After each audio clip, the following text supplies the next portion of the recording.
Okay.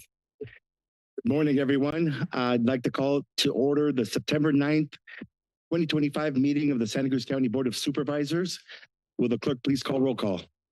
Supervisor DeSerpa. Present. Cummings. Here. Martinez. Present. Koenig. Here. And Hernandez. Present. I'd like to see if any board members would like to dedicate today's moment of silence. Seeing none, we'll take a general moment of silence.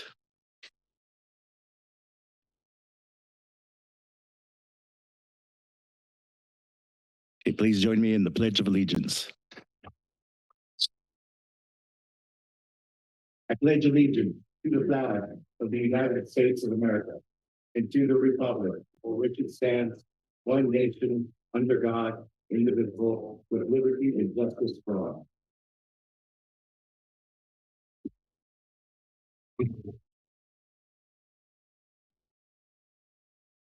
I'd like to see if the CEO, Carlos Palacios, if there's any late additions, deletions to the regular or consent agenda or any other updates. Yes, good morning, Chair Hernandez and members of the board. We do have one correction that is on the regular agenda, item number 8. There are additional materials to the Planning Commission, which are late mail items 1 through 3, which should be inserted after page 116.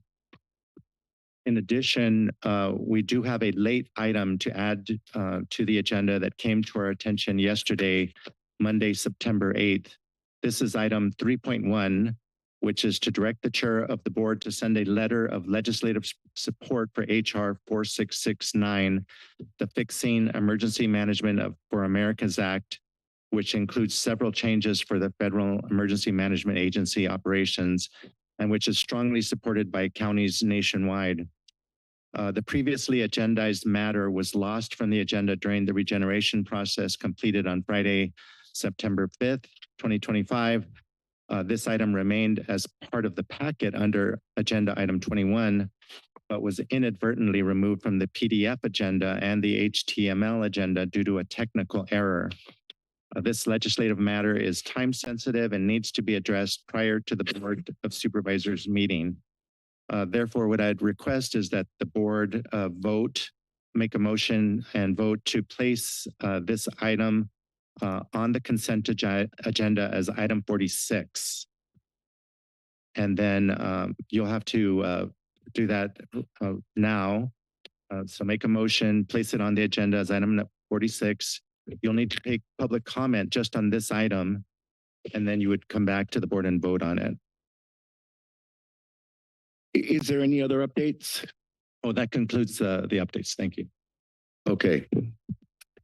So first I'll take it out to the public to see if anybody would like to make public comment on this item.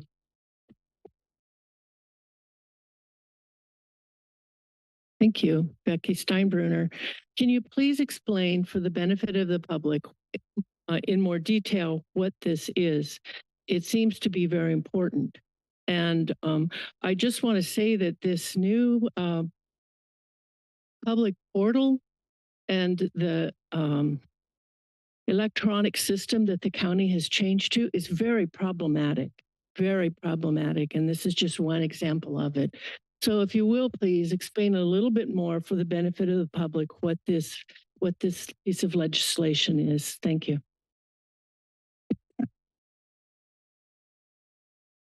Rachel Sotos, I would like to second that. I did walk in a bit late, but it seems that that's a sort of sudden way to proceed about things, and it would be very good to have public discussion about anything that's important. And so I would second the previous suggestion. Good morning. My name is Jamie Sealing. As a point of order and clarity, is this a pre-public comments just on this item? Okay. Well, I would agree with the previous public speakers that it's not really clear to me, but I walked in a little bit late, so I'll save my comments for public comments. Thank you.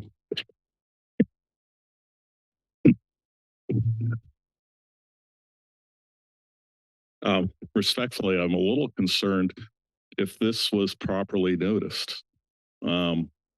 So that's a question for county council, because if you're going to be voting on something, I believe it's supposed to be noticed 72 hours prior. Could be wrong. Thank you. Anyone online? Yes, Chair. Calling user 1, your microphone's now available.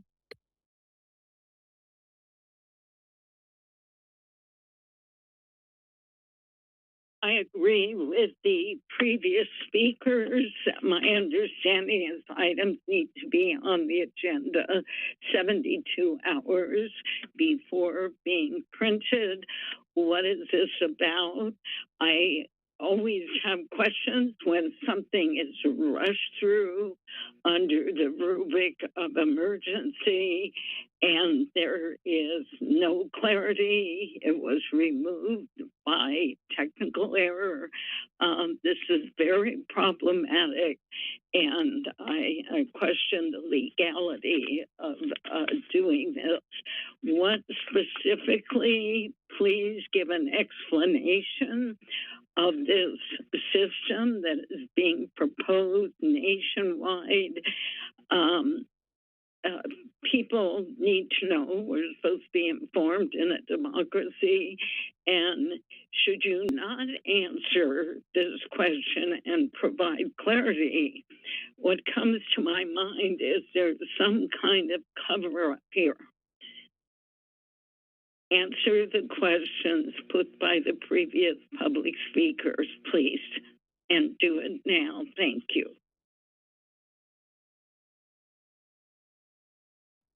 Yeah, you already spoke, man. Sorry. Well, I'll bring you back to the board and see if county council would want to address any of the questions.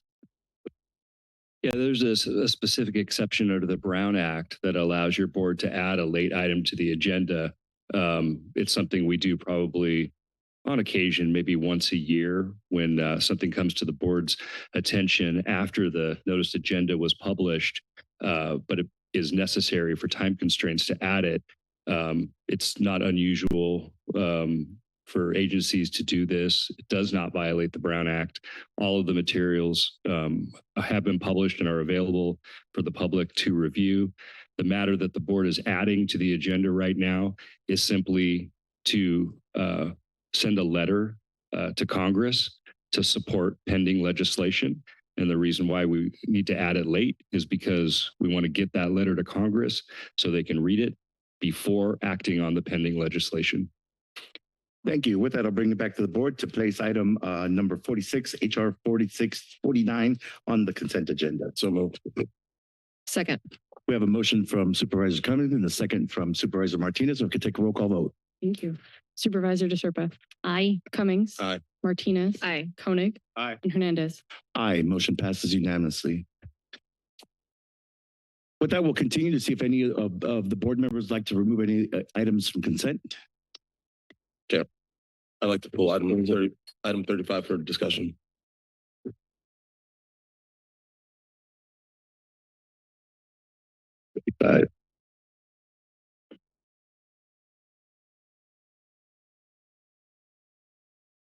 Anyone else? Okay.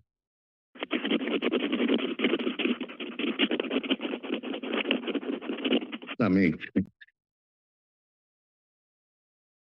So 35 will now be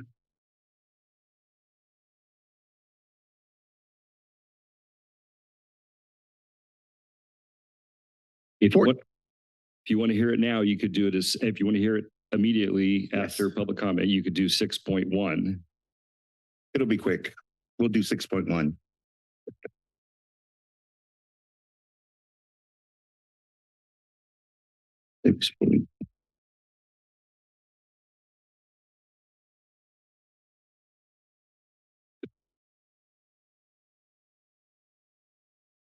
We'll now move on to public comment on items not on the agenda.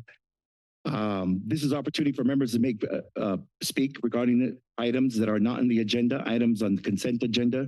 If you'd like to speak to us regarding an item on the agenda, please wait for that agenda item to come up. Yeah, good morning. My name is James Ewing Whitman. I think that this is a very interesting explanation, and I question some things in this room and I question don't. Thank goodness there were at least four people that suggested a caution, and I don't know if I'm in agreement with what Jason Heath's explanation is, but what I'd primarily like to talk about 18 U.S. Code 2384 seditious conspiracy and 18 U.S. Code 2382 misprision of treason, which all of you are guilty of. You're just pawns. So I think one of the better, something I have had difficulty capturing because it keeps getting erased, was some misleading information. So I'm going to read this into the system if my device allows me. So I think the vaccine issue is a psyop. Not that vaccines aren't terrible, but that the vaccine issue is being used as a psyop to get us focused on just that rather than recognizing that we're being bombarded with nanotech via chemtrails, food, water, personal products, etc. So there's no such thing as a pure blood anymore. So now that they've got us all fighting and dividing, I think they're going to make vaccines non-mandatory, at least in the US. And the level of one truthers are going to celebrate and think we won and RFK is a hero and all that crap. But in the meantime, the newest vaccines are officially, quote, self-amplifying, meaning whatever is in them spreads from the people who took it to the people who are around them in social situations like this damn room. And we are still being sprayed and we're still being zapped by frequencies. So the nano networks are still growing in our bodies and the agenda can continue regardless of whether we get vaxxed or not. Making vaccine voluntary is meaningless unless spraying stops and they stop putting shit in our food. And Thank you. Thank you. There's other people that'd like to speak as well. Thank you. Thank you.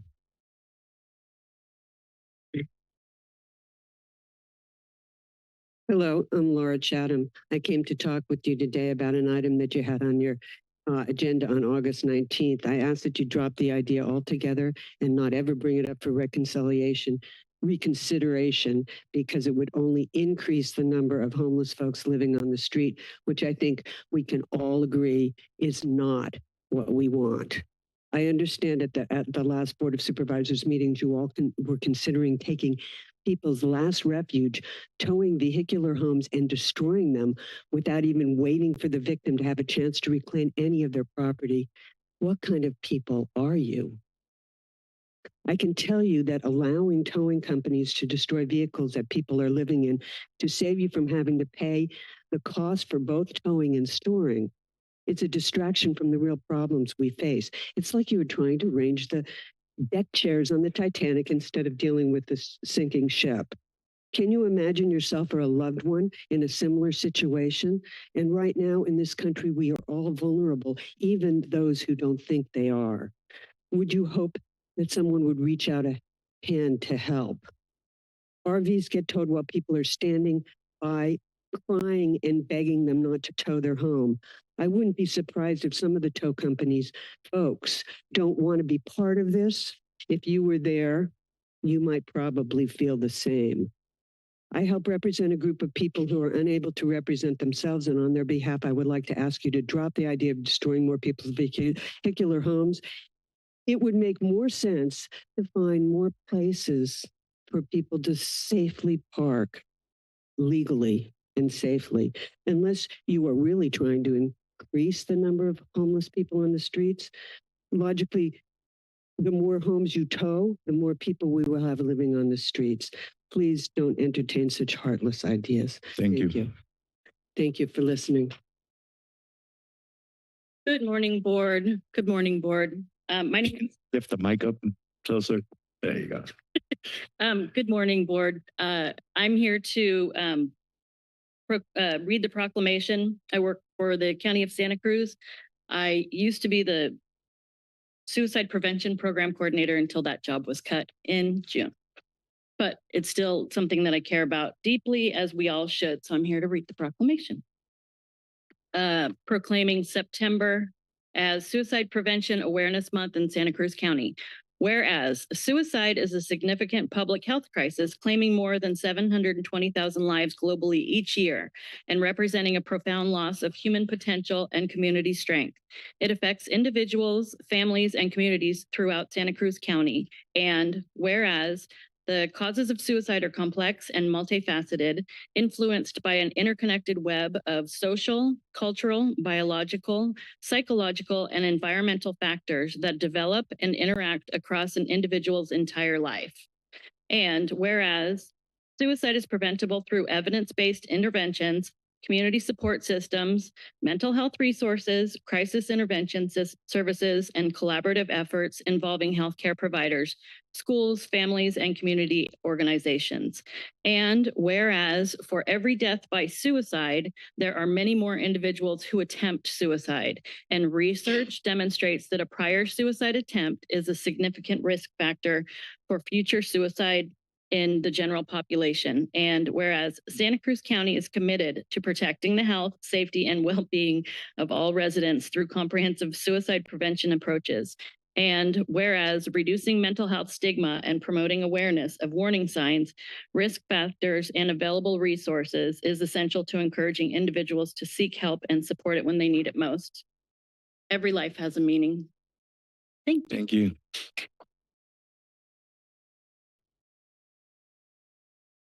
Good morning. Good morning, Board of Supervisors. My name is Dana Wagner. I'm the Director of Meals on Wheels in Santa Cruz County. I'm here today to share data with you from the fiscal year that just ended on June 30th. For fiscal year 2025, Meals on Wheels delivered nearly 164,000 meals to 988 homebound seniors. We conducted over 2,100 wellness checks with our participants to ensure their well-being and coordination of services. Our 47 volunteer drivers provide weekly greetings and let Meals on Wheels staff know if they encounter any issue of concern that requires further attention. At our congregate dining sites, we served close to 32,000 meals to 638 older adults in fiscal year 2025. We also arranged for educational presentations on fraud and scam prevention, a topic of great concern for the elderly, dental health, and lowering PG&E bills. We routinely have volunteer musicians play at London Nelson and Watsonville Senior Center, and our dining locations at 4 county community centers promote socialization, activity, and well-being. Seniors participating in Meals on Wheels are overwhelmingly satisfied with the service they receive. 100% of those receiving home-delivered meals stated that our service helps them avoid institutional placement. And 96% of congregate diners state that the congregate meals help them to eat healthier. I wanted to present these numbers today to let you know that county dollars are well spent and optimally utilized to ensure the health and well-being of our growing senior population. On behalf of over 1,600 seniors participating in Meals on Wheels, I am very grateful for your support. Thank you for your time and attention.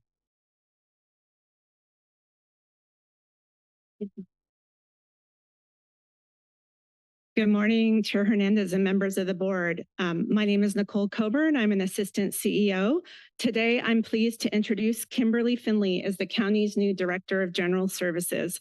Kimberly has built a distinguished career in public service with extensive experience in capital projects, facilities management, and real property programs. Since joining the county in 2020, she has served as Chief Real Property Agent and most recently as Interim Director of Capital Projects, where she provided leadership for more than $75 million in active development. Her work has included oversight of complex acquisitions, high visibility infrastructure improvements, and strengthened collaboration across county departments, regional agencies, and community partners. I also want to note that prior to joining the county, Kimberly served as the statewide leasing and facilities manager for the state of Alaska, where she managed more than 500 leases and 1.5 million square feet of state-owned facilities. She also brings private sector experience as a licensed California real estate agent. Throughout her career, Kimberly has been recognized for her collaborative leadership, financial expertise, and ability to deliver results on complex, politically sensitive projects. Please join me in welcoming Kimberly on her new role. Thank you so much. I just wanted to say how honored I am for this opportunity. I want to thank the County Executive Office for their support and my colleagues for their support as well. I look forward to continuing to work with this board and collaborate with you to support our county departments and our community as a whole. So thank you so much.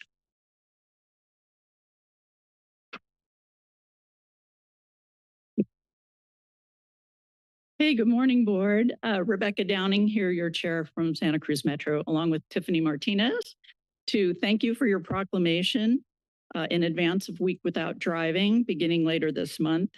The RTC, Santa Cruz Metro, the Community Traffic Safety Coalition, and the County Office of Development and Infrastructure are announcing their participation with activities and events planned for the week, including the countywide celebration at the Capitola Mall on Tuesday, September 30th. So during the week, we invite our county to take a trip without a car. Walk if you can, ride your bike, take a bus, and see how important it is to have a sidewalk, a crosswalk, a ramp, a protected bike lane, or a bus shelter. And when we drive, it's simple. Pay attention so all of us can make it to our destinations. Some of you and your staff have already signed up for Week Without Driving, and Metro Board members are joining Supervisor Hernandez and Mayor Orozco of Watsonville on Route 78 for a ride around Watsonville on October 1st. If you have something planned, a walk or a bike ride or something else, please let us know so we can share it with the community. Access to mobility is a fundamental part of public health. Connecting residents to each other safely is the sign of a strong community and poses a challenge for those who do not have a car. The transportation and infrastructure decisions that you make really affect the travel for all of us, especially non-drivers. So the Week Without Driving presents a week of opportunities for us to get out of our car and give us a better understanding of the challenges faced by our county residents who walk, cycle, roll, and use transit. Thank you.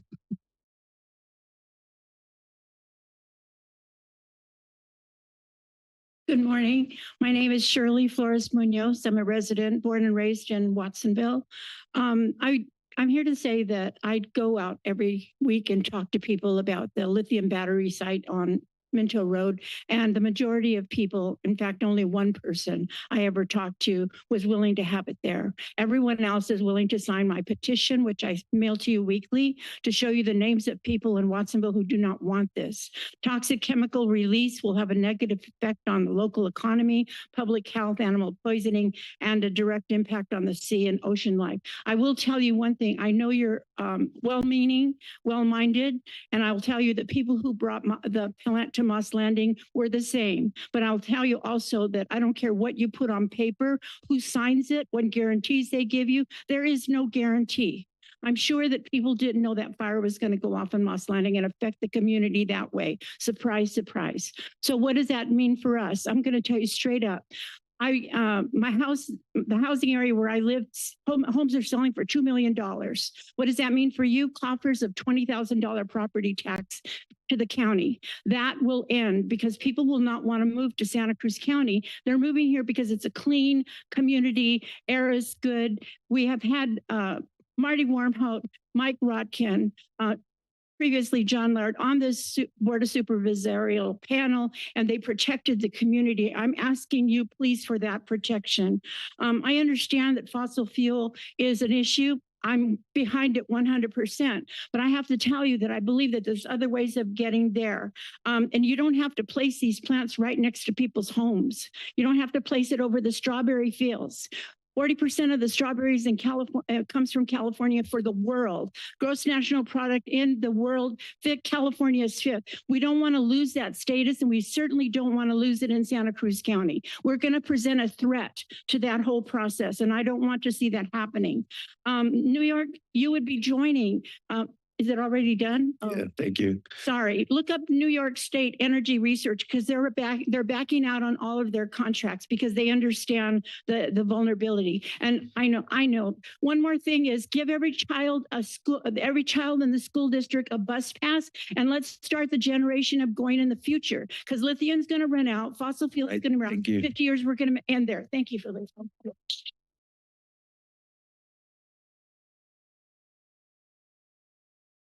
Hello, my name is Rachel Sotos, and I'd like to address you on behalf of the Good Fairies of Good Governance. If you will consent, I would like to offer a blessing for good governance, but only if you consent, because consent should be primary in everything we do. My blessing would be for policies that are good governance in the sense that they're synchronistic, meaning a certain type of policy might have more than one benefit. I'm not totally sure about what was recommended previously, but the fact that an organization of counties recommends it doesn't necessarily correspond with strengthening local democracy. So my idea of synchronistic policies are those which pursue the public good and at the same time strengthen local democracy. For that reason, I would like to reiterate my call for truth and reconciliation commissions that relate to every aspect of the COVID era.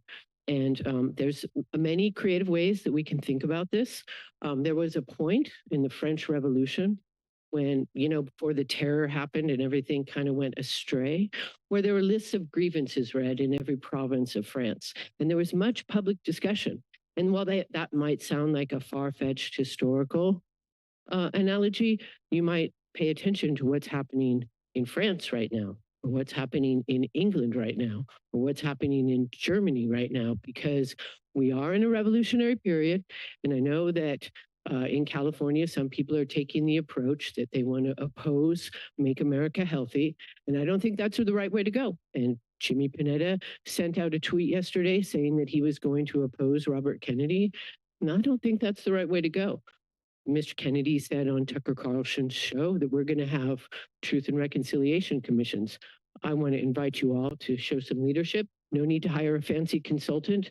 Just get testimony on the record for everything that's happened. Thank you.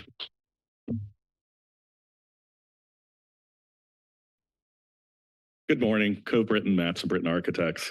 A number of the public, quite a few members of the public, expected there to be a hearing today on the SB 9 issue. Unfortunately, you all passed it on the consent agenda on August 19th. That's a violation of the Public Resources Code 30503 and 30006. That's part of the Coastal Act, and you administer the Coastal Act. That requires full public participation from those that requested to participate, such as Susan Porter, John Voris, just to name two, that specifically asked to be kept informed regarding this issue. This is a disturbing trend here at the county of not following the spirit of the law, not even following at times the actual law. Specifically what happened today regarding the Brown Act, I looked it up. Exceptions are for things that are needed, not wanted, needed. So this goes back to when there are people that want to know, you keep them informed. That's your job. It's county council's job. It's the CAO's job. So I'm requesting at least two of the members of this board to write to the Coastal Commission and note that there's a fatal flaw in what was given to them, that it violated the Coastal Act, and that there are a number of people that still want to discuss this with this board. Thank you.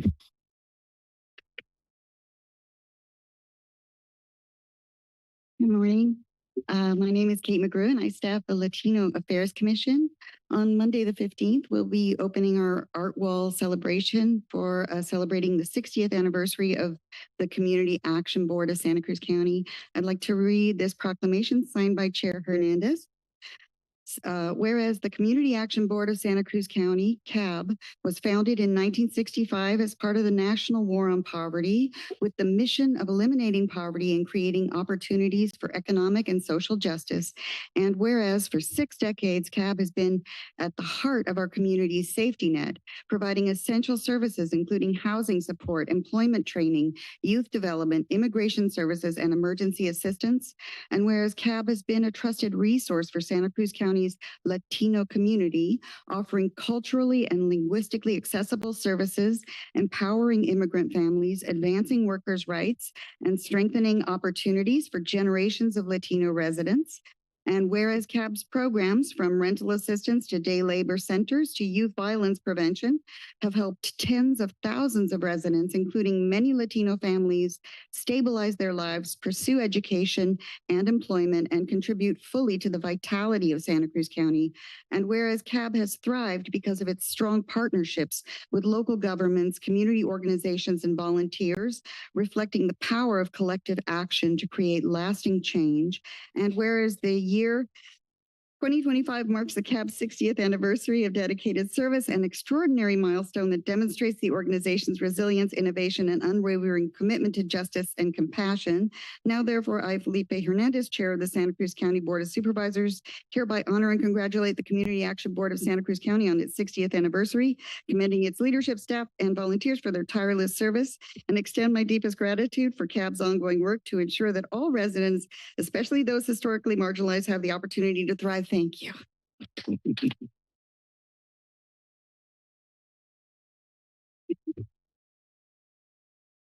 My name is Sally Lucier, and I live in Brookdale in the San Lorenzo Valley. I'm addressing the 2024-25 Civil Grand Jury Report on navigating the building permit process. Whereas the grand jury addressed ministerial permits covering single-family homes on standard lots with unsurprising features, many of us who lost homes 5 years ago in the CZU fire did not have single-family homes on standard lots. However, I'm suggesting that some of the grand jury's and Baker Tilly's recommendations do apply to legal multi-residences of the San Lorenzo Valley. Since the beginning of 2025, I've had the support and consultation with Supervisor Martinez. I've also had the help and support of CDI's Matt Machado. I've attended every Board of Supervisors meeting, and my son and I have met weekly with the Recovery Permit Center, building or zoning. I have to thank Bailey and Jasmine. They've been easily accessible and very helpful. Here are my suggestions for the permitting process. Number one, work on simplifying the language of the permitting process. Offer sample sets of plans. Encourage owner builders to meet regularly with UPC staff. Expand walk-in hours. A word of caution, be careful in selecting professionals to help you. So, Board of Supervisors, I look forward to your working with CDI and Baker Tilly to make the permitting process less complex for owner builders. Thank you.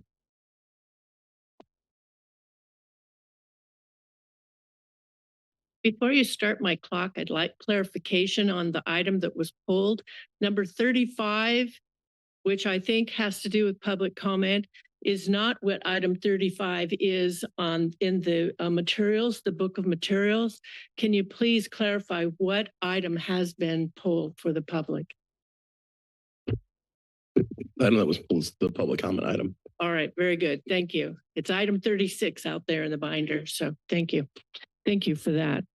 My name is Becky Steinbruner, and I want to recognize that we are at the 5-year anniversary of the CZU fire. I want to thank the former speaker for giving you positive solutions to help rebuild.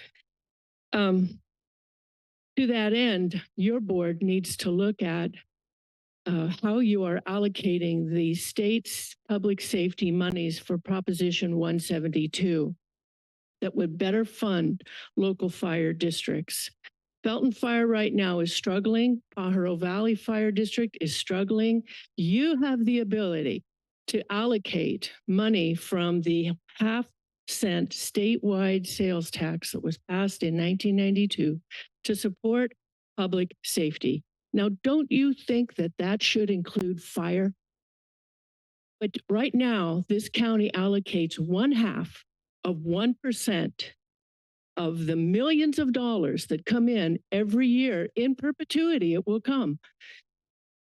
0.5% that goes through county fire's account and goes to the county fire chief account. This is wrong, and you have got to change it, and you have the ability to do it. I want to say that this week is the county fair. Just across from College Lake is the Seahawk battery energy storage project in permitting. I'm sad to say that because your board chose to put off for 1 year an ordinance regarding these, that now New Leaf Energy is saying they're likely to go to the California Energy Commission for an opt-in certification that will bypass us completely. You need to get a panel. You need to get going, and we need to stop lithium battery storage in our county. Thank you.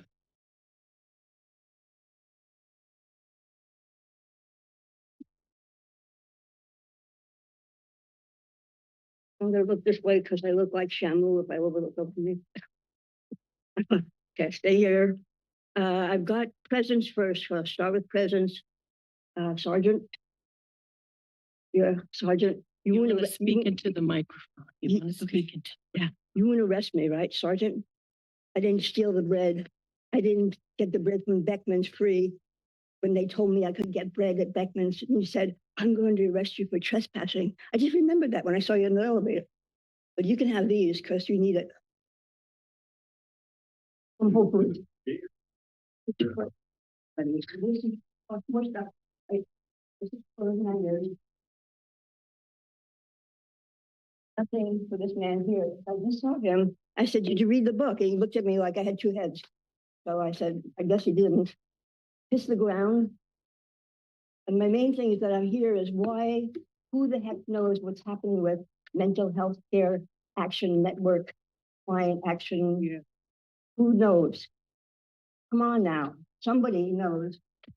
Temporarily closed. Oh, I'm going to take all my stuff that I get there from Gray Bears and bring it here. Is that okay, Manu? I'm going to bring all my stuff here, sleeping bags, and especially for a woman named Mindy, who I met 4 Mondays ago. She said, I'm being drugged and raped along with other women between the fire station and Charlie Hong Kong's in the back parking lot there. So I'll bring her the tent here. She can come here because you are always open. Is that okay with everybody? I don't want to talk to him ever because he just looked at me like I didn't exist. So is that okay if I bring all the stuff here that I have in my garage? I'm getting donations from Peace United Church. Thank God they're stepping up because they got brains up there and they've got money and they've got a garage that's full of stuff. And then we could get them on the buses. How about that idea? Buses.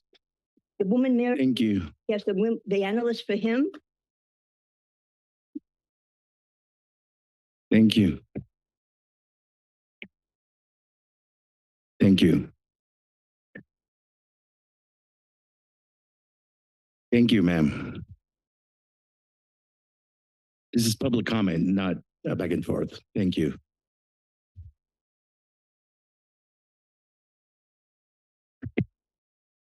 Thank you, ma'am.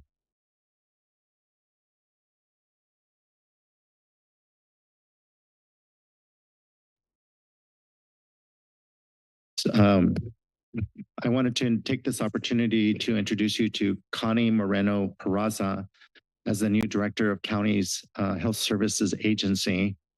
She brings decades of experience delivering county services across California and a deep background in mental health and substance use disorder.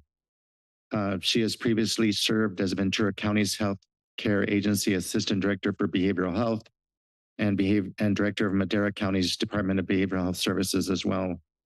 She has also worked in Marin, Napa, and San Diego and Stanislaus counties, overseeing large complex systems of care and multi-million-dollar budgets. Finally, Connie is a licensed clinical social worker, bilingual Spanish speaker. Ms. Moreno Peraza has dedicated her career to expanding access to equitable, culturally competent services. So with that, I present to you our new director of the Health Services Agency, Connie Moreno Peraza. Thank you, Mr. Palacios. Good morning, Chair, members of the board, and our Chairperson Hernandez. It's an honor for me to be here. I'm very grateful to have the opportunity to lead the department. I've been meeting with some of you already, and I'm very honored. Also, our amazing team, and of course, Mr. Palacios' team has been just amazing even before me getting here. So I'm looking forward. I know we have a lot of challenges ahead of us, but together we will make a difference and we will get the job done. So thank you so much. Muchas gracias. Anyone online? Yes, Chair. Call-in user 628, your microphone's now available.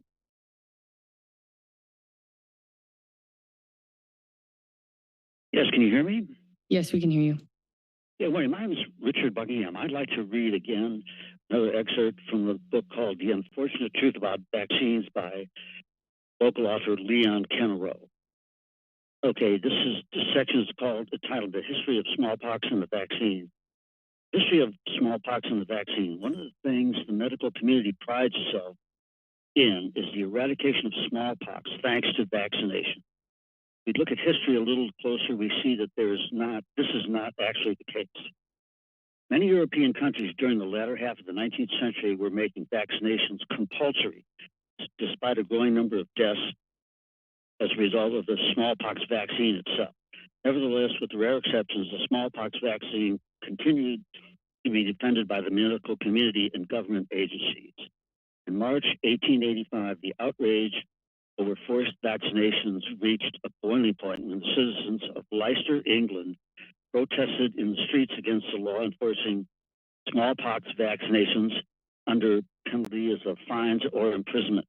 In spite of mandatory smallpox vaccinations, outbreaks of smallpox increased, resulting in more vaccine-induced injuries and death.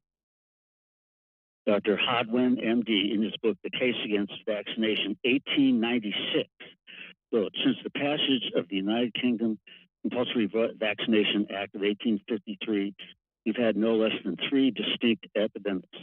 In 1857 to 1859, we had more than 14,000 deaths from smallpox. In 1863 to 65, the epidemic reached 20,000 deaths, and between 1871 and 72, there were 44,800 deaths. Stricter enforcement led to highest vaccination rate ever achieved in England in 1871. All these people were dying from smallpox, even though there was a 97.5. Call-in user 1, your microphone's now available.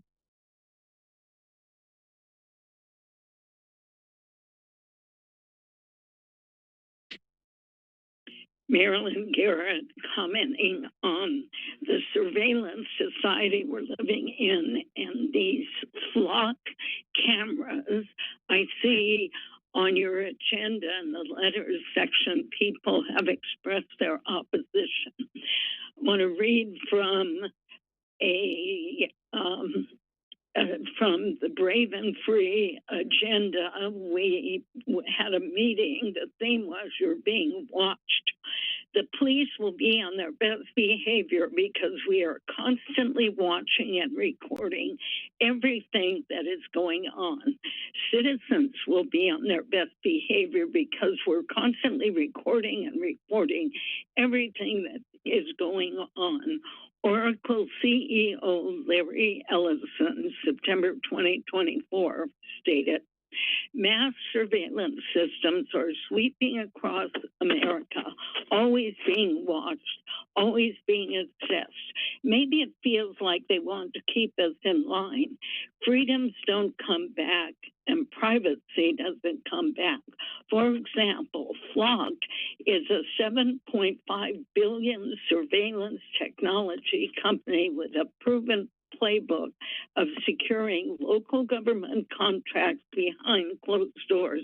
This is also on the Watsonville City Council agenda tonight, I will add. Flock has quietly expanded its reach across the United States, operating in over 5,000 communities across 49 states. Flock's license plate readers are only part of their public safety technology ecosystem that includes software like vehicle fingerprint and Flock Freeform, turning images into actionable evidence. No Thank you. plate readers.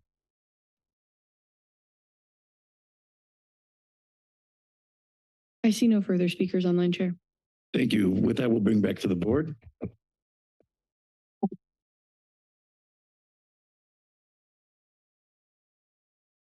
Or any questions or to move the item? Supervisor Martinez? Thank you, Chair, and welcome to everybody who's here today. Appreciate all of the public comment.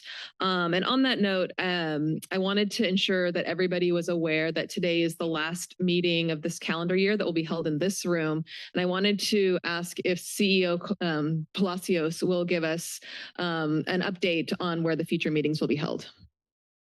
Yes, thank you, Supervisor Martinez.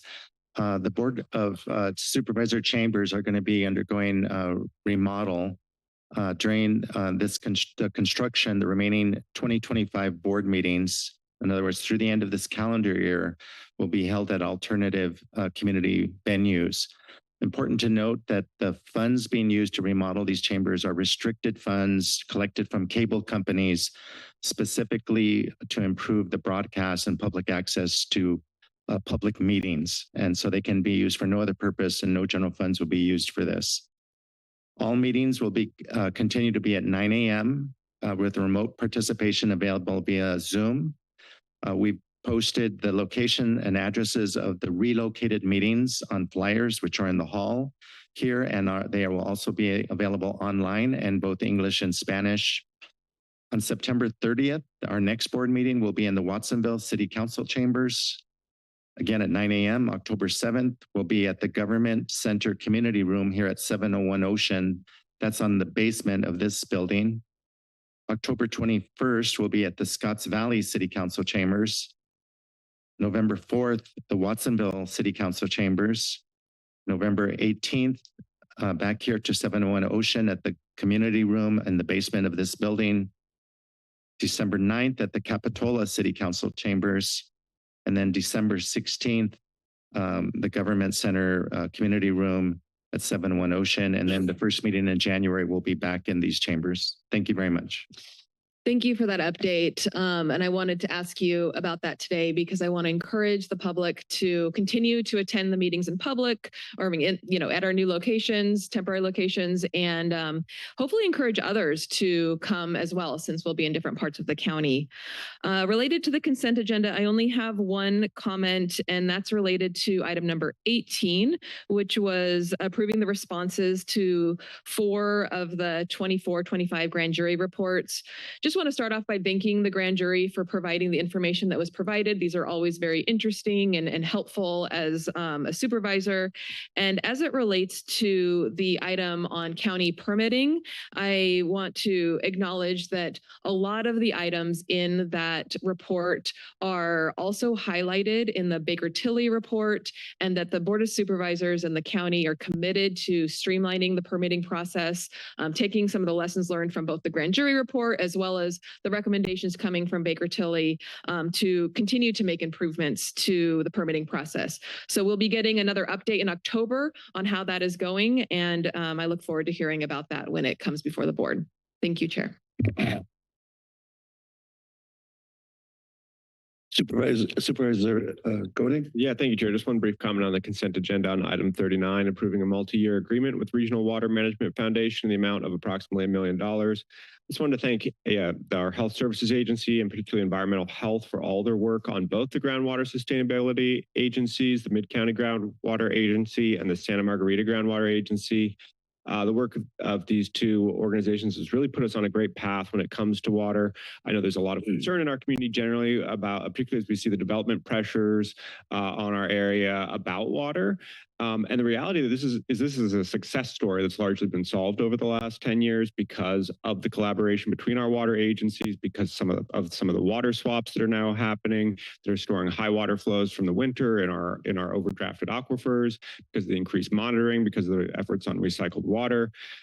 So I really think that we couldn't be in a better spot for water at the moment, and it's largely thanks to the efforts of all the water agencies throughout our community and the organizing that's happened through these groundwater sustainability agencies.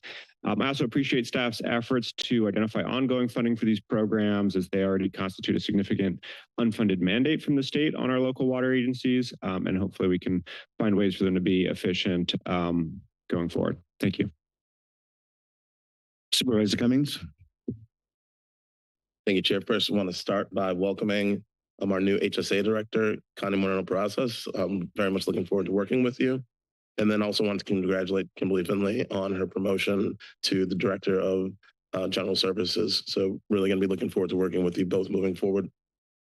Item number 31, this is an item related to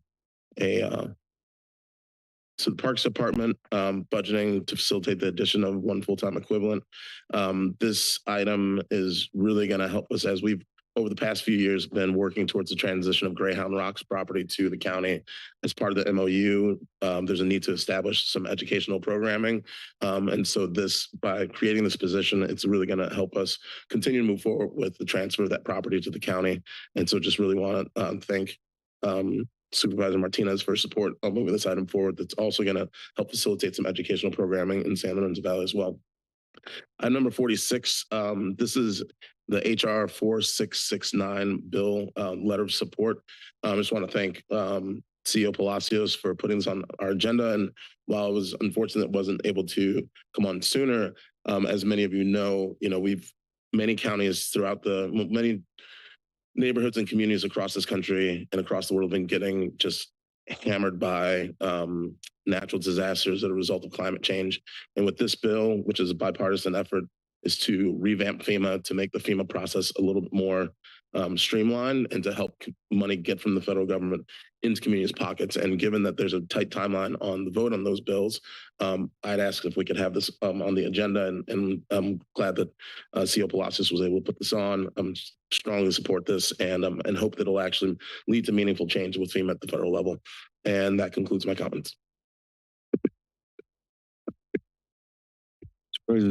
Thank you.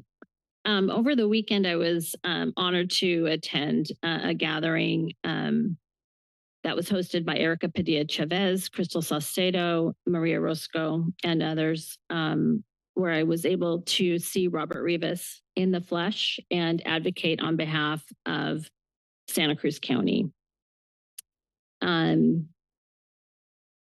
Additionally, on the same day, I attended a gathering put on by the Association of University Women in South County entitled Advancing Equity for Girls and Women. It was a panel of all women of color who are elected into their positions, and it was a beautiful day and a lovely presentation. And so I want to congratulate those women for having the courage to step forward and govern. And I want to tell people it's so important to step forward and run. It's a very, very difficult thing to do, but we should be giving people, in particular, our sisters in South County, a lot of kudos, because it's not easy to preside over the things that they're doing today. And finally, I attended on Sunday the Holocaust Memorial unveiling at the Home of Peace Cemetery in Santa Cruz. It's the only Holocaust memorial between San Francisco and Los Angeles. It was a beautiful day, and I want to thank the Jewish community for placing that at the Home of Peace. Thank you.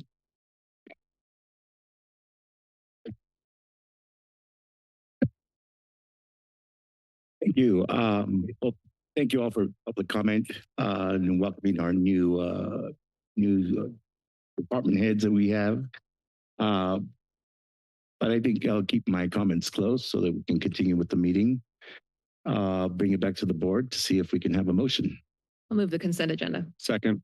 We have a motion from Supervisor Martinez, a second from Supervisor Koenig. If we take a roll call vote. Supervisor DeSerpa. Aye. Cummings. Aye. Martinez. Aye. Koenig. Aye. And Hernandez. Aye, that passes unanimously.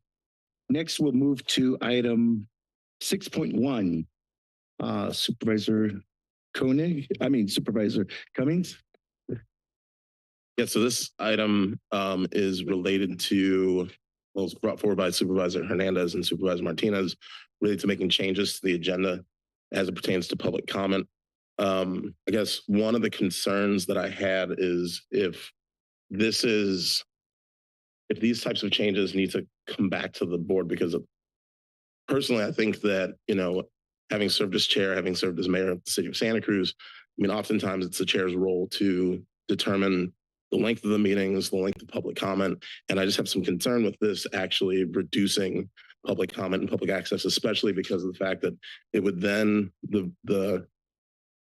separate the inability to comment on items on the regular agenda and only being able to comment on those when those items come before us.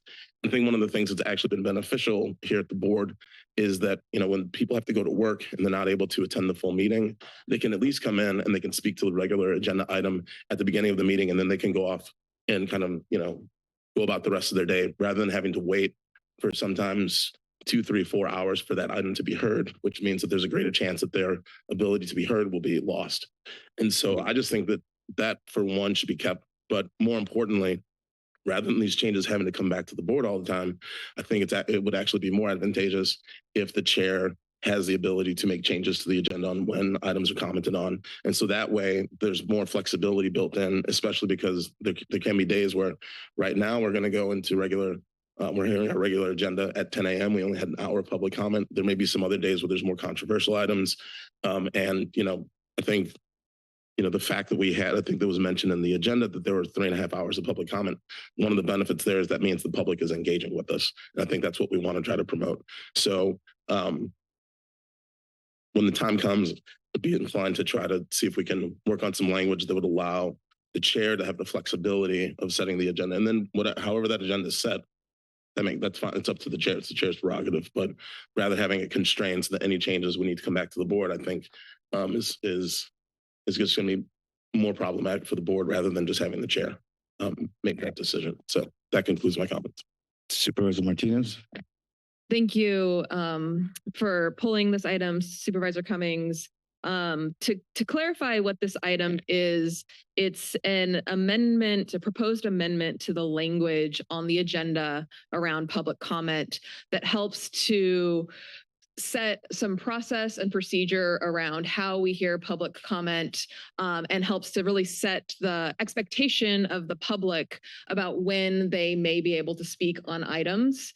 What I have found as a newer supervisor is that when our general public comment period is intermixed with both comments on the consent agenda, comments that are not on the agenda today, and items coming up later in the day on the irregular agenda item, it becomes difficult both for me as a policymaker to keep track of all of the public input on what's coming up on the regular agenda item, as well as confuses the public who are here perhaps waiting for that item, and then they feel like they need to come up during public comment, and we end up with a less organized public comment period. And it leads to less organized discussion and dialogue. And then those folks are not able to come speak when we're actually hearing the item. And the board has had a staff report to discuss, the full information around the item. So this was really intended to create further clarity for the public. And it also helps to extend the language that's currently, or the time that's currently listed on the agenda that says public comment period is 30 minutes. It extends it to 60 minutes. And really, ultimately, I think the chair is able to operate the meeting as the chair chooses. That's the role of the chair. But my intent is really to create some clarity and parameters for the public to further encourage and engage the public to participate in a way that makes sense and allows the public to follow the agenda items that we're on.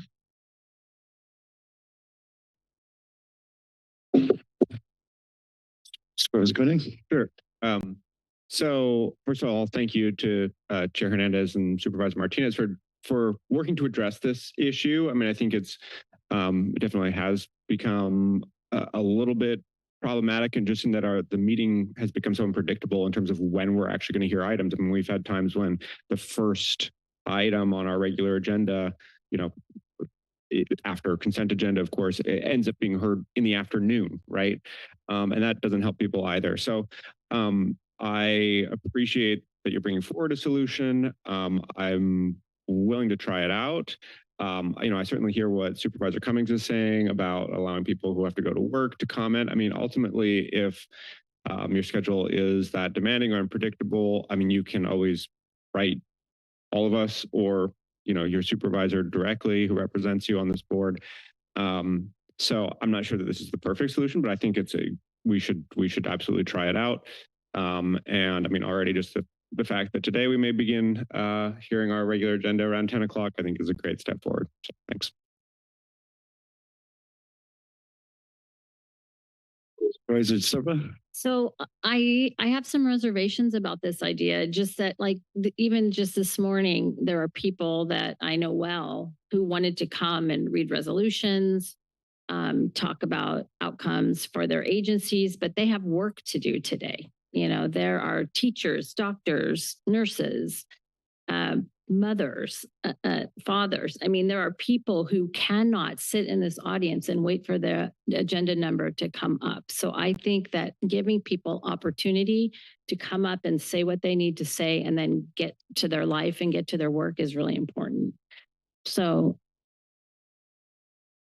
anyway, so I'm not sure. So is what is currently proposed is that we would not allow that public comment anymore and they would have to wait until their item is called. That's what we're saying to people. Right. What is proposed in the procedures in this item would be that if somebody wants to speak on an item that's listed on the agenda, they would need to hold their comments until that item is heard. And as Supervisor Koenig shared, they're welcome to write to us. They're welcome to call in our remote options. And, you know, ultimately, again, it's with the intent of allowing both the board and the public to have clarity when that regular item is heard, that the entire discussion is heard at a single time, as opposed to bits and pieces really earlier that then get forgotten. We might be hearing the item in the afternoon and those comments are kind of lost in the dialogue. So while I appreciate that, I'm with Supervisor Cummings. I do think that people need to be able to have their public comment. To me, the only solution, if you wanted to do it the way that you're proposing, is to have our meetings at night when many people could actually attend after work, starting at like 5 o'clock. So anyway, that is not, I'm not trying to amend anything, but I do think people need to be able to come in and have public comment. I mean, Dana Wagner was here from Meals on Wheels. She's got 2 giant programs to run today. She cannot sit and wait in this audience until 4 o'clock to give her public comment. Well, I would say she spoke at the right time for this item. So Meals on Wheels is an example of a public comment today that is a general public comment item, an item not on the regular agenda. So she spoke at the correct time, and that would continue to be the correct time. So for today's agenda, an example would be if people wanted to speak on items 7 through 13, they would speak on those items when we call those items on the regular agenda. And if anybody wanted to either speak on 14 through 45 or any other item at all, they could speak in the morning. Okay, thank you for that clarification. With that, I'll take it out to the public for public comment. One more comment. I have one more comment. Are you sure? Yes. No, but I would want to say that if we're to adhere directly to this item, I think to Supervisor DeSerpa's point, I mean, we're going to cut public comment off in 1 hour and say we're going to reserve the rest of the public comments till later in the day, which is what's outlined here, then that could become a problem for folks who want to speak to us on items that are not on the agenda. And currently, as it stands, it doesn't seem like we're adhering to the policy that we currently have in place, which says public comment for 30 minutes, which is even shorter, which I agree that it should be longer, but that's partly why I think building in the flexibility, when you attend agenda review, working with the CEO to figure out how long is public comment going to take on the various items. It can be a lot. It can help facilitate public comment a little bit better. And I will say prior to this year, last year meetings were going a lot shorter. The year before that, they were even shorter. And so I think that, being able to figure out how to run the meeting, I think is actually another thing that can help facilitate this process versus constraining ourselves in the amount of time that people have to comment on various items. With that, I'll take it to the public comment. Anyone wishes to address us on this item, please do so now.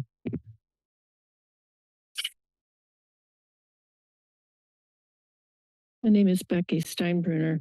Thank you, Supervisor Cummings, for pulling this item from the consent agenda so we can talk about this.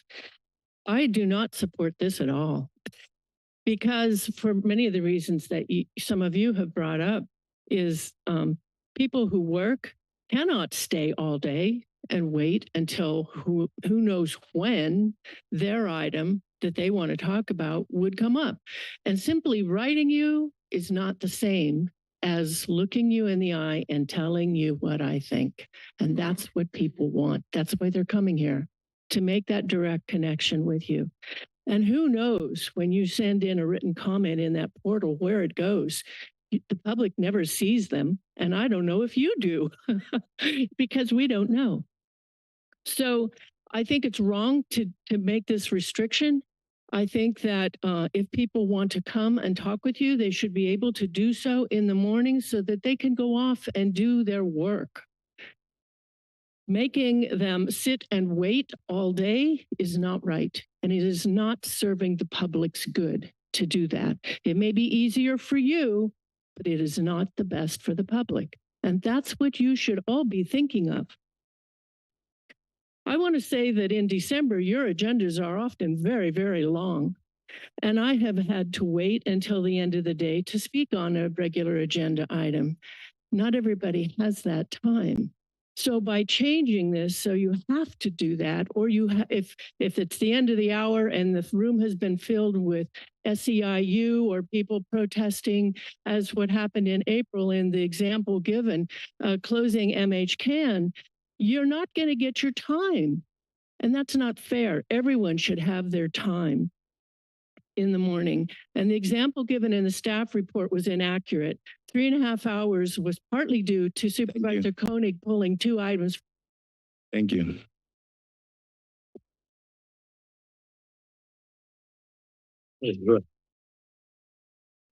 Hi, my name is Tim Delaney, and thank you so much for hearing me again today.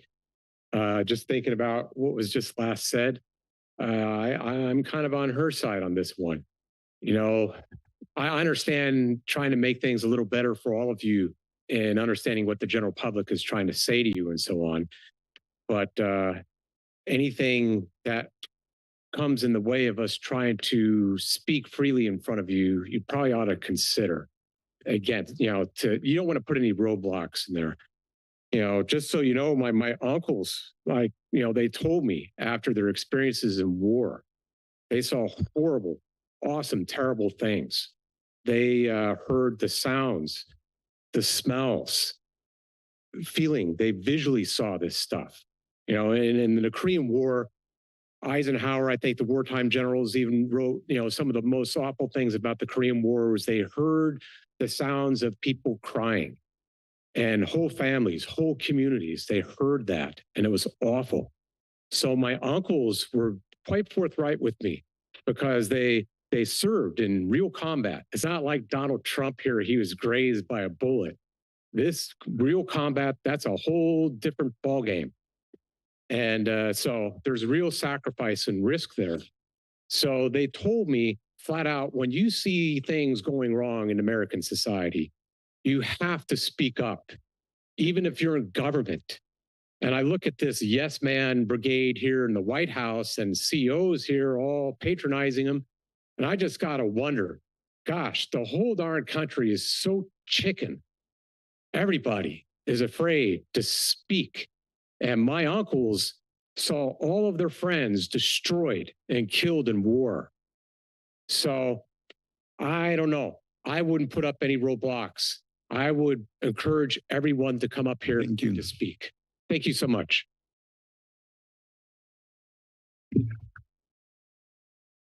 Thank you. Morning, Chair, Supervisors. Mike Guth. I think there's another side of the public interest here, and I'm going to respectfully disagree with Becky. When you want to speak on an item that's scheduled for a hearing as a member of the public, like many people do and come, they in part gauge it by where it is in the agenda, and they come down. And if all of that comment for 6 different hearings gets to get packed at the beginning of the meeting and delay everything, 2 things are going on.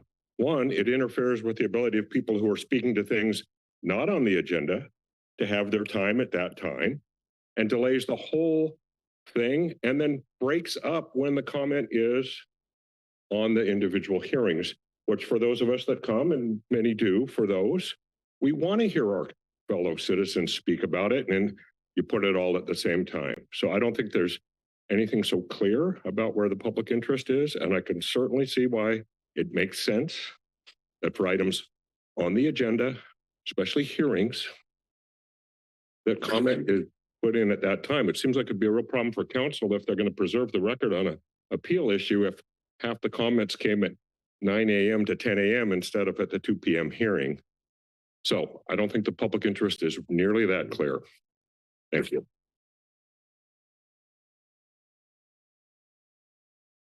Coop Britton, Matson Britton Architects.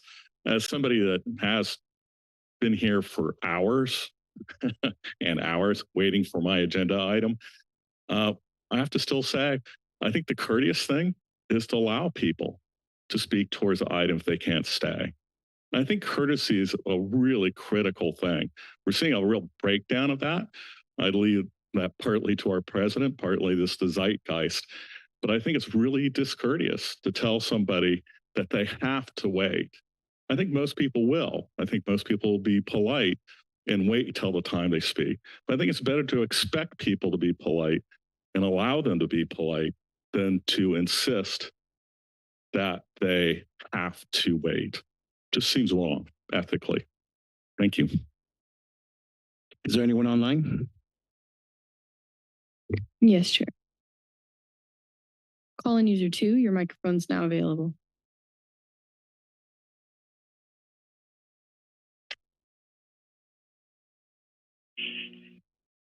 At a time when this country is becoming more and more autocratic, dictatorial, and threatening to the public, those of you who generally want to represent your constituency need to hear from people. Anyone who wants to speak, the time should not be curtailed. And I want to give a little history here as someone who's attended board meetings for over 20 years, except now with all the radiation emitting devices on the roof and the Wi-Fi, it's too painful to come. People used to be able to speak for 3 minutes, and they used to be able to pull an item from the consent agenda for discussion. And then in 2018, there was a change of that policy so that citizens can no longer pull consent agenda items. That's censorship.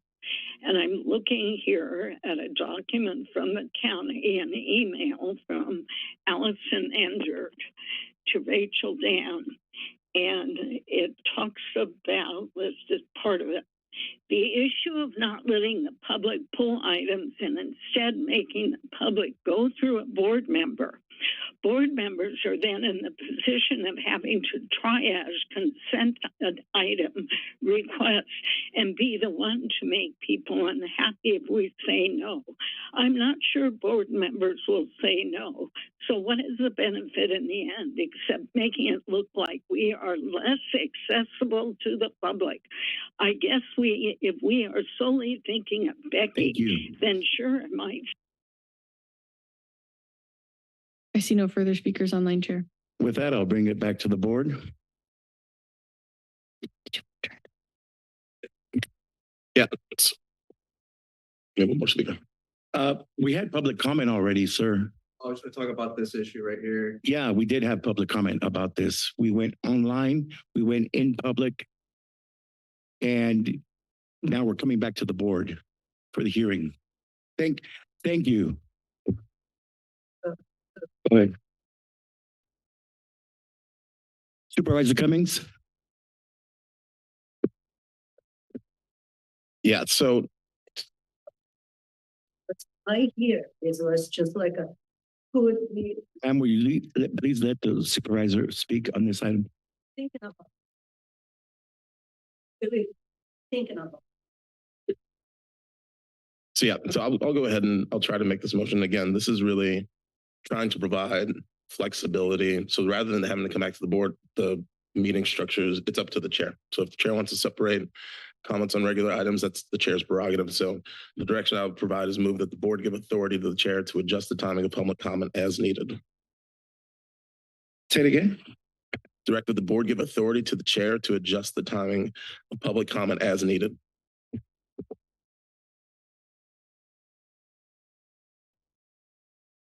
Can I ask for some clarification? So I like that flexibility. I think that's great. Does that mean that what has been proposed then would go away and just we would have flexibility for the chair to make the decision? I don't know how everybody else feels about that. I'm okay with that. Is that a second? I'll second. Thank you for that. I'm looking at the recommended actions prior to the motion on the floor, and I'm wondering if I could add a friendly amendment. Well, it's actually really changing basically I would be open to adding that sentence to the end of the modifications as proposed. So it allows the flexibility of the chair to make modifications. It still will provide some greater clarity to the public about the timing and when they can expect meetings to be held, which was a part of my intent. And it will allow the chair to have flexibility if needed. So I guess it would Basically at the discretion of the chair. at the discretion of the chair at the end of the public comment section. So I guess the recommended actions would be approve changes to the agenda language regulating participation in public comment during Board of Supervisors meetings as outlined below. And in the outlined below language, it would have at the discretion of the chair in it. We do have a motion and a second. It would require Friendly. So either that or an accept alternative. that friendly amendment. I don't know if Justin would.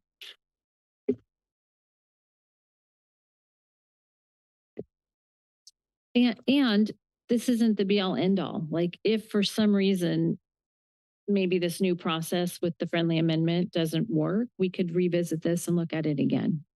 But I think what Justin and I, because I served on another board for 14 years, we had the same thing where people could come up and give, hours of public comment at the beginning of the meeting. And yeah, it was hard. And it was also really important. So I think we don't want to squelch anyone's ability to come and give their comment in person, because for many people, they need to be able to come and say what they need to say. They cannot stay all day. So I think it's going to take a little more work on the part of the chair working with staff to really look at what's on the agenda and try to sort of guesstimate the timing that would be needed.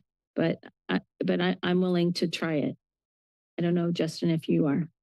I want to ask County Council for some advice here, because I'm wondering if this motion can be separated, because the one is to adopt kind of the recommendations as outlined in the staff report, and then the other is also adding this additional direction that would give the chair flexibility around timing, and so I'm just wondering if there's that would be three motions I'm counting. So it would be your original motion was seconded, and that's on the floor.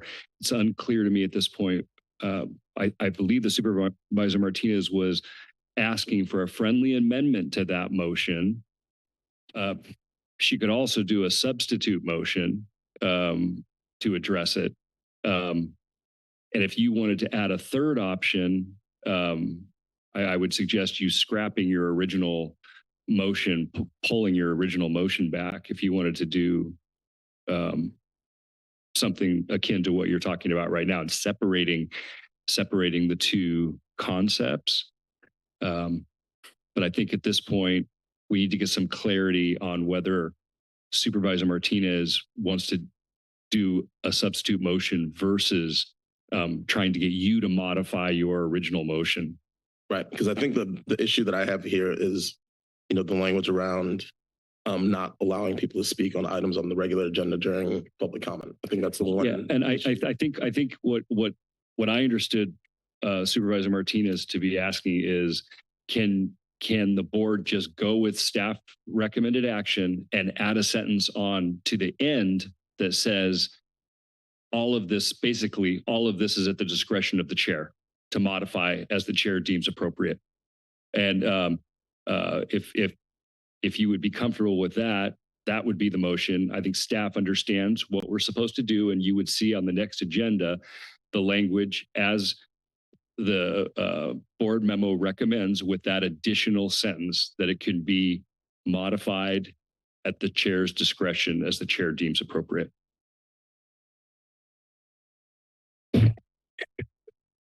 I'm going to bring it back to Supervisor Martinez, but I just want to say that, I think the majority of our bandwidth is not really on the public comment side, but also we have to take part ourselves. For us on this side of the dais, for spending a good chunk of that bandwidth that we have. I think this item is a perfect example. We have a scheduled item for 10:45, which we probably won't make, and we have workers waiting to speak on our first regular agenda item. So this is a perfect example of what we need to clear up. So Supervisor Martinez. Well, we have a motion on the floor, and I was wondering if Supervisor Koenig or Cummings was going to accept the friendly amendment, or I can also make a substitute motion.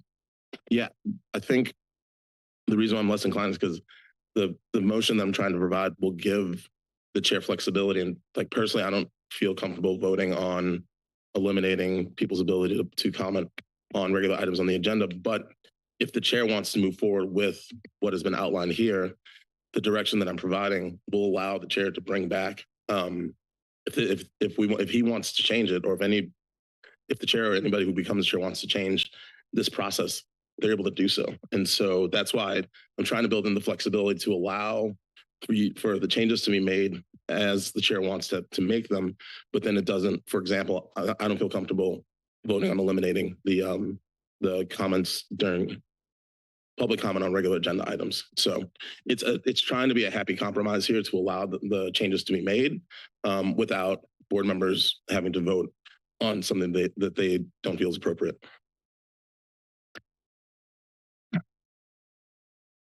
Supervisor Martinez. Thank you. I am also seeking compromise here. So I think I'm comfortable trying this. I'm hearing comfort from the chair. And so I'd like to propose a substitute motion to approve the recommended actions with an addition of adding this process is at the discretion of the chair at the end of the language outlined in the staff report or the board report. Thank you. Second. And can staff have a little flexibility on that language on that last sentence so that we're not putting it in verbatim the way you just read it? Okay. Thank you. All right. Thank you. Thank you. So we do have a motion in a second, a motion from Supervisor Martinez and a second from Supervisor Koenig. If we could take roll call vote.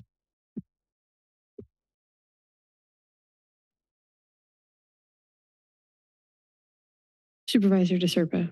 Aye. Supervisor Cummings. No. Martinez. Aye. Koenig. Aye. Hernandez. Aye. Motion passes, one dissenting vote from Supervisor Cummings. my gosh. So I'm gonna look at the county council because it is 10:30 and we do have the scheduled item for 10:45. And we have a long agenda item for the regular agenda, which is item number 7.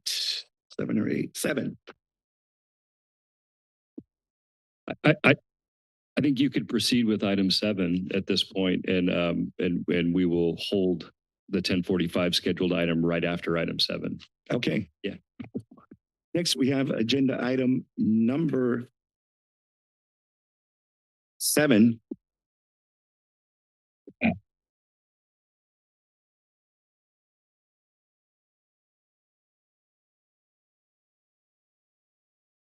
Consider the status report on closure of health services agency, radiology and laboratory services, health services agencies. I'll turn it over to Connie Moreno Peraza, Director of Health Services Agency, Jen Herrera, Assistant Director of Health Services Agency, and Amy Peeler, Health Centers Division Chief, for the presentation. Good morning, Chair Fernandez and the rest of the members of the board. Good morning. We are here to provide you a status report on the staff layoffs and radiology laboratory alternative services. Jennifer? So first, some background. On June 10th, 2025, your board accepted HSA's budget with the deletion of 74.4 FTE positions, 11.6 FTE of which were filled. Funding was provided to HSA to support an extension of our lab and radiology services through September 30th. And HSA was directed to return before September 30th with alternatives and an update on the staff layoffs. So first, a review of the staffing updates. The staff layoffs as of August 20th, 25, we have here. The 12 staff impacted, or the 11.6 FTE, was actually divided between our health centers and our behavioral health division. Behavioral health holding 4.0 FTE or 4 staff, and our health centers holding 8 staff, covering 7.6 FTE. Of the 12 staff impacted as of late August, 6 have had found county placement. 1 still is seeking county placement. 2 are retired or retiring. 1 has resigned in lieu of placement, and 2 staff will be laid off effective September 30th due to our inability to place them due to pay preference. And supporting the staff has been in collaboration with our county HR. Before I turn it over to our Chief of Health Centers, Amy Peeler, I want to provide a little bit of context of the landscape of which our health center division lives in, which is the Health Services Agency. This graph here is something you've seen before. This was included in our budget presentation. It's our department's operating budget increases in net county costs over a span of 10 years. The blue bars indicate the non-county revenue. The orange bars indicates the general fund or net county costs. And what you see here is just a rising cost of expenses over time and the continued non-reliance on general fund. So as much as we can, as a department being one of the largest or the largest department in the agency, in the county system, we really try to be as self-sufficient as we can with our operating expenses because we know there isn't enough general fund to reallocate back to our services. So this is the landscape that our health centers is living in. As you see in this current fiscal year 25-26, we're actually starting to see a reverse trend of our operations because we are starting to decrease based on the expected impacts of our budget. Our budget in this blue area is primarily Medi-Cal reimbursements, grants, fees, and fines collected, and state allocations. This Medi-Cal infrastructure funding and state allocations is really what has helped subsidize the budget overages in our health centers, and we have new pressures added onto that safety net funding. One of those pressures is related to our intergovernmental transfers. It's also known as the Voluntary Rate Range Program. This is funding we receive from the state via Central California Alliance for Health that supports Medi-Cal infrastructure. And starting this year, this funding allocation is now split between us and the Pajaro Valley Healthcare District as another public entity now supporting Medi-Cal infrastructure. So we have less of that funding coming in, which has been the primary source of subsidy for health centers. We're also, as the board is very well informed, we do have low CalAIM reimbursement rates for our behavioral health systems. So this is another pull on our safety net infrastructure funding. And lastly, we're funding multiple, what I'm calling startups. So our Hope Forward program, the new Youth Crisis Center, Behavioral Health Bridge Housing is another new project, and Watsonville Community Hospital has been a continued priority for our agency to help support in any way that we can. And with any startup, you need initial funding, and then you have to have some safety net of funding to support it as it gets stood up, and until it reaches its own sort of sustainability process. So with that, that's the landscape that the health centers division is living in, and which is why we've looked at our health centers at making some adjustments in order to think broadly about how we think about this funding source, not just for the health centers infrastructure, but for our healthcare infrastructure broadly in the county. And I'll turn it over to Chief Peeler.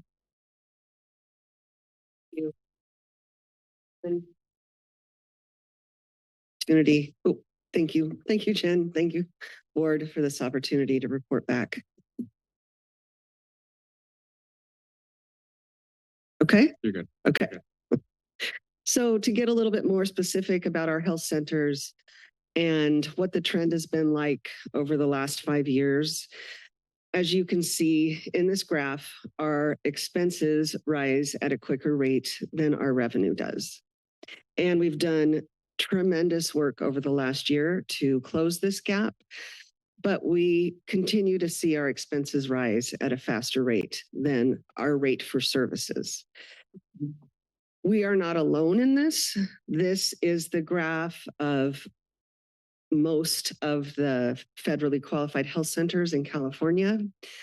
We are all experiencing this cut in margins of revenue, and we are looking at some truly significant financial hits with changes to Medi-Cal at both the federal and state level.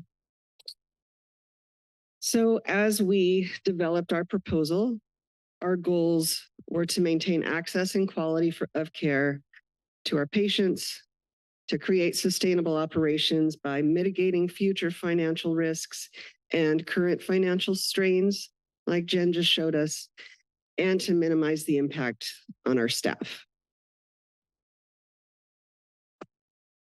So we looked at all areas of the health centers divisions, and we've been asked to come with alternatives. So these are the different things that we do in the health centers. Our mission, our primary mission, is primary care for Medi-Cal and indigent populations, and that is what we're required to do by our federal oversight agency, which is HRSA, or the Human Resources and Services Agency Administration. As we delved into all of our different services, lab and radiology stood out.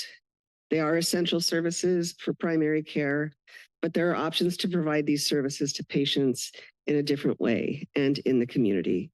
So reconfiguring these services have the greatest savings and the least impact on the number of staff layoffs. And at the same time, they have great value to our patients. So to look at what happens as it relates to lab for our patients, this is current, this is the way our existing model is. A patient comes in to any of our clinics. At Emmeline and Watsonville, our staff draw the blood and it gets sent to Quest Diagnostics. And there's about a 1 to 2 day turnaround. And this is historically how we've done it and currently how we do it at our Watsonville and our Emmeline health centers. At HPHP, traditionally, historically, the staff there draw blood and then it gets sent to Quest. And that also is how that works at Juvenile Hall, where we provide care for the youth in Juvenile Hall. So on the right, you'll see the impacts to our budget and to our staff. And as part of this, we have to consider how the health centers lab supports public health and also behavioral health. As we look to what the redesign could look like,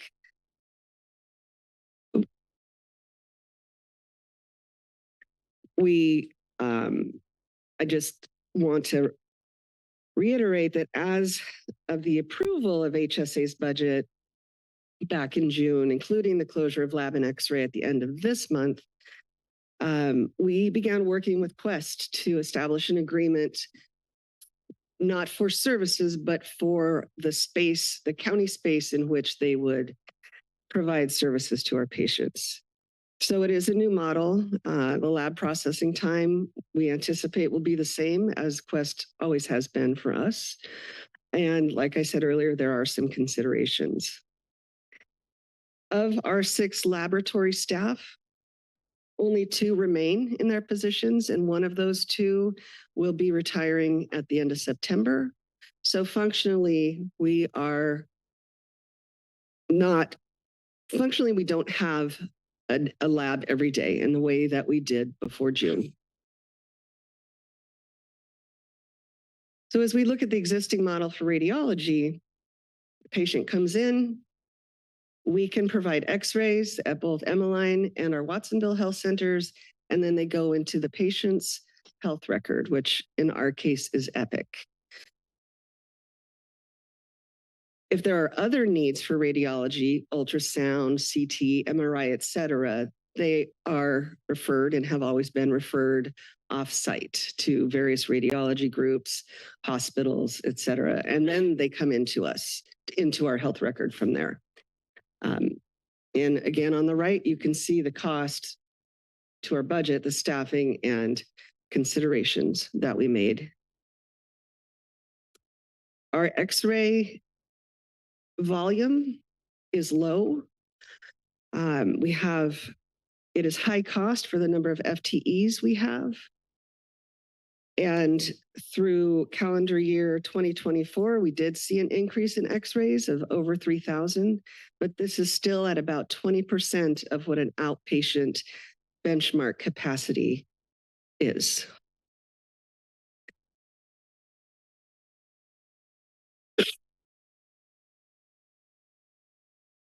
Sure.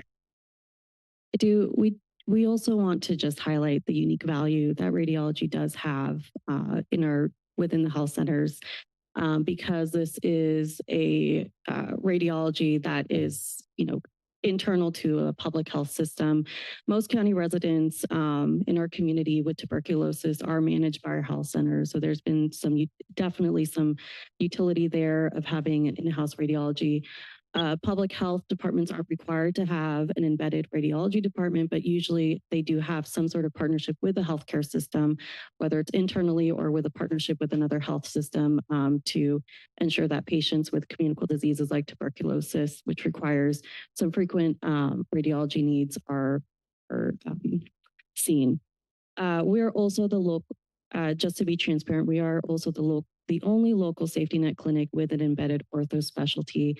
And of our radiology, specifically X-ray referrals, 2024, about 11.6% of those radiology referrals came from our ortho.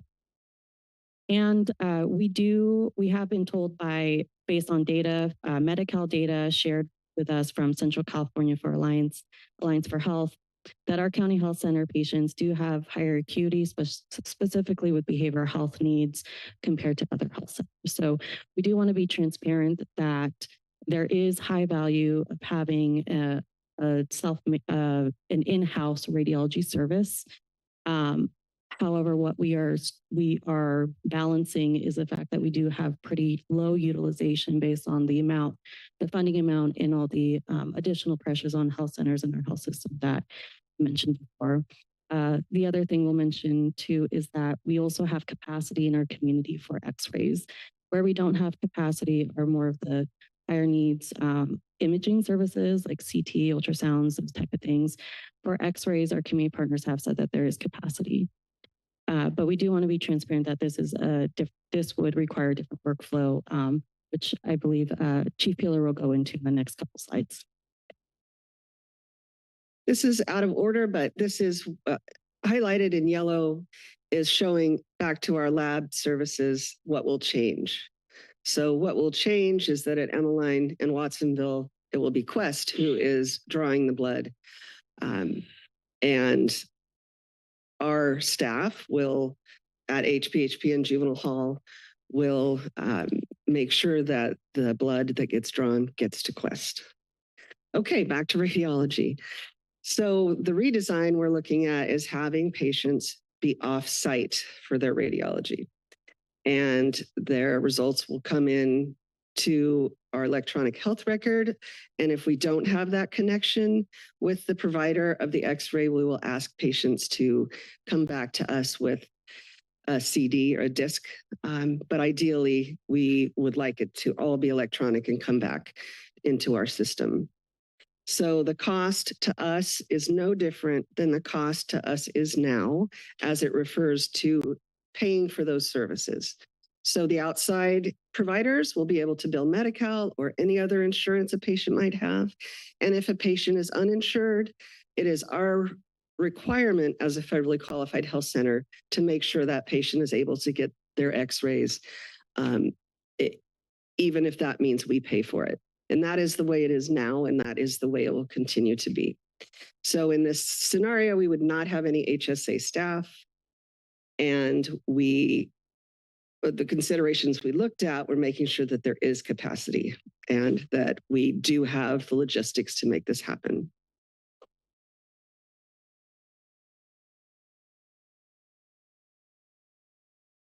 So part of the direction to the HSA staff was to work with staff impacted on alternatives to maintain services. So we did coordinate with SEIU and our county human resources. On June 10th, our county HR director did reach out to SEIU right away. We did coordinate and schedule a meeting, which was held on July 17th. And since that meeting, we've corresponded formally through memos. So that formal communication with the specific recommendations are included as attachments in the board item. But I did pull out on this slide specifically the revenue growth strategies verbatim that was proposed to us from our SEIU staff.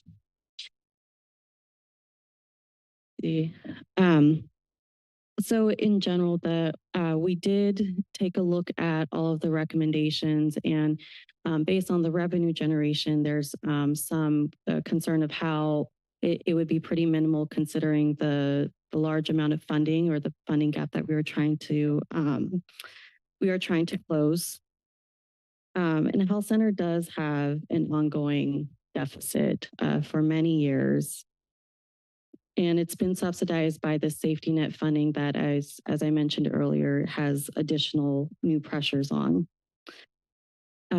Also, Health Center's primary mission is to support the Medi-Cal and or underinsured population in our community. We're not looking to compete with other healthcare systems. We're really meant to be a safety net program. And so that's something we were keeping in mind as we reviewed the proposals. Health centers, what else was in the proposal was a recommendation to look at expanding our ortho specialty, which we are looking into, and we are working with our other FQHC partners to see what the potential space could look like to get, again, in an effort to support the Medi-Cal and uninsured populations.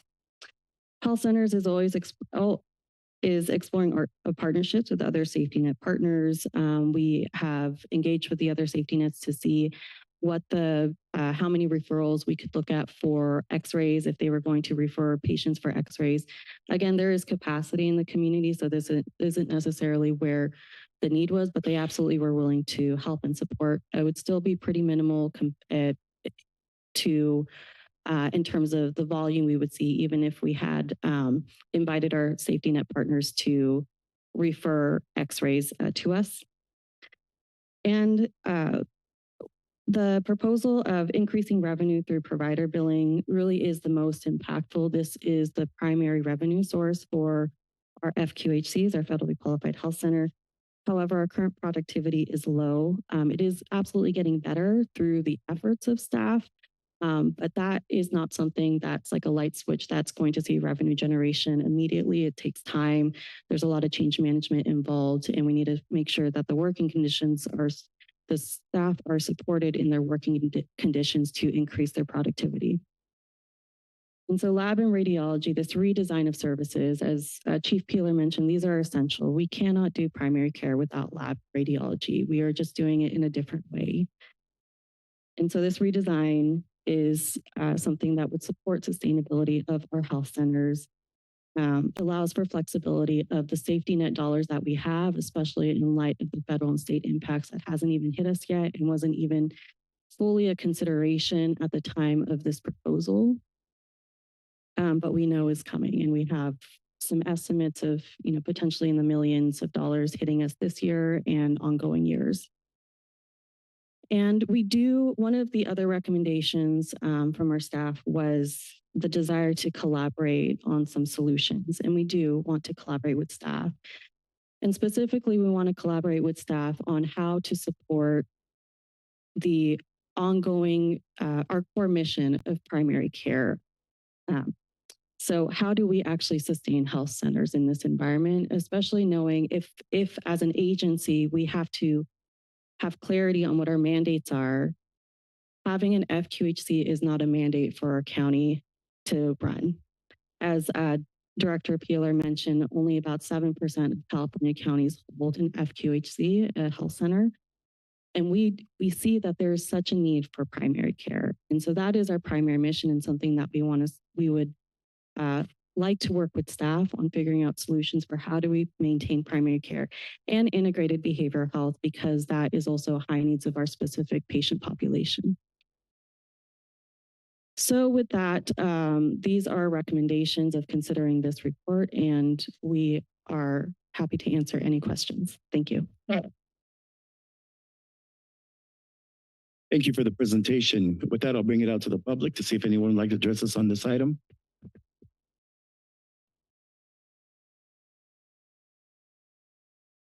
Manu. Good morning. Thanks so much for the opportunity. The reason that I came here, I was not aware about the agenda. I just came back from the doctor. I had a small accident and I had an x-ray this morning. And I have been using the clinic for many years. And I was extremely shocked to understand the whole news. And here, your explanation, I could not grasp the whole information, is not for me or for many people probably. This is a prevention because you feel that the future is coming where you're not going to have the money allocated, or as you started talking about the staff, I didn't understand if it maybe is the lack of staff to be able to serve the public as is. And also you mentioned as well as the possibility of you have a refer job to the clinic, and therefore there is a revenue can be created to close this gap. And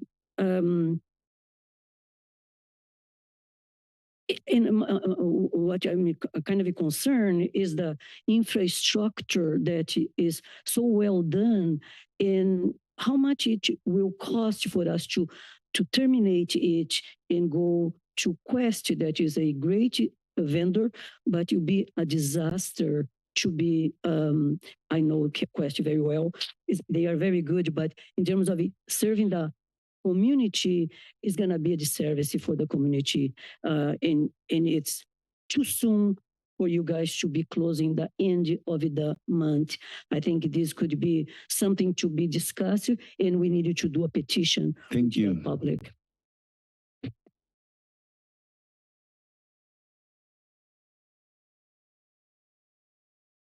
Good morning, members of the board. My apologies for my frustration. It's been a rough week with MHCAN closing their doors unexpectedly. We've lost Planned Parenthood. We've lost Telos. We are bleeding services left and right. And I understand, as I've been here twice, members of the board directed HSA leadership to suggest alternatives. And I'm a little confused because I'm still not seeing alternatives being proposed. The only alternatives that you've seen in this presentation are the alternatives that we presented. And there are good reasons why some of those might not be enough. But SEIU, as always, puts out the call that we ask for HSA leadership to work with us in devising alternatives, not just finding reasons why the alternatives that we suggest are insufficient. We are going into unprecedented territory, and in just the last couple of months, we've seen massive loss in public services. You have a chance here to protect remaining public services and to insist that your earlier orders are followed and that alternatives are presented. I ask you, please use that opportunity. Protect public services, protect Santa Cruz. Thank you.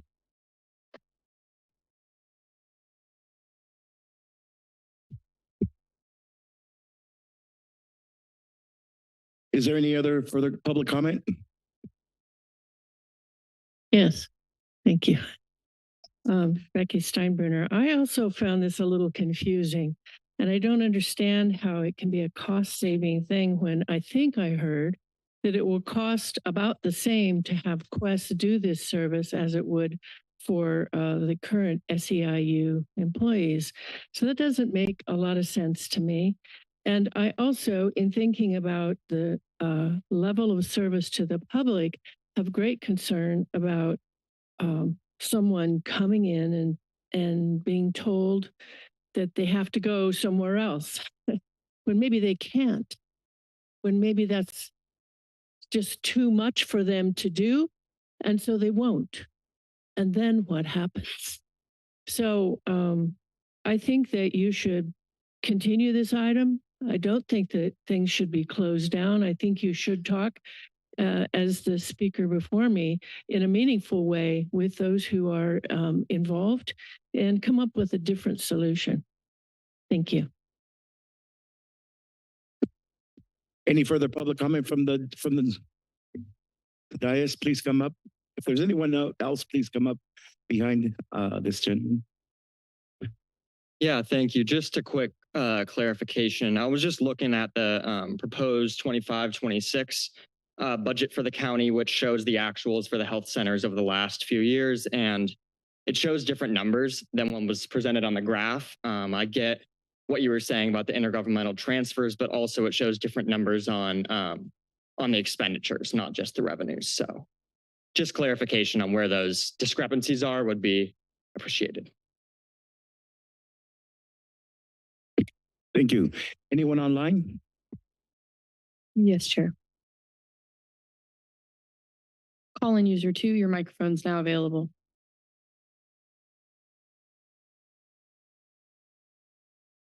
Yes, there's a massive loss in public services due to Trump's executive orders. It's like a dictatorship. That's why I kind of cringe just now when you have put public comment at the discretion of the chair rather than rules that provide for the public well-being. Needed services are being cut while money goes to the military. It's very, very disturbing and damaging. Regarding radiology, I was appreciated the report given and that some services can be provided in a different way. Radiation is actually a dangerous, expensive technology, needed sometimes, very overused, and a cause of cancer is medical x-rays. We need to keep staff and have more holistic approach to health than this expensive, dangerous technology. CAT scans are I don't know how many x-rays they're equivalent to. So I think we need to have cities and counties demanding that the money going towards the military be redirected towards our needed public services here.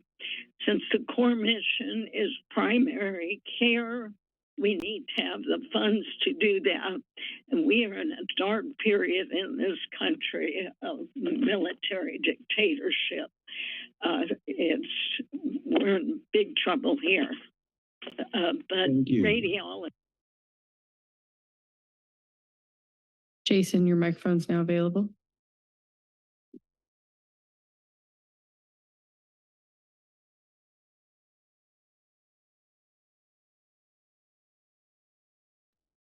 Jason, we're not able to hear you. If you would please try muting and unmuting yourself.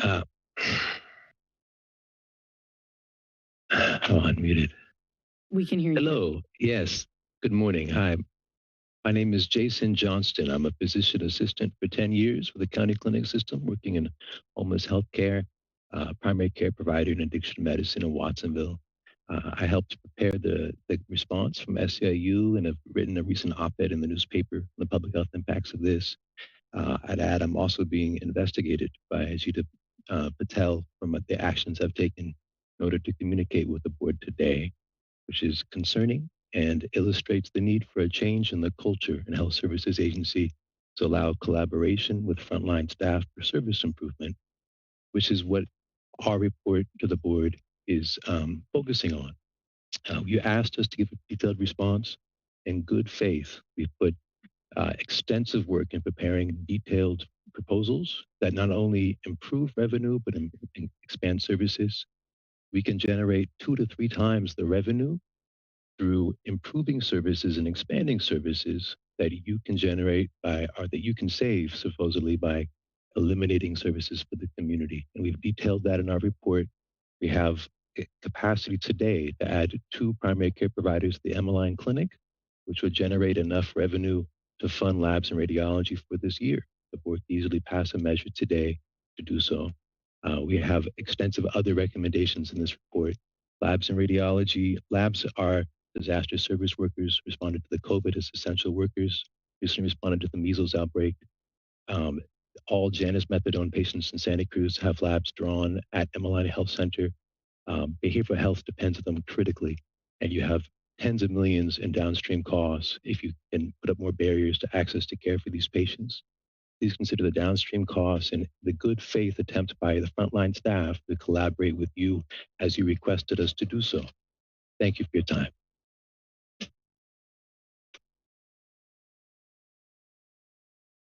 Kevin, your microphone is now available. Hello. We can hear you, Kevin.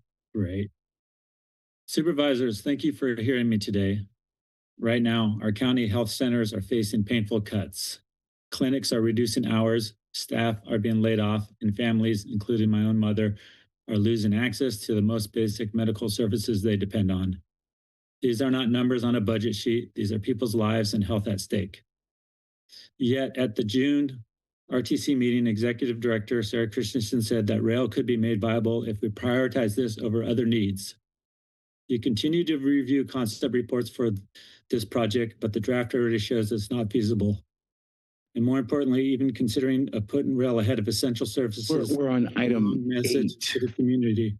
Yes, this is about focusing on what we need for the community. We cannot have it all. Every dollar, every ounce we focus on chasing a speculative project is energy taken away from things that matter today: our healthcare system, public safety, housing, and infrastructure.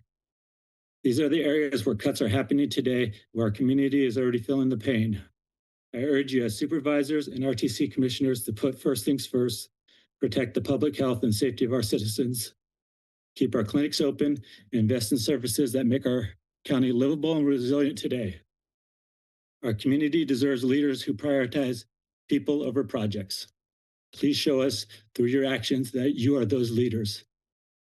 Thank you. I see no further speakers online, Chair. Thank you. With that, I'll bring you back to the board, starting to my right.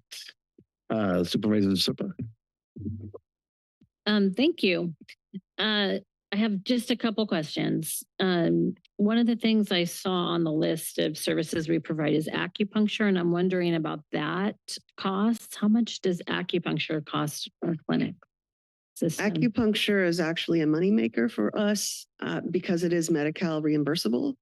And so we have both a physician who does acupuncture and then a doctor of Chinese medicine who also does acupuncture in all 3 of our clinic sites. And then we were able to bill every one of those and get the same rate as if it was a physician assistant or a psychiatrist or a doctor of other means. So that particular line item is self-sustaining, it Yes. sounds like. And then I'd like a little bit more information about the PV Healthcare District. I didn't realize we were splitting money, so I'd like to know, where does that money come from?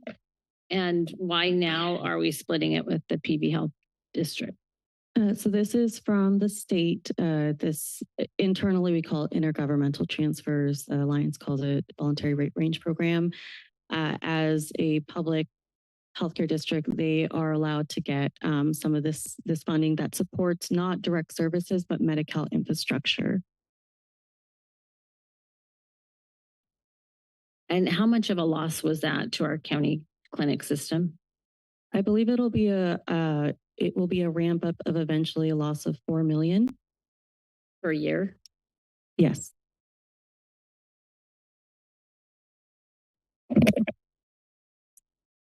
Okay. Thank you. Thank you, Supervisor Cummings. Thank you, Chair. Thank you, staff. And thank you, members of the public who commented on this item. I guess I want to start on page numbers, but the second to last page of the staff report where it discusses the expenditures. And so, for example, laboratory services would be about $1,137,600 and generate approximately $20,000 in revenue. And then radiology costing $393,851 and generate approximately $60,000 in revenue. How do we get to a point where we have had these services going on for decades and now we're only able to generate such small amounts given the expense? I think it's really it's really confusing to me, and I think to many members of the public, how we've gotten to this point where there's so much higher expense than the revenue that we're bringing in. So I'm just wondering if you all can speak to that. Sure. So nothing really has changed about the way in which we are able to bill for the lab and x-ray services. The lab and x-ray services are seen as ancillary. When a patient comes in and they see their primary care clinician or their behavioral health clinician or acupuncture or the dentist, we are able to bill our respective payment system rate for that visit. When a patient comes in without a visit and gets an x-ray or a lab, we're able to bill for that and we get a small amount of money, and that's the 20,000 and 60,000 you see. But what we're seeing is that our expenses, by far, our staff, our people, are the most expensive piece of our budget. And that is increasing. Inflation for everything we do is increasing. And certainly that's not going to get better in the short term. So over the years, we have been subsidizing the lab and x-ray, and we are at a point where we still have a deficit. We're looking at bigger deficits with the federal and state challenges with Medi-Cal, and using our considerations of least amount of impact to staff and patients and most positive impact to our budget. That's how we came to these two services.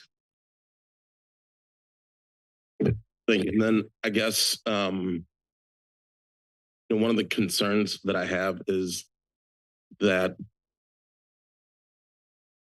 back when the board had taken action on this item on June 3rd and June 10th, I think the board's intent was really to have staff come back with options for us to consider. And I think part of why we wanted to have this conversation before September 30th is that September 30th is our final budget hearing, and that we really wanted to try to get to a place where, we could have staff working with our frontline workers so that we could try to figure out, an alternative, because we know how important these services are, and for the community, and really wanted to figure out, is there any way to maintain these? And I just don't feel like that.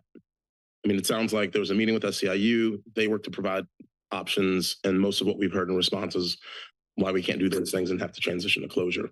And I think for me, I'm really concerned with the opportunity to have meaningful engagement with SEIU, and that maybe that didn't happen, and that we really want to see these services not just continued, but also the fact that we want to figure out ways to increase productivity. If productivity is low, increase opportunities for people to come in. And I get it that we're moving into really tough times, but I also want to remind the board that we do have a new HSA director.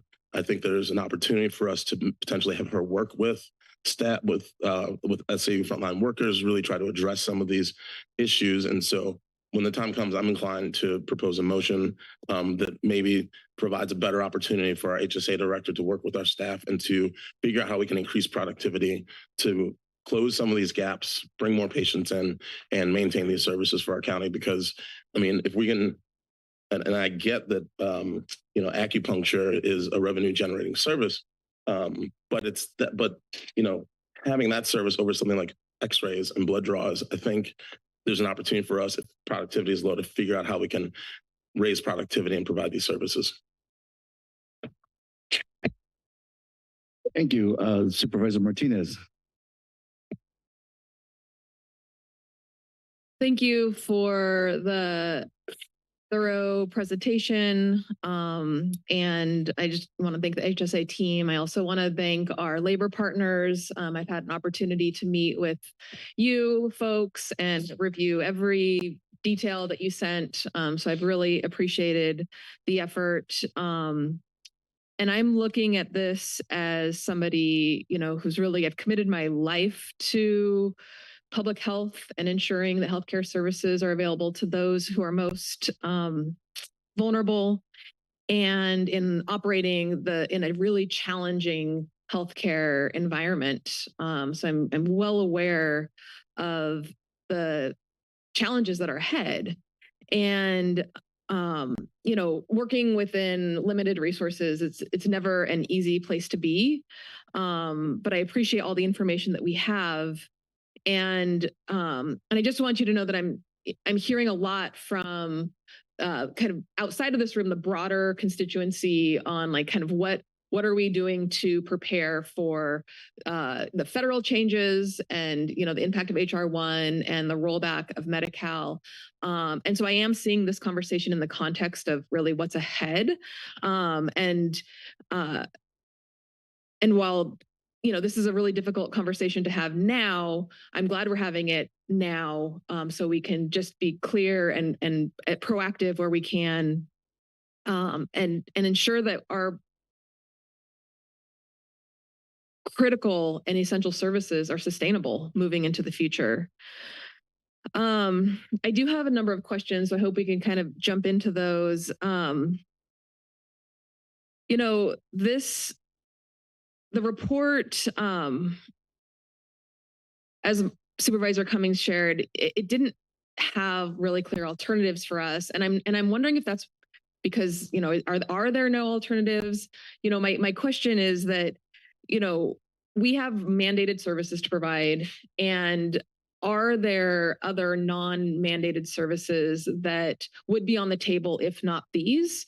You showed a slide that had like 2 color shades of blue, and was that trying to show us what's mandated and what's not? Maybe you could go back to that slide and just show us, you know, what you're looking at when you're thinking, when you sort of called out both lab and radiology as the place for changes.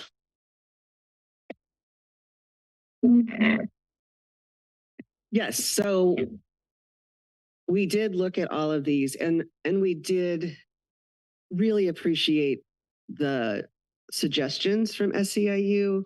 We took them very seriously. We looked into each of them.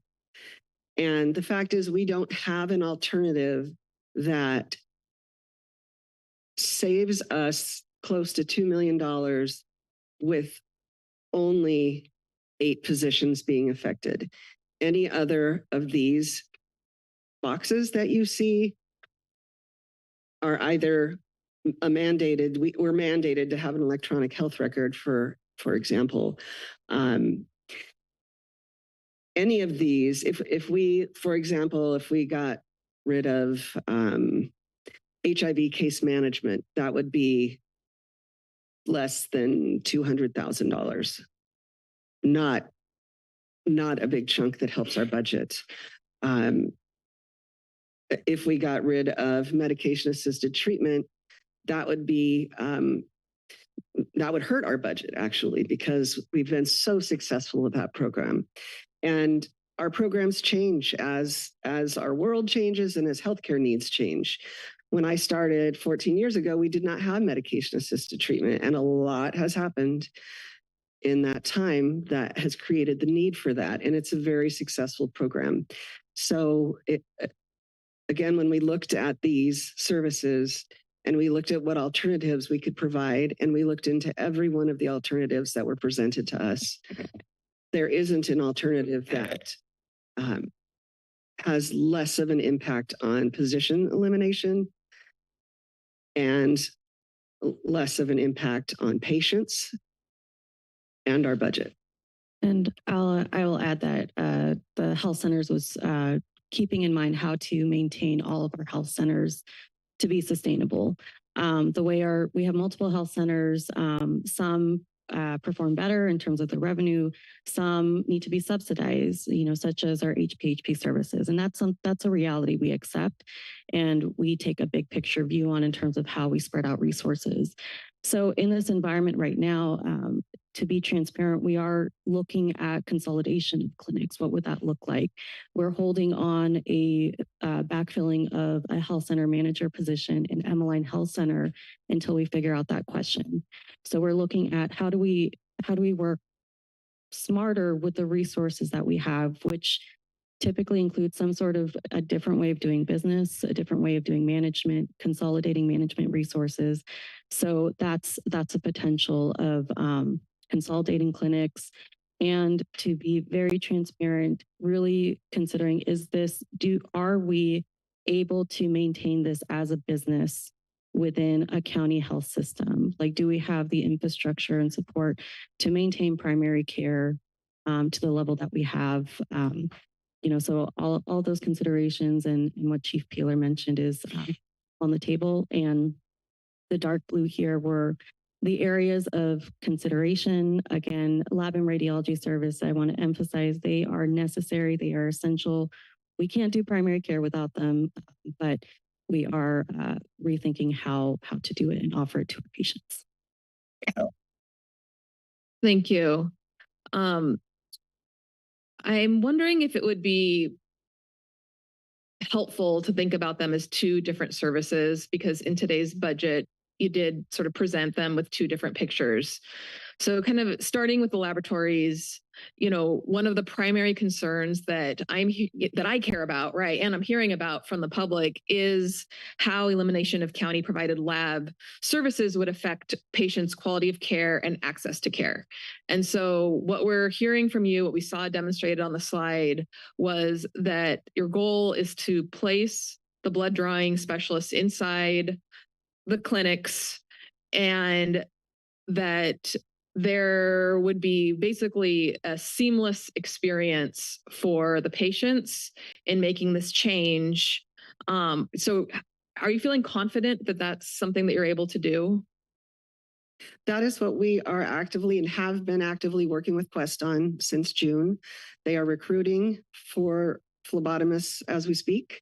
We have a check-in this week to see how that progress is, and that is absolutely our goal. And that is what is happening now at both Salud para la Gente and Santa Cruz Community Health. And so do you have a sense of kind of how quickly you could expect that that would be in place if we were to make these changes effective September 30th? We have asked for them to be in place October 1st. I think that with any project, we can anticipate some bumpiness along those roads. Our patients right now are experiencing that bumpiness as almost all of our staff have left. So as it is now, they're being referred out to Quest in the community. And we're looking forward to being able to continue to see them in our actual clinics. And then kind of going back to Supervisor Cummings' question, you know, if the county's not able to cover our costs doing this lab work, why would Quest want to do this? Why would they be able to cover the cost and do the work? Sure. So if a patient comes in and sees their physician, whoever their primary care provider is, and they get labs ordered, and they go to our lab, they get their blood drawn, maybe they get an x-ray too, maybe they see a therapist that day. We get paid one rate for all of those services, whether all those services happen or only the physician who saw the patient. So we can't bill extra for the lab we do in that scenario. If a patient comes in, if a patient got, let's say, labs that need to be repeated in 3 weeks, and so they come and they just get that lab service, we can bill for that. And it is nowhere near what our rate is for our clinicians, but we can bill for it. So when a patient goes to Quest and they have Medi-Cal or they have any other insurance, Quest can bill the full amount for that service and get their full amount back. And that's the difference. Thank you. So basically what I'm hearing is that largely we should not expect that our clients would have a noticeable difference in care if we were able to proceed with this change, and that it would help to address a deficit of nearly about 1.5 million by making this change. Am I correct in reading that most of the employees who have been affected by this part of the change have been able to be placed in other county employment? In other county employment, and one has already retired, one is planning to retire, and one took a position outside of the county as a phlebotomist. Okay. So given that, as it relates to lab, I feel inclined to support the staff recommendations as it relates to lab. However, when we move to radiology services, I also have some questions, and I would recommend looking at them separately. So correct me if I'm wrong, but if it's my recollection that by shifting radiology from county provided services to those provided by a community partner, we're talking about services provided to about 1,800 patients at a cost of about $443,000 a year. Is that correct? Yes, that's not assuming that. Yes, that is correct. And what's the current status of our radiology staff? Our radiology staff are still with us and providing services. Okay. And in your presentation, it seemed pretty distinct that for radiology, this is where there would be a change in workflow. Yes. Folks would have to transport to another site. What's your confidence that that would be able to be possible? What type of vouchers are available? What, based on your experience with our patients, what do you see as possible there? Sure. So one way to think about it is it's a referral to get an X-ray, and our patients get all kinds of referrals all the time to a cardiologist, to a dermatologist, for an MRI, for a CT scan, orthopedics, gastro, all the kinds of referrals that patients need to get to out in the community that we don't provide in-house. So it really is the same in that circumstance. If a patient has a difficulty getting there, our Homeless Persons Health Project staff does quite a bit of transportation, often in mornings to the methadone clinic, and we have our street medicine team and our mobile clinic. So in that program, we really meet people where they are, but it is true at the same time that patients will have to travel. And we do have bus passes and some taxi vouchers for patients that really have a struggle in getting there, like we do for our other referrals too. Thank you. So, I want an opportunity to hear from my other colleagues on the board. However, really thinking about this, I am concerned about the disruption of services for those seeking radiology. And while, I wish we had all the resources we could to continue to subsidize all of the services that are provided, if we need to make hard choices today, I'd be more inclined to support a continuation of radiology throughout the year, while continuing with the plan to transition lab to Quest, given the seamless experience for the patients if we use Quest for lab versus the radiology. So that's what I'll be looking towards when we get closer to making a decision on this. With that said, I'm done with my comments. Thank you. Supervisor Koenig. Thank you, Chair, and thank you, staff and SEIU for all the productive discussion on this topic. It's true, as the line of questioning that Supervisor Martinez just explained, we're really facing some perverse incentives here where Medi-Cal won't reimburse us to do this work, but they will reimburse a third-party provider. And so, I understand the approach that you've brought us, which is in difficult times, let's let someone who can actually get paid to do the work. On the other hand, I do understand, the argument that we've heard largely from SEIU and from other people who utilize these services, and of course the folks who have worked in the lab themselves, which is that we work with a patient base that are difficult sticks, right? And that it's not going to be easy to replace someone with decades of experience working with these kinds of patients, from their both ability to connect emotionally with patients as well as just to get blood draws in difficult situations. So I hear that loud and clear, and I absolutely share some concerns that it's not going to be a one-for-one replacement, even if it's in the same location, just because we'll be losing those experienced employees. And unfortunately, the reality is we already have, right? We're kind of mid-swing on this, whether we like it or not. And while, I share the sentiment expressed by some of my colleagues that it would, sure, we wish we had alternatives. The desire was to be able to identify alternative solutions. It sounds like the primary alternative that or approach that's been suggested of trying to just generate more revenue.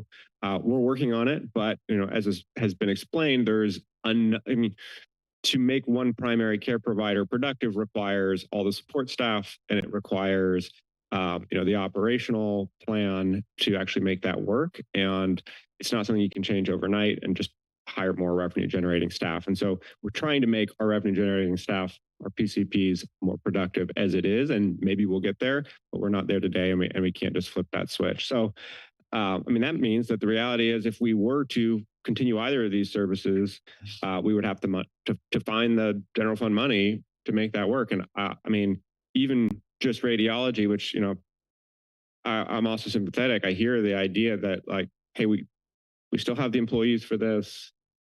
There's still a possibility to sort of continue the work. Yet I don't know where we would find $334,000 for the remainder of this year. I mean, what do we want to cut, right? Something else would have to be cut. So, and then, the other piece of this is just the uncertainty for all of our employees. I mean, if we were to try to reverse course today and say we're going to maintain lab services, I mean, we've already lost the majority of our employees in lab. How are we going to go back and actually hire people when there's not a clear commitment to be able to continue, like, that we have the financial resources to continue these services, that we have the will to continue them? I don't think that's a great work environment for anybody. And that ultimately is true for both lab and X-ray. So unfortunately, I think we're at a place where we've really sort of already begun this movement. We've got to follow it all the way through. I think we should absolutely be tracking patient outcomes and see if we are seeing those drop-offs, if we can address them through more sort of chaperone services, ensuring people are getting, offering transportation to get to lab or X-ray services. And if we find that we just simply cannot replace these services, we should recommit with that understanding and that momentum in a way that says, we say, this is an essential part of our service. We simply have to fund them. And we're going to do so going forward because it's an essential part of our model. I don't think we're there today. But if that's what the data demonstrates over the coming years, then maybe that's the approach we can take once the financial hurricane we're facing passes. And so I'm prepared, unfortunately, to support the staff recommendation. Well, basically accept this report and basically continue with the budget action we said, which was 3 months of additional budget for perpetuating these services. And then unfortunately we don't have any more, and that therefore they would come to an end on September 30th. Unless I hear something that says where we could get the money to make it work. Chair Hernandez. Go ahead. If I could comment. Thank you. Chair Hernandez. Yes, I wanted to comment on a few things. One is a process issue that was raised about the budget. Just to be clear, the last budget hearing was on June 10th. That is how we do this in our county, and now most counties do. So the budget was approved on June 10th. We have to approve it by June 30th. That's when we approve the budget. September 30th, when we submit the final budget to the state, is primarily a ministerial action, not a public hearing on the budget. It's a ministerial action to submit the state controller forms and to carry out last day actions that the board authorized on June 10th. So the board, now there's a way around it. You can amend the budget anytime you want. So, but it's not, just to be clear, the budget was approved. There would be an amendment to the budget. Okay, so just process issue. Second of all, the alternatives are primarily, raised revenues. We looked at all those. None of them are a short-term solution. Some of them might be viable more in a long-term solution. We're going to work on those issues in the future, but none of them are the answer right now. Second of all, cut other places. Health Services has looked other places in their budget, and nowhere else in their department is going to have less of an impact. It's going to have more an impact on the community and more of an impact on staff. So this is the worst of evils facing us. The other alternative for the board is to look at other places like the general fund or one-time funds. So Health Services does have reserves. They're one-time funds. It's bad budget practice to use one-time funds to fund ongoing operations. It's just not a good practice, but you could do that. There's also general fund one-time sources like our contingencies. Again, using one-time funds to fund ongoing operations is not a good idea, but you could do that. There's contingencies in the general fund. You could take 300, 400,000 out of those and fund it for another year. But again, it's not a good practice, but you could do that. Third thing is you could cut other places. you could cut other departments, right? Other general fund departments. All of them are there, and you can make ongoing cuts to those. And that would be what you should do if you really value this above, to restore it. Having said that, though, I'll make it clear that this is just the beginning of cuts that are coming to Health Services Agency. There's a bill called HR 1, which was approved on July 4th by the Congress, that was a product of the President Trump's initiative to make these kind of cuts. And so the cuts are starting this year. There's 5% less people with Medi-Cal insurance that we're already seeing a decline in, and everybody's seeing it already. All the FQHCs are seeing it. We're seeing it. The hospitals are seeing it. 5% of people already are losing their healthcare insurance. The Affordable Health Act, or California, what is it called? The Covered California. Covered California, those subsidies are ending as well next year. So those cuts are going to be happening as well for many of people who have Covered California. And then over the next 2 years, you're going to see all the other cuts that HR 1 implements. And we estimate, the Alliance estimates, that somewhere between 20 to 25% of people on Medi-Cal are going to lose their healthcare insurance. That's going to impact Salud para la Gente, Santa Cruz Community Health. That's going to include Watsonville Hospital, Dominican, every healthcare provider in our area, and including us, especially us, because we care for the people that are most vulnerable to the things that are included in HR 1, which are more frequent re-enrollment requirements, more strenuous and rigorous re-enrollment requirements that are meant basically to create bureaucracy to get people to drop their insurance. Let's be clear, that was the intent, in my view, of the legislation. And they're going to do that, and they're going to be successful at it. And then the other thing is the work requirement, which is going to require and affect many of our people.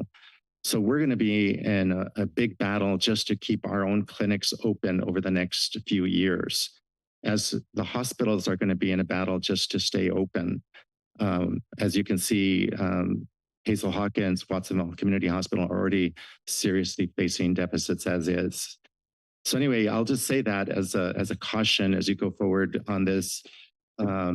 I'm afraid that even if you find funds, you tell us what you want to do, but you've got to fund it or cut somewhere else. Or you could use one-time funds, but again, that's a bad practice to do. And then, but again, that's up to you folks if you want to do that. And then, but know that in the next year's budget, you're going to see more cuts, and they're going to be more severe. And then the following year, you're going to be trying to keep your clinics open. That's what you're going to be at. And again, we don't want this. None of us want this, but the Congress passed it. The president signed it, and it's his initiative. That's what they're doing. Maybe in 2028, there'll be a new administration. Maybe things will change, but for now, that's where we're facing with. Thank you.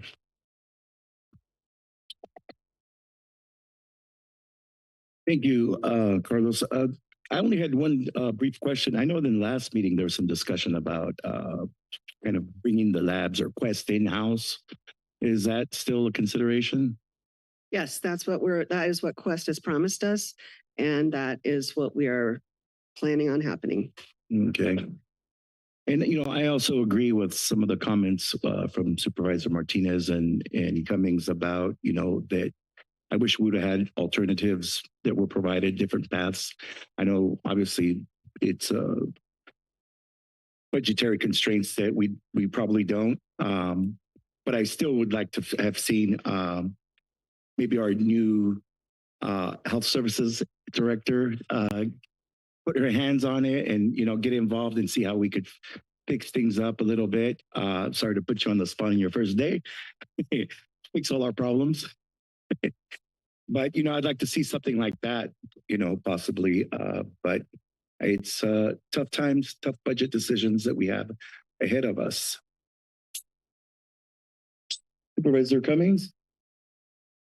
Yeah, so with that, to keep this meeting moving, I'm just going to make a motion that we continue radiology services through fiscal year 2025-26 using one-time funds.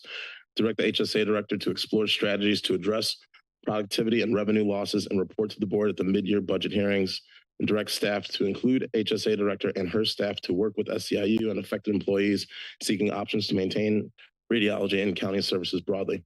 And I will say, so that's the motion. If there's a second, I just have a brief comment to make.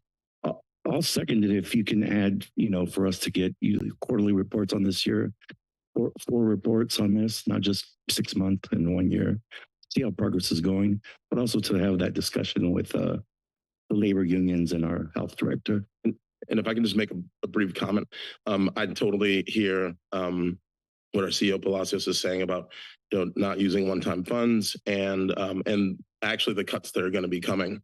But I do think we have a unique situation here where we have a new HSA director who hasn't had the opportunity to work with staff and work with SEIU to potentially address some of these issues around productivity and revenue losses. And I think that using one-time funds in this situation really will provide her the time and opportunity to see if there is a solution that can get worked out to increase productivity. And I think that it's worth us making that investment right now to try to see if we can maintain these services for the county.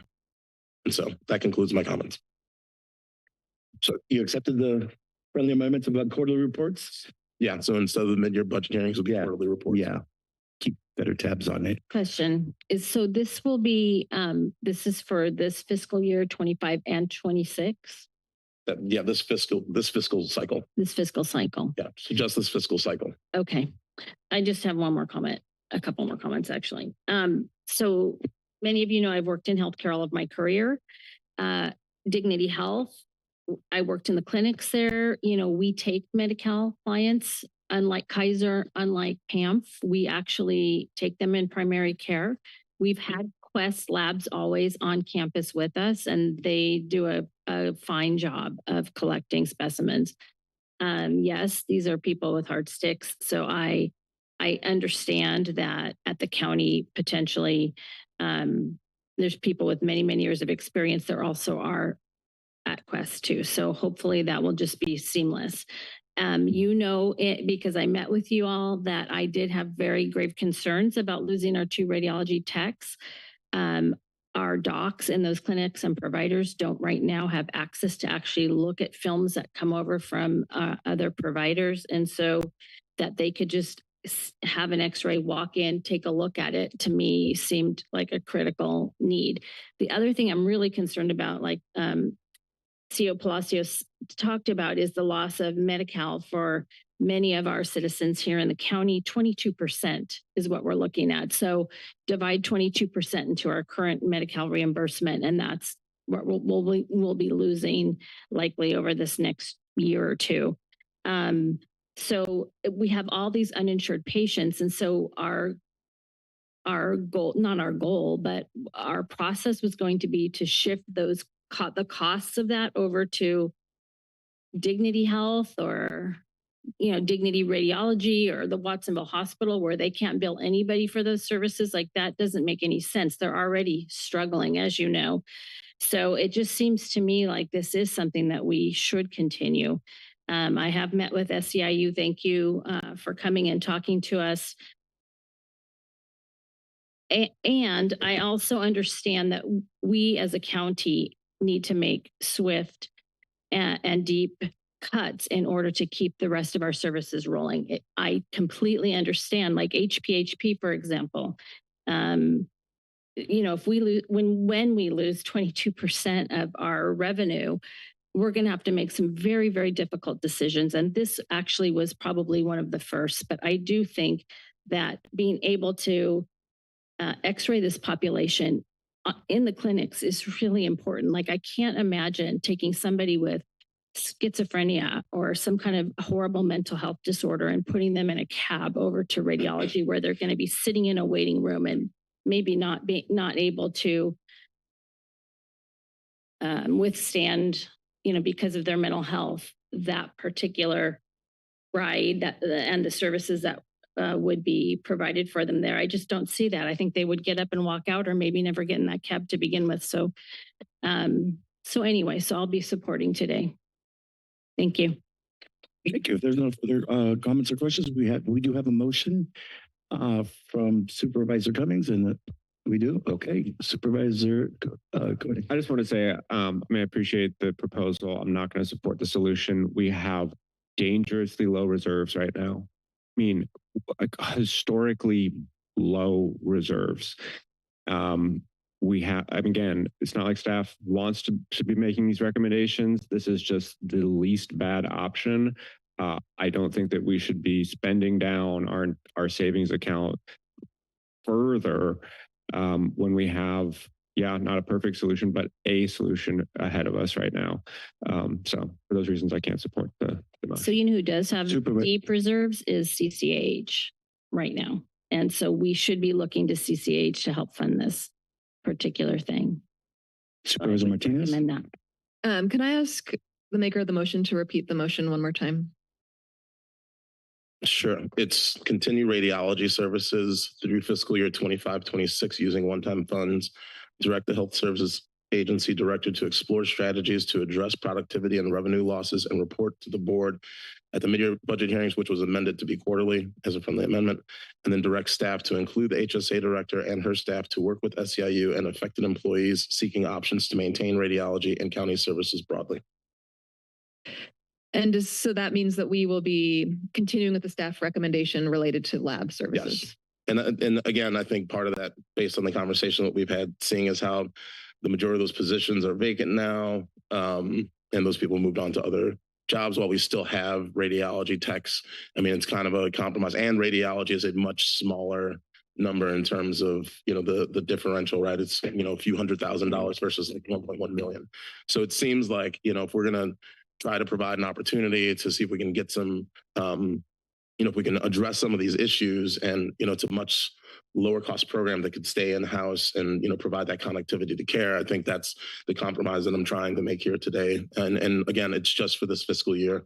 And when the budget comes back, if it turns out we can't maintain the services, so be it, we can move forward with the cuts at that time. But I think since we have a new director, let's provide it. While we can't keep the labs, let's at least help give her the opportunity to see if she can maintain radiology in some way, shape, or form. Great. So just a couple of comments on this. I want to just start off by acknowledging that, what we're proposing today isn't what staff brought to us as a recommendation. And I do want to thank you and appreciate all your work to date to get here. You are doing what we asked, which is to try to, address this systemic shortfall in clinics. And I also just want to acknowledge that I fully expect you're going to be bringing to us some really difficult decisions in the next fiscal year. Given the reality of HR1, given the reality of a decrease in Medi-Cal enrollees, given just so many changes in the healthcare landscape, I want to acknowledge that I recognize that. And I hope that for those labor partners in the room, for the workforce in the room, you recognize that there are going to be really difficult decisions ahead that we're going to have to make. That said, I'm inspired by having a new health director. I'm hoping that bringing some alternatives from out of other counties may help us start to bridge the gap in our existing services. I really want to encourage you to continue to work with our workforce to increase productivity. I understand that that's the goal. I know that's, been the goal for many years. We haven't seen it yet. And so to our workforce partners, we need your help to increase productivity. And that's what we'll be looking for in the future. That said, I'm going to be supporting the motion on the floor today. And I thank everybody for your good work on this. I just have a clarifying question for the motion, where the additional funds would be coming from. So what I would suggest is that we come back at the next meeting with the plan to carry out the motion. So we'll come back on the 30th with the specific plan to carry out the motion. Okay, and I just want to thank Supervisor Martinez. I couldn't have said it better myself. I want to echo her comments because that's exactly my reservations moving forward.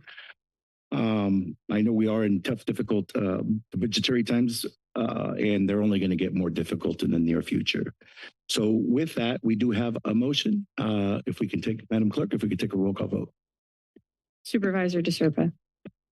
Aye. Cummings. Aye. Martinez. Aye. Koenig. No. Hernandez. Aye. Motion passes with one dissenting vote from Supervisor Koenig. We do have a regularly scheduled item for 10:45. or was it 11:45?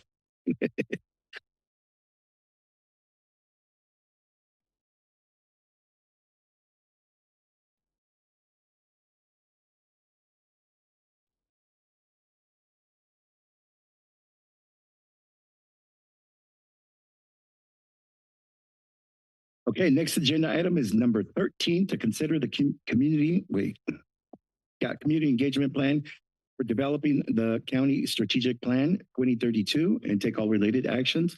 I'll turn it over to Nicole Coburn, Assistant County Executive Officer, and Erica Padilla Chavez, CEO of Second Harvest Food Bank, and Sven Stafford, Principal Administrative Analyst, for the presentation. Thank you, and good morning, almost good afternoon. I'm Nicole Coburn, Assistant County Administrative Officer or County Executive Officer. So today we're going to be presenting to you on the county engagement plan for the County Strategic Plan 2032, which is the new strategic plan for the county. So today's purpose, again, we're going to be reviewing the county engagement plan. We're building on the past work in which we're centering equity, clarity, and accountability. This has been a partnership from the very beginning. When we started the foundational review earlier this year, we've been engaging with the Board of Supervisors, we've been engaging with staff, the community, and the partners have each had a role. So let's first off ground ourselves in the overall project timeline. You all are familiar with this. We've been showing it to you in each of our presentations to the board and in our individual discussions. So as you can see here, the plan runs through key milestones. We just completed the foundational review and presented that to you in August. Today, we are here presenting on our community engagement plan. We will be entering into the fall that engagement work with the community with the intention of coming back to the board in November to talk about focus areas that we'll be zeroing in on with the community and having the board validate those. Then moving on, we'll be drafting the strategic plan, and we intend to conduct a board retreat in January, which will be open to the public, and we'll be working on the priorities within those focus areas. We will bring to the board a proposed strategic plan in the springtime. We'll get your feedback and then come back with the final plan for board approval in June. At each milestone, we're hoping to connect and get input on the decisions that need to be made. This is a very iterative process where we're going out to community, we're coming back to the board, we'll be going out to the community again, and then coming back to the board to work through to get to the place where we have a strategic plan for the board to consider. So before we look forward at what we have planned, let's take a quick look back at some of the elements in our 2018-24 strategic plan. As you will recall, this was the first plan that the county had ever entered into. It was really set a shared direction and built on the organizational capacity for performance and collaboration. We're carrying forward with what worked. We're setting clear priorities, using data, and working on cross-departmental alignment. We're also refreshing on where we need to reflect on current conditions and what residents are asking for now. So with that in mind, we want to show you what we have planned for Strategic Plan 2032. The top level vision, mission, and equity statement that the county currently has, we want to remain largely intact.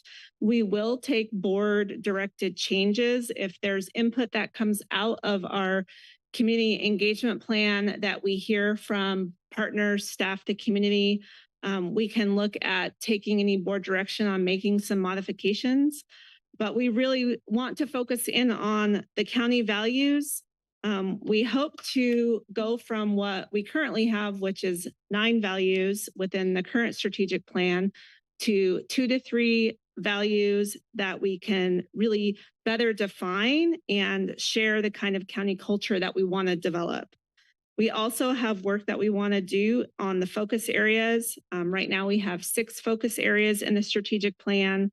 And we want to, through our community survey, through focus groups and board direction, we hope to identify new focus areas within which we will then work on identifying the results that we want to achieve and what the work we want to prioritize within those focus areas.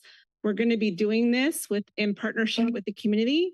And again, this work is going to be led by staff and community work groups and validated by the Board of Supervisors. So now I'm going to pass it over to Sven Stafford, who is the Principal Administrative Analyst in our office, who's serving as the project manager for the new strategic plan. All right, thank you, Nicole. Good afternoon, board. The focus areas are broad arenas where the county has meaningful influence and can meaningfully influence results. They help organize our efforts across departments and with our partners around shared outcomes. Each area will connect to existing initiatives so that we're aligning work and not duplicating work. To do this, we're going to go out and do a survey. So we'll be doing a press release today, and we'll be out at the county fair the rest of this week with a booth, trying to encourage people to participate in that. We'll also be using social media and email and other flyers and partners to get the word out around the survey. We'll be conducting focus groups with some of our commissions and advisory groups, trying to hit all the regions of the county, looking at the SLV Roundtable, the Pajaro Valley Collaborative, HIP Council, other places where lots of community partners are gathering. We actually met last night with the Teen Advisory Task Force and had a great conversation with the 2024 youth that are engaged in that. We'll also be working with county staff. Finally, we'll bring all that data back to the board for you to look at and review and help us finalize those focus areas for the new strategic plan. So within each focus area, we'll try to then specify the results and priorities that we want to see. The results will be the condition of well-being or what we want to improve for people here in the county, and trying to put that in plain language. Each focus area will have an indicator that tells us if we're making the progress that we want to see. And then within each indicator, we'll look at priorities. So the areas where if we focus, we can accelerate and move results more quickly. To do that, we're going to create focus area work groups. It'll be a combination of county and community partners. They'll get together for a number of meetings over the course of the next 3 to 4 months. And then we'll be going out and validating the work of those groups with the board and with the community through a board retreat that we're going to hold in January, and then community road shows that we'll do at least one in each district afterwards. Those will all be open to the public and will also help us validate priorities. So the idea is to go out to the community now, create the focus areas, do some work to get results and priorities within each focus area, and then validate with the community again. So there will be multiple places for various levels of input for community members, partners, and county staff. So delivering on these will require some clear roles and collaboration. Again, I mentioned that we're going to be creating this across board offices, departments, community partners, and residents. That leadership from the board will help set the direction. Staff will help steward that process through, and then the community will ultimately be informing the priorities that we come forward with. We hope that equity and transparency will guide the work so that decisions are reflective of the diverse expertise and lived experience that we have in the county.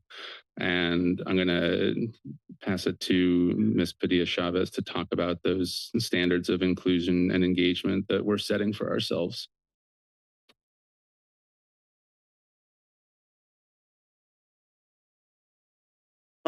Thank you. See, I'm a newbie at this.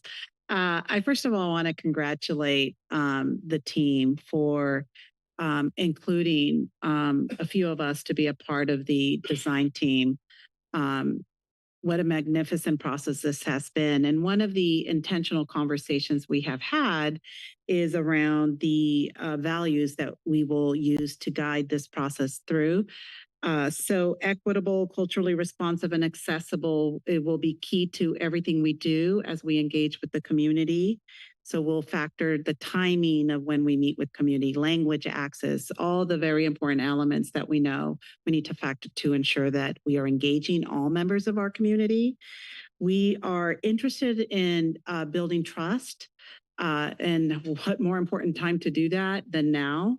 So what that means is as we engage community members from throughout the county, we want to be able to loop back and report where we're at in the process and how their voice is articulated in this process.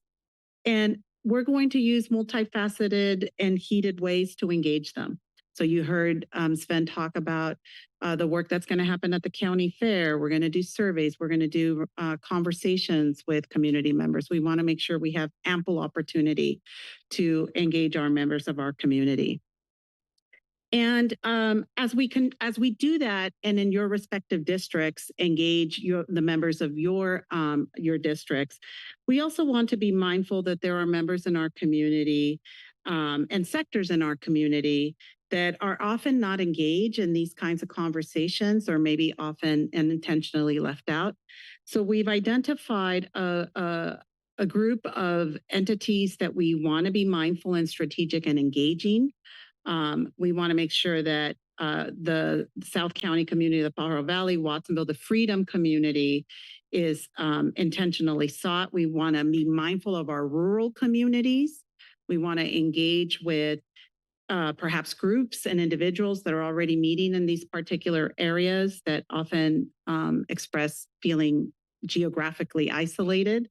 We want to make sure, especially at this time, that we're engaging members of our African-American Black community, our immigrants and refugees, our farm worker community, our LGBTQ, faith community leaders. We want to make sure we're engaging them. Of course, the community-based organizations, we want to make sure that all of them are invited to be a part of the process. The Mixteco speaker population, making sure that when we're engaging them, we're doing so, of course, with respect and linguistically aligned to their needs. We want to be mindful of families' work schedule too, and be mindful to hold spaces to engage our families who are working families. We want to make sure that we have victims of crime and survivors that have a story and a particular perspective in how they view our local environment, and we want to hear from them. And then key to the county and to every jurisdiction, our small business owner community, making sure we're hearing from them. They are huge contributors to our community. We want to make sure we're reaching the underserved areas in particular to make sure those members of the business community are heard. And one particular way that the board can support us, frankly, is asking you to help us engage all members of our community in this process in light of the narrative that aims to perhaps disqualify some members of our community. Your participation and encouraging engagement will be critical. Thank you. So I just want to end by saying engagement is going to be an ongoing partnership. We want to engage with all of the people who live in Santa Cruz County. We do have some areas that you saw listed there where we are prioritizing some really thoughtful engagement, because these are the communities that either don't know how to engage with the county for a variety of reasons. They don't have the resources or the capacity. And so we need to be really thoughtful about how we reach them to make sure their voices are heard. So that's why they are listed there. But really, everyone within Santa Cruz County, we are open and wanting to hear from all of them. So we're excited, as Sven said, to get started with the survey that we're going to launch tomorrow at the county fair. We have a booth. A lot of us as county staff are going to be staffing the booth at the county fair. So we hope all of you and other members of the community to swing by and see us and meet with us. We're asking the board today to approve the community engagement plan and direct our office to come back in November when we'll be talking about the focus areas and having you validate those. With this roadmap and your partnership, we are really hoping to focus on the actions that are going to have the best measurable improvement for community well-being. So thank you, and we're happy to take any of your questions. Thank you for the presentation. I had mentioned before, there's key events to find the Spanish speakers and farm workers. I think one of them is the Fiestas Patrias coming up on the September 14th. And I think the booths for community agencies are free, and I can even mention it up there on the stage as well. But with that, we'll take it out to the public to see if anyone would like to address us on this item. Seeing none, anyone online? Yes, Chair. Bernard, your microphone's now available. Yes, good afternoon, buenas tardes, Chair and Board, staff, Bernie Gomez with Milpa. My comment here is just really looking forward to engaging this process, learning this process. I know that, sometimes it's kind of discouraging sometimes to engage in some of these things because there's like a learning curve, and speaking with community members and folks that we work with and just our own families, right? And just, bringing this up to them and, letting them know like how important it is for our voice to be heard, and learn this process, right? It feels good right now that this community engagement plan is being tailored to all residents, right? As in the Santa Cruz County. So I look forward to engaging. We look forward to engaging this process, and yeah, I'll leave it at that. Thank you very much. No further speakers online, Chair. Then I'll bring back to the board. Supervisor Cummings. Well, thank you all for your work on this, and it's really good. Moving forward, it's really gonna be looking to see what comes back and what feedback we get from the community. One recommendation as well, I know Supervisor Hernandez recommended an event.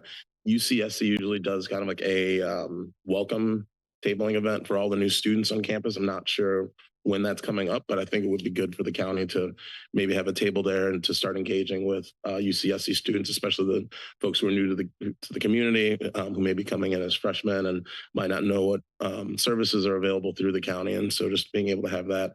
And then just please share any information with us that we can share out in our newsletters so that we can help disseminate this information as well, and make sure that, other folks like in my district, for example, we have the Davenport North Coast Association, we've got the Rural Bonnie Dune Association, making sure that they're sharing it out in their newsletters, and then encouraging folks who have newsletters to share the information broadly as well. So thank you all, and look forward to working with you all. Oh, and then the other point that I wanted to make was trying to connect with service industry workers. I think oftentimes some of our service industry workers aren't really as engaged in knowing what's going on. And so making sure that, those are some of the lower income people in our community who really struggle to be able to afford to live here. And so making sure that we're connecting with them, I think, is really critical. Thank you. Supervisor Serpa. Thank you. And Erica, thank you so much for participating in this process. I know that underserved voices will be at the table because of the work that you're doing to help Sven and Nicole and everyone else. So thank you. And thank everyone who's participating. Nicely done. And I look forward to the results. Supervisor Martinez.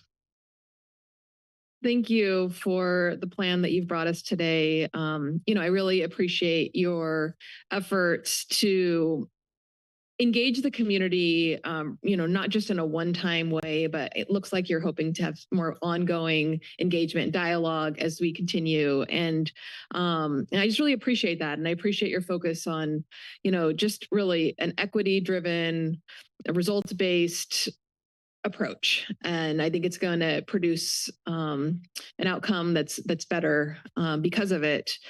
I do want to just ensure that disaster survivors are included. I saw that it was listed in the staff report, but not in the presentation. So it's just an important voice as you proceed to get feedback. And then just another question, you know, I've been working really hard to try to communicate with my constituents, both like in a variety of ways, both using social media and then like off social media as well.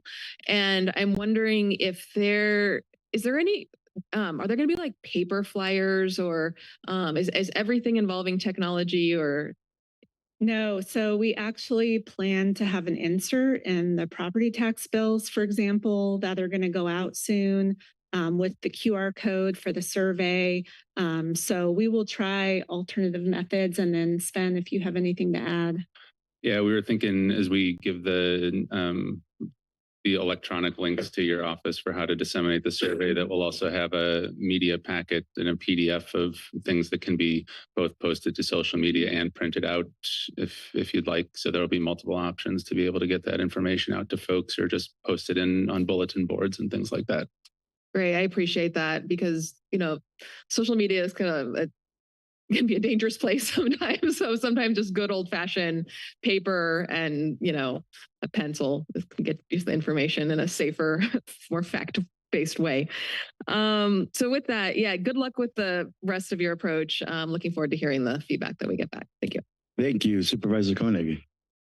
Thank you, Chair. Thank you, staff, for this incredibly comprehensive outreach plan. I mean, I'd say faultless. You know, we'll absolutely hear from a great cross-section of the community with this outreach plan. I think the important thing to keep in mind is that the answers we get are only good as the questions we ask.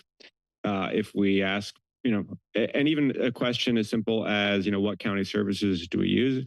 I mean, maybe not the most useful, right? I mean, we can get that raw data just by looking at the number of people accessing each one of our services today. And that will ultimately be more accurate than through the lens of the survey responses. So I think if the survey data is going to be useful to us as decision makers, it should include a constrained choice option. How do you prioritize these county services? Whether, you know, health, food access, childcare, et cetera, rate them. Right? Those are the kinds of trade-offs that we have to make here, what we just made today. And that's the kind of information we need. Just having people say, yeah, we want it all. We get it, but we can't afford it all. And the other thing is, because we're doing such comprehensive outreach and are sure to touch people who use all of these different services, it would be great opportunity to get qualitative feedback about how we can improve each of those services that they are using, whether that's in terms of access or just you know, making it a better service. Thank you. And again, thank you guys for all your hard work that you have been doing on this item. I have to say, in South County, we do have a lot of young people. There's about over 30% that are under 19. So I think the voice of young people is also very important. I know that my staff is going to be working with Watsonville High and PV High to try to get some of those surveys out to some of the students there. So still got work ahead of us. Thank you. I'll bring it back to the board now. I'll move the recommended actions. Second. We had a motion from Supervisor Cummings and a second from Supervisor Koenig. Supervisor DeSerpa. Aye. Cummings. Aye. Martinez. Aye. Koenig. Aye. And Hernandez. Aye. Motion passes unanimously. We are going to be taking not closed session, but we are going to be taking a lunch break at this point. We will be back at, well, it's 1:15 for the next item. I think we could, I mean, 1 o'clock at the latest seems like we could get through lunch. Okay. And others, I mean, no, 1 o'clock. we're gonna take a break. We'll be back at 1 o'clock. Yes, good afternoon, Chair Hernandez and members of the board. Evan Dittmars, Development Review Planner with CDI Planning. Thank you for having me today. This item is a jurisdictional hearing, an appeal by the applicant, Matson Britton Architects, on appeal from the Planning Commission, requesting that your board take jurisdiction of the project, which was approved by both the zoning administrator and the Planning Commission. The project site is located on the seaward side of Opal Cliff Drive, just east of 41st Avenue. And the project would remodel the home to include a reconfiguration of the interior layout, adding a bedroom, modifying the roof line, expanding the garage, constructing an elevator, excavating a basement, and constructing a second-story ADU. The square footage totals of the proposed project are indicated on this slide here. In total, the project would add just under 2,000 square feet to the existing 2,000 square foot home. The permits required for this project include a variance for a stairway in the front yard, a coastal development permit, and a site development permit. This is some project background and timeline. Importantly, the project was approved by the zoning administrator on June 6th, and that approval was accompanied by a condition of approval to modify the scope of the project, and I will detail that condition of approval in just a moment here. The applicant appealed the zoning administrator approval to the Planning Commission, and on July 23rd, the Planning Commission unanimously upheld the zoning administrator's conditioned approval of the project. The applicant is now appealing that decision as indicated in their request to your board to take jurisdiction. So the condition of approval was to limit the extent of attached additions to the project to 1,012 square feet, which represents 50% of the existing structure. And that approval included an allowance for an additional 1,000 square feet of detached ADU to be constructed in the front yard. And that approval did not mandate whether the ADU was attached or detached to the structure, and it did not mandate that the applicant eliminate the basement. In other words, the attached additions are limited to 1,012 square feet, and 1,000 square feet of detached ADU would be allowed in the front yard. How the applicant chooses to utilize that 1,012 square feet is up to the applicant and the owner.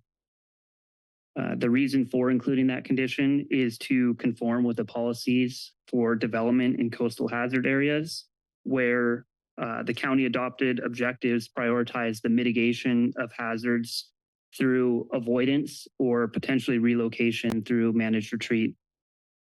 The staff report and the zoning administrator elaborate on these policies, but in the context of the project site, the technical reports submitted with the project anticipate this bluff to retreat about 90 feet over the next 100 years.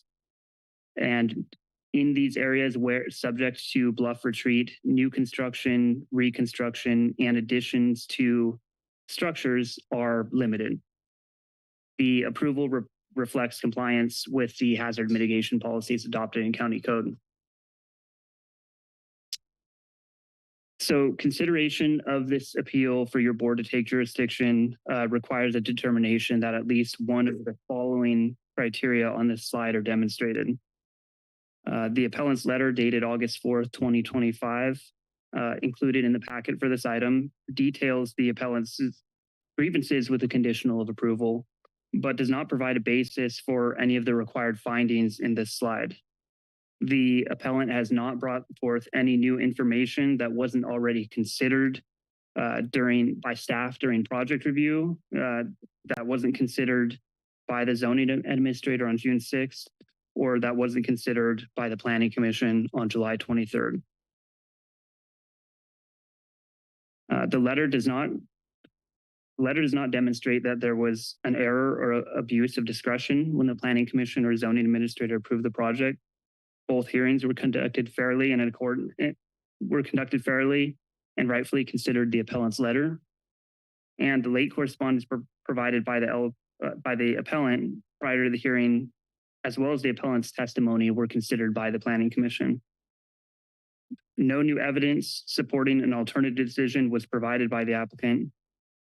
The additional material submitted by the appellant did not introduce new information or information that was not already considered. The letter also incorrectly cites the Planning Commission decision as a denial. It alleges that staff demand a detached ADU when the staff report and administrative record clearly disprove that. and argues against positions that staff have not taken.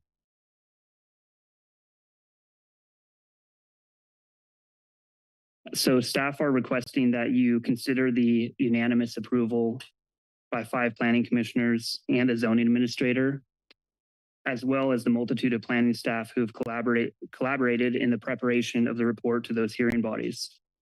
This approval is reflective of the adopted codes and policies, including the general plan and local hazard mitigation program adopted by your board and implemented throughout the county.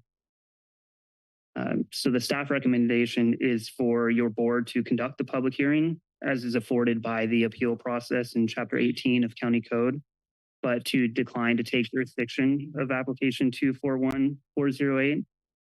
This is an approved project.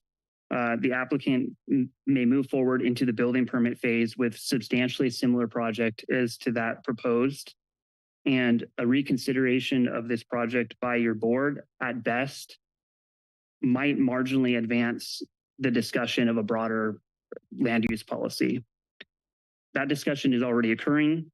Later today, your board will hear a status update from OR3 pertaining to the local hazard mitigation program, which in its current version outlines both avoidance and relocation of structures as mitigations for coastal hazards, as well as the development of the sea level rise vulnerability assessment, which is currently underway. Addressing these policies at the countywide level or the macro level rather than on a project by project basis ensures consistency so that we're not continually adjusting policies in reaction to an individual project. That does conclude my presentation, and I'm happy to address any questions you may have. Thank you. Thank you for that presentation. Again, this is a hearing, and we will then hear from the applicant for a total of 10 minutes.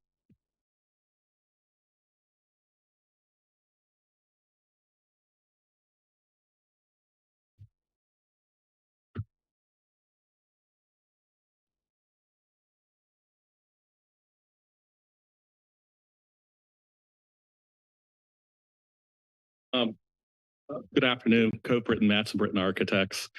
This is actually a very important issue. It may not seem like it to you, but it is, and that's why I'm here. There are several procedural errors that occurred on this, ignoring the fact that the facts presented by staff are inaccurate and what were presented to the Planning Commission are inaccurate and are provable. Procedurally, they left out the letters from Richard Irish, former member of the appeals board for the County of Santa Cruz, the letter from Pacific Crest, from Eric Zinn, geologist, former chair of the licensing board. These are people with decades of experience. So ignore me and the fact I've been doing this 35 years. These are people that have no axe to grind other than to follow the code the way it's written and to follow it accurately. So procedurally, their letters were left out of your packet. You didn't have an opportunity to fully review those, nor has county staff provided a response to them. That's a procedural error. That means please refer us back to the Planning Commission. This is a dense issue. Going towards procedural errors, Planning Commissioner Nichols told me afterwards he didn't understand the code. He didn't understand the issue. This is a good planning commissioner. He should have abstained if he didn't understand. So, well, I only have 8 minutes to talk to you. What I'm hoping you'll do is ask questions so you understand what's in front of you. It took me a lot of time to get here, a lot of effort.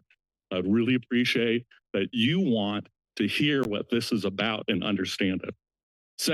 Third procedural error is Rick Parks, after the Planning Commission hearing, who's your county engineer who actually worked for the firm that worked on this project. Okay, so he said that staff is incorrect on their interpretation. I won't use the salty language he used. I'm using paraphrasing. That staff was incorrect on their interpretation of county code, specifically 1610. 1610 has 10 definitions of development. Any one of those can trigger the requirement for a geology and geotechnical report. That's what 1610 is about, is what it's always been about. So why that's in front of you is to try to simplify it, because I can explain it further for you. And Mr. Irish, the project engineer, is also here. This project is exactly the same situation. Ms. McDaniels may disagree with me, but once you establish the 100-year setback, whether it's through having a house in back of the 100-year or the development behind the year, the new development, or you have a seawall, doesn't matter. That project was fought tooth and nail all the way to the Coastal Commission. Jan Butz was standing on her head to try to stop this project, to do anything to minimize what we're adding. It's a 70% addition. The reason why it was approved is because what I'm telling you is the fact that the definition of development that staff is using is a trigger. Back in the old days, people didn't know when they were going to have to provide a geology and geotechnical report. Our current codes have changed in 35 years, but back at the time, if you added more than 500 square feet or 50% of an existing structure, that triggered the requirement for the report. So I'm not a big fan of Tom Burns. He was a planning director at the time, but he knew that was the definition. I'm not a big fan of the county geologist, Joe Hanna. He knew that was the definition. This is how you did it. So what staff is mentioning is they're creating a policy. When you are the policymakers, you're the legislative body. They shouldn't be making changes without the rest of us not knowing. Yeah, so this is a change that occurred, I don't know when. Was it Kathy Prevasic? Was it Jocelyn Drake? I don't know. But let's talk about equity, but also talk about county staff keeps on using the LCP as this magical thing that means everything. Well, LCP is silent about this issue. It actually says that all you have to do is make sure you don't go beyond the 100-year with the new development. All of our development, all our new development is behind that line. This is not an LCP issue. And again, I hope you all understand this. In chapter 1610, the definition that they're using is exactly the same, whether you're in the coastal zone or out. So chapter 1610, if you look at the one version versus another, in or out of the coastal zone is the same. So staff may be telling you, oh, we're not going to use this in Bonnie Doon or Scotts Valley or Watsonville. We're not going to limit people with a 1,500 square foot house to 750 square feet because that's not a coastal zone. It's the same code. So no, the Planning Commission was not presented with the facts. They presented something else. And clearly, they also didn't understand what they were presented. And then we go to ADU law. This is perfectly safe project. Project engineer, the geologist will say that. The existing house is perfectly safe. County staff might be coming up with policies. Mr. Cummings might agree that people can't protect their homes and property, but that's not the law of the land. So this existing home here is safe now. It will probably be in perpetuity until sometime somebody goes, we're going to remove these homes that are too close to the ocean. That hasn't happened yet. So there's been first a trigger of misunderstanding code, not actually following the general plan, which says preserve existing homes, not following the actual LCP, because it's moot about this issue. And so this is where we have the issue that's been becoming with Baker Tilly and with the grand jury, where staff are moving ahead of the board and the public on decisions that really should be told to everybody, not just, oh, by the way, I was stunned. I've been doing this a long time. And they go, you only get 50%. I'm like, going, that's absurd. It's still absurd. I mean, reading comprehension goes, that's a trigger. There's 10 definitions of development. We were already development already. I'm going to reserve my time to rebut, including staff, please.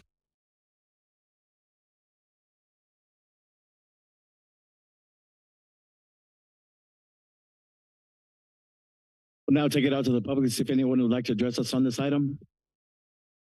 Did I have my mic on? Have a handout for the clerk and one for measures. That get you all. Once my time has started. Thank you. Good afternoon. Thank you, Chair. Supervisors, Mike Guth, live in District 1. I'm here again because I'm afraid you're going to believe some of this stuff, although having heard that presentation, I don't really think there was anything understandable to believe. We have policies that are good policies based in the public interest. We have codes that your board has approved that do their best to implement the policies. I don't have time to talk about the basis in this 2 minutes. And the staff does its best to filter on the projects through the codes that you've passed and the Coastal Commission has approved. They're not getting ahead of anything here. They're finally catching up to the policies and codes we've approved. Took a little kicking and screaming over a few years because we had to go to Coastal Commission and get shaky approvals overturned. And we saw that enough and we got an understanding what our codes really mean. That now we're doing the right thing. We've been doing it for years. A little bit of a shock to some of the developers, but there's good reason on what's going on here. Now, when I go to the handout that I showed you, that is not, page 1 is not this project. That is a different project that's going to be heard Friday by the zoning administrator with the recommendation for approval. Big, huge project on Opal Cliff, same street. Go to the next page, you can see another view of it, you know, just so people can see it, big project. Go to the 3rd page. That's an overhead view. The cliff is on the right. You see the blue? They're cutting back some of their closest, most at-risk area, pushing it back so they have more addition they can do to be below the threshold for being considered development. Development threshold is at like this 50%. This is super generous. You can do a lot with a house on the bluff and not have it be viewed as development, maintain your existing structure status. Super generous, but if you're going to go above that, your whole house is considered development and it all has to move back. By this page, I want you to see is, okay, I got to go to the last page. I just want you to see on the last page, everything within green, all the green ones are ones that didn't hit the threshold development, got substantially redeveloped, but weren't development. The system is working fine. The only outlier is the one in red, the one referred to there. Anyway, the system works. The right thing.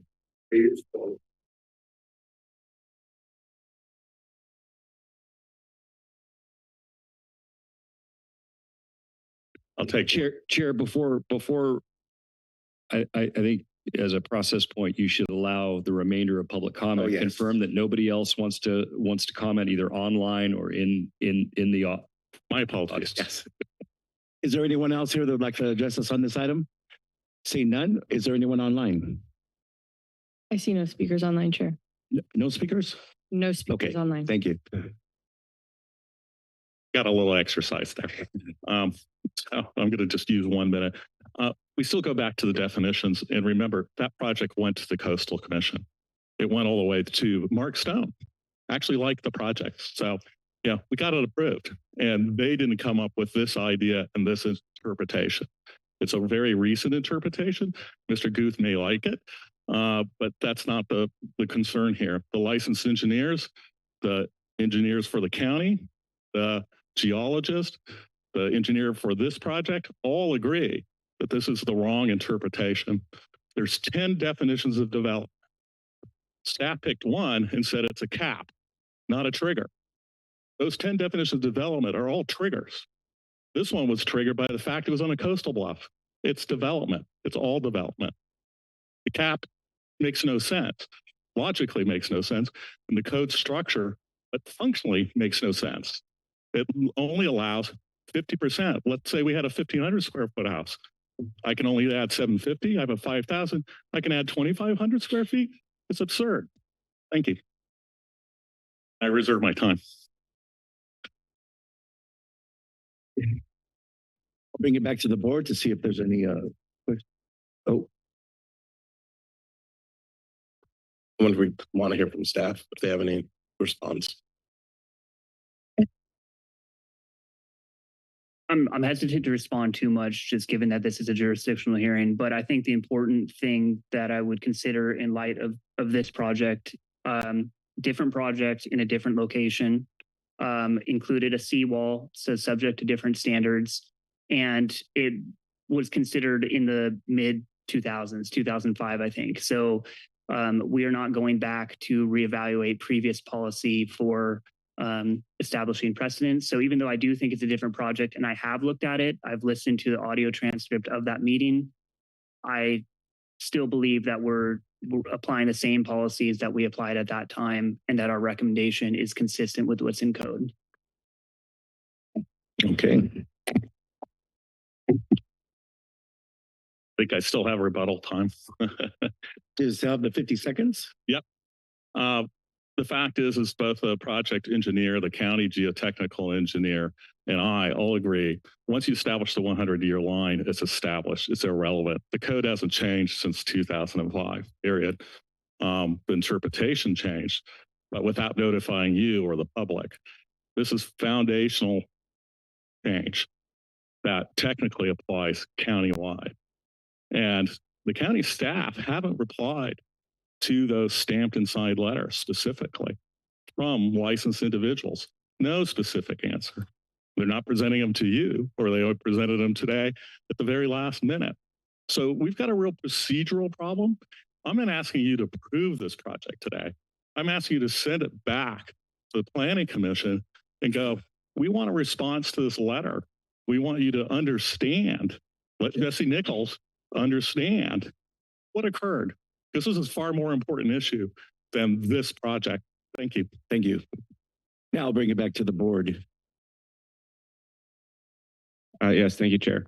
A couple questions for staff. First of all, I do want to appreciate that, this is an appeal of an approval, and there's clearly disagreement by the appellant about the staff's interpretation of the code, but that ultimately staff was trying to outline a pathway for this project or a substantially similar project. So I just want to appreciate that this was not a no, this was sort of a yes with condition, and I just appreciate that approach by staff to the folks who are trying to improve their homes in our community. So the two sections of code highlighted in the agenda memo were 1610-040 19C and 1610-070 H1A. This it seems like an issue here is the fundamental interpretation that I believe it's 1610-040 19C. Is that what staff is looking at to say that there's a limit of 50% of the existing structure that can be built? Yeah, that's part of it. And actually, it's actually 1610-070, where it does reference in the initial sentences of that section that it does trigger geologic review. And in addition to that, all of the requirements of the following section must apply. Mm-hmm. And so it incorporates, I mean, the one sentence incorporates a broad set of conditions. And that is at the beginning of 1610-070. Sorry, at the not the subsection within. No, not it's just in the right opening portion. Okay.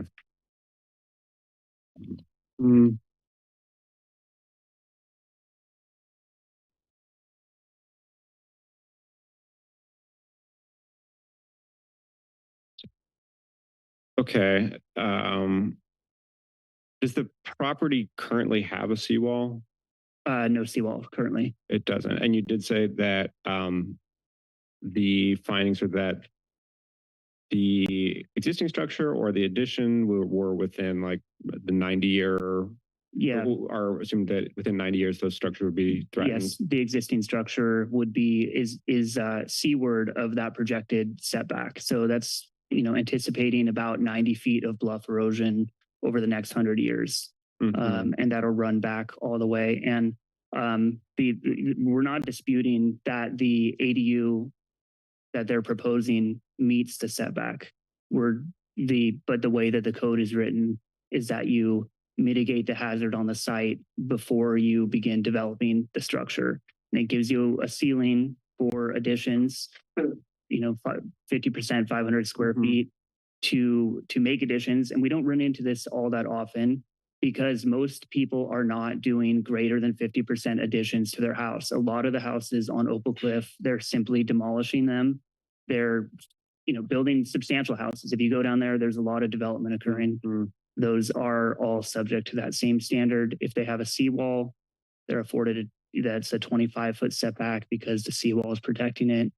Without a seawall, they're subject to this 100-foot, you know, and that's a projected setback. It's not a guarantee or an evaluation of this specific safety. It's just anticipated that the area between the current bluff and the setback will erode away over time.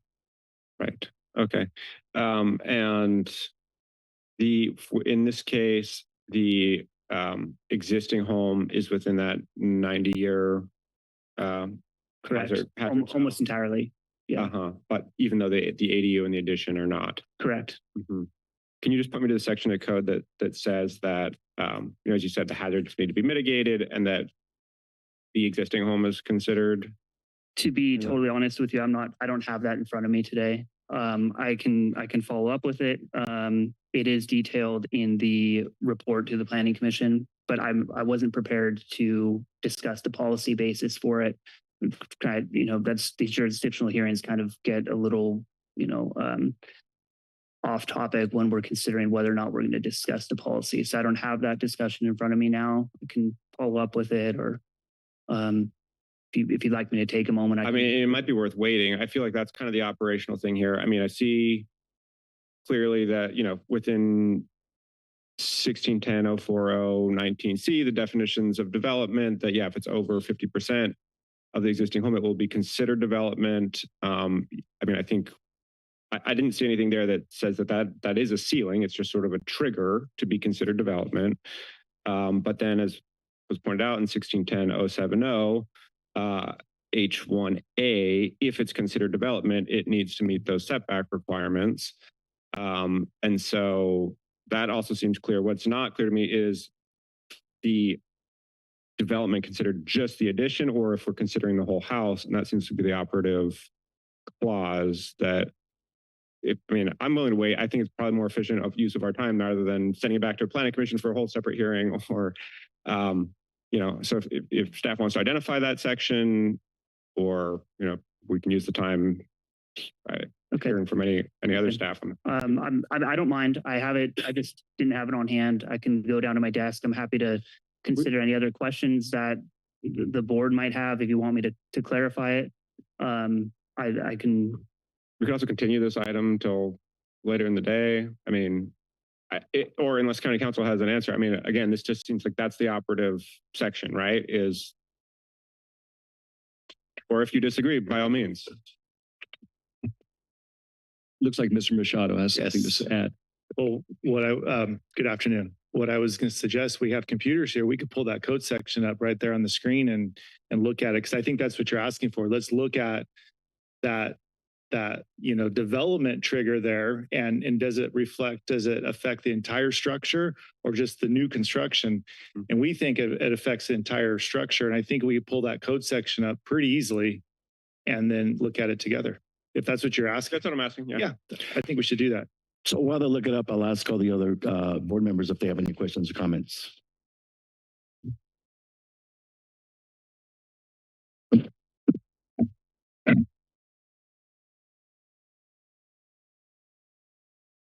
This is not my area of expertise, so bear with me. But and from where you sit, I don't know how long you've been with us, our department, but do you, or maybe Matt could answer this.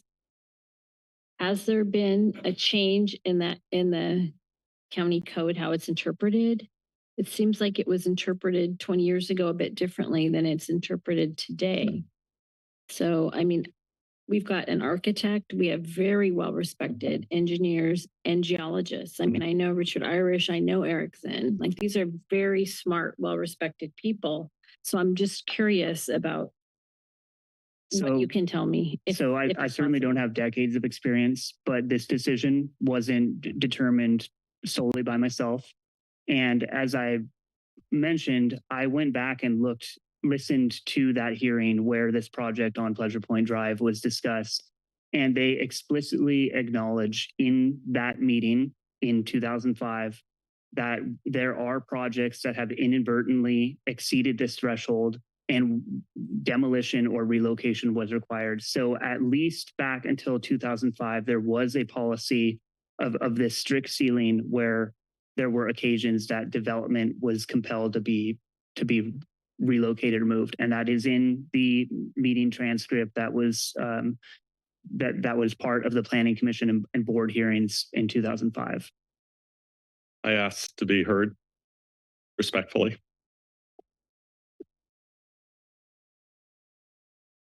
Did we find the materials that we need to find? Sure. So if we can scroll down just to D, there's a definition of development. What Mr. Dittmars just said was untrue. Thank you. Go up a little bit here. So under 2, so there's a definition for development, as Mr. Britton pointed out, that there's a slew of definitions that are considered development. And number 2 and number 3 talk about modifying 50% of the major structural components. And number 3 acknowledges the addition of habitable square footage to any structure where the addition increases habitable square footage by more than 50% or 500 square feet, whichever is greater, over a consecutive 5-year period. This allows a total increase of up to 50% of the original habitable space of the structure, whether the additions are constructed at one time or the sum of multiple additions over a consecutive 5-year period. So this puts the project squarely into the definition of development. Now the order of operation is to go down to, if we could go down to 070. It's the same page here. But if you can scroll down.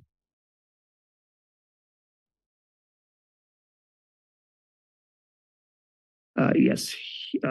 Yes. And so it's at the beginning, it says the recommendations of the geologic hazard assessment. Oh.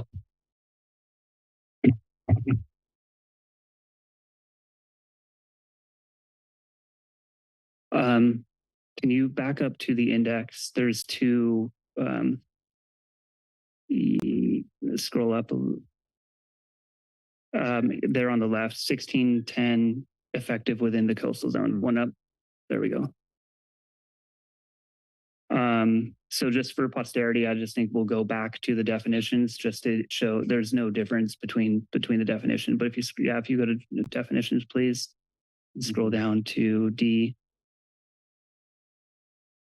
So, okay, let's stop there. So the same definition, the addition of habitable square footage, 500 square feet. Now, if you'd please scroll to 070.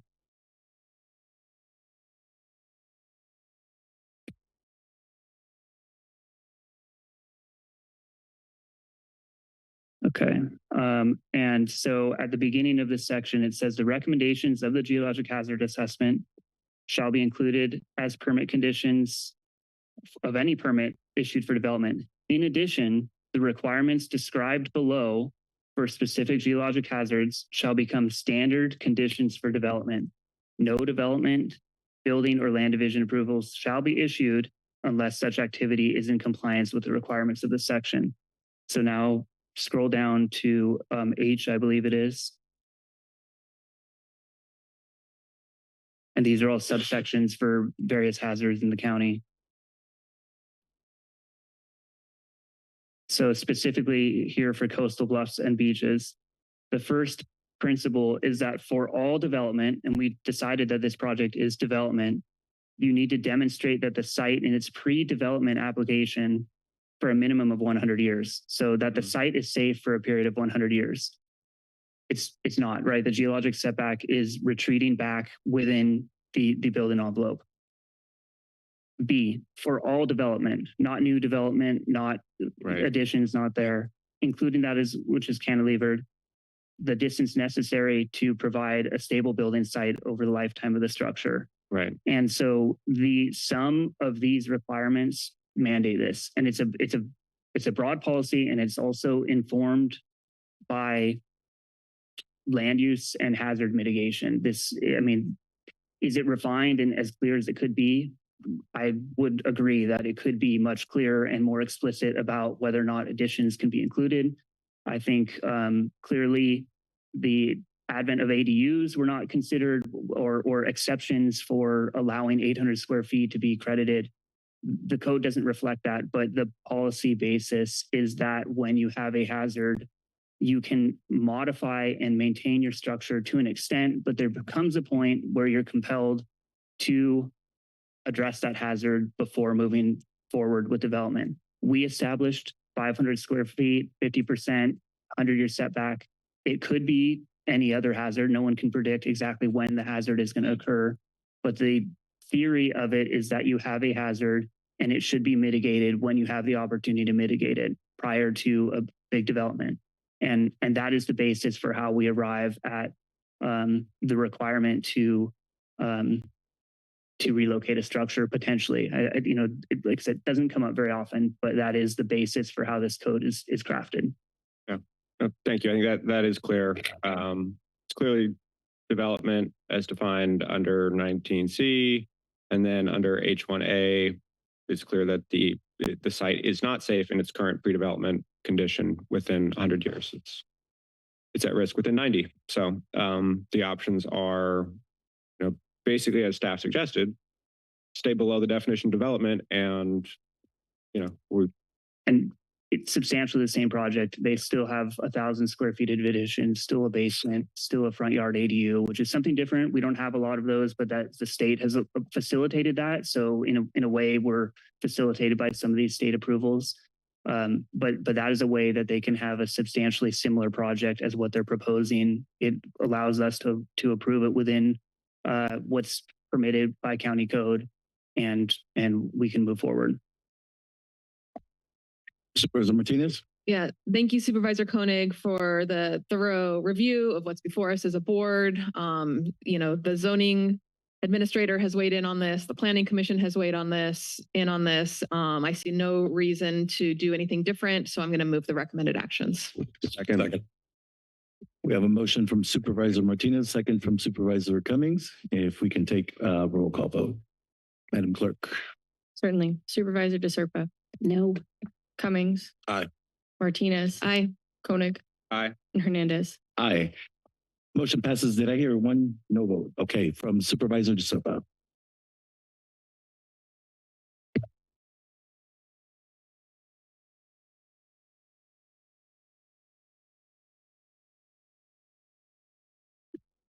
They're taking an item out of order so that item 10. Or alternatively, just hear my public comment before you call it. The board.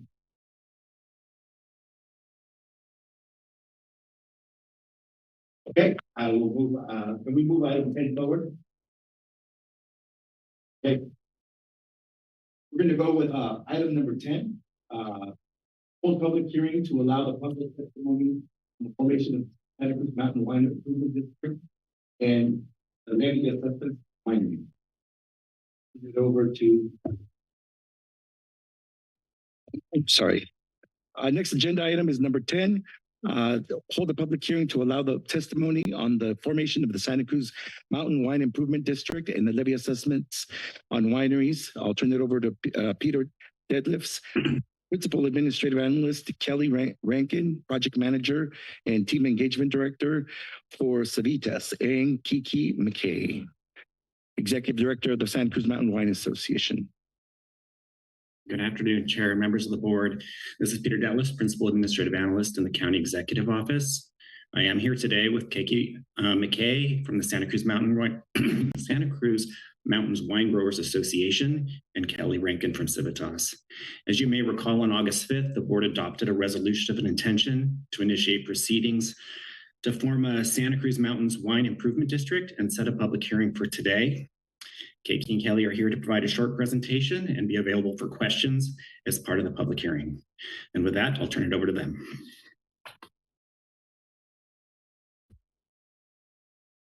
All right, good afternoon, Chair and Supervisors. My name is Kelly Rankin, Project Manager with Civitas, working alongside the Santa Cruz Mountain Wine Growers Association on the formation of the Wine Improvement District. So today I'd like to provide a brief update on our progress and clarify how the district works.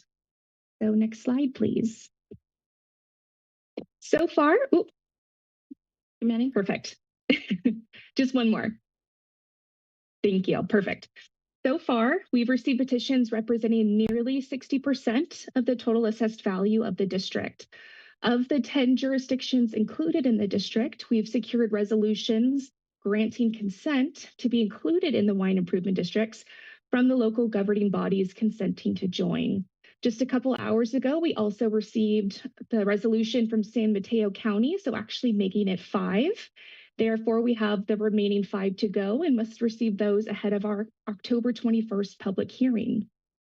Next slide, please. So here I'd like to provide a high-level overview of the mechanics and the characteristics of improvement districts. So once the wine improvement district is formed, assessed wineries are responsible for remitting the assessment. However, it's usually passed along to the customer. HDL, who actually already collects for wine districts in locations like Livermore, Amador County, and Santa Barbara County, is expected to manage the collection on the county's behalf. Funds then go to the Wine Growers Association, who administers them under the management district plan. Legally speaking, those assessment dollars must be spent exactly as outlined in our management district plan, which ensures transparency and accountability. Wineries will have input on these services, and an annual report to the county will show how funds were spent, revenues received, and projections for the coming year. The association will also operate under the Brown Act and Public Records Request Act. So with that, I will progress to the next slide, but Keiki will actually be taking over. Hi, I'm Keiki McKay, Executive Director of the Wine Growers Association for Santa Cruz Mountains. This initial term is for 5 years. That gives us the time to ramp up, collect the assessment, and implement all marketing activities, which, as you know, take year or two to kind of get in the groove. It is proposed to be managed by the Santa Cruz Mountain Wine Growers Association with a 1% assessment fee. Beginning in year 2, this could be increased up to 2%, but only by a max of 0.5% per year. We have discussed dropping the ceiling to 1.5. The bid ensures that those who benefit the most or benefit from increased tourism contribute fairly to funding the marketing efforts. The shared investment model is it relieves individual wineries from shouldering the cost alone. So we're a district of very, very small wineries, and most of them cannot fund adequate marketing for themselves.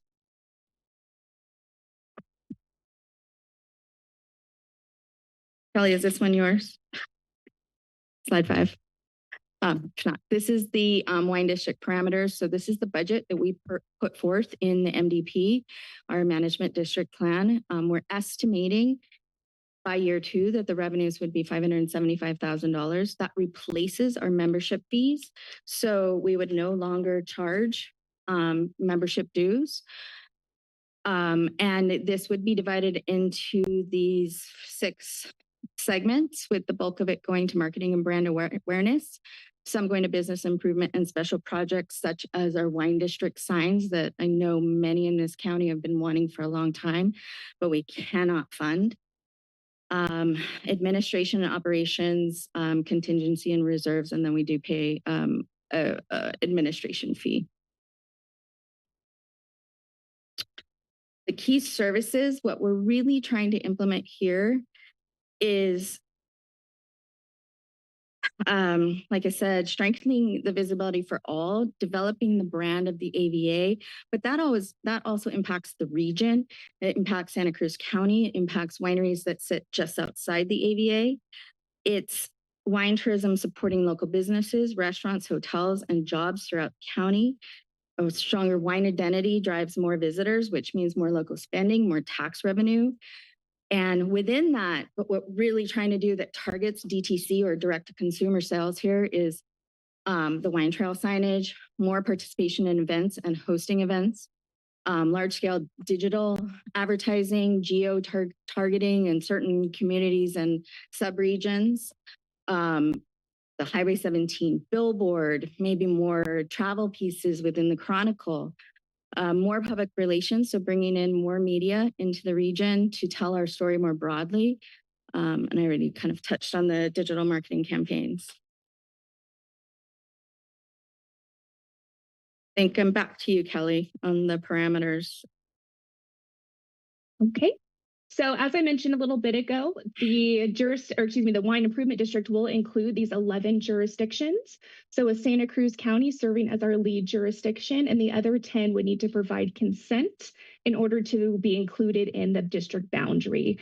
We have been having many discussions with various wineries and elected officials and their staff with discussions to actually reduce this boundary upon our public hearing where revisions and reductions can be made. So we will likely be coming to you at our public hearing with a reduced version of this map. Next slide, please. So here's a high-level overview of our process and timeline, what we've been up to and what's coming up next. This process began with a feasibility study in August of 2024. This included surveys, open houses, and one-on-one meetings to engage in outreach, consensus building, and education about the district. With positive feedback from that, we advanced to drafting the management district plan and really engaging in the formation process. This began in February with our petition drive occurring in May. We had nearly 60% support as of August, and that allowed us to move forward with this public hearing process. So now we're working on securing the remaining jurisdictional resolutions of consent, so all requirements are met before our October 21st public hearing. And that concludes our presentation.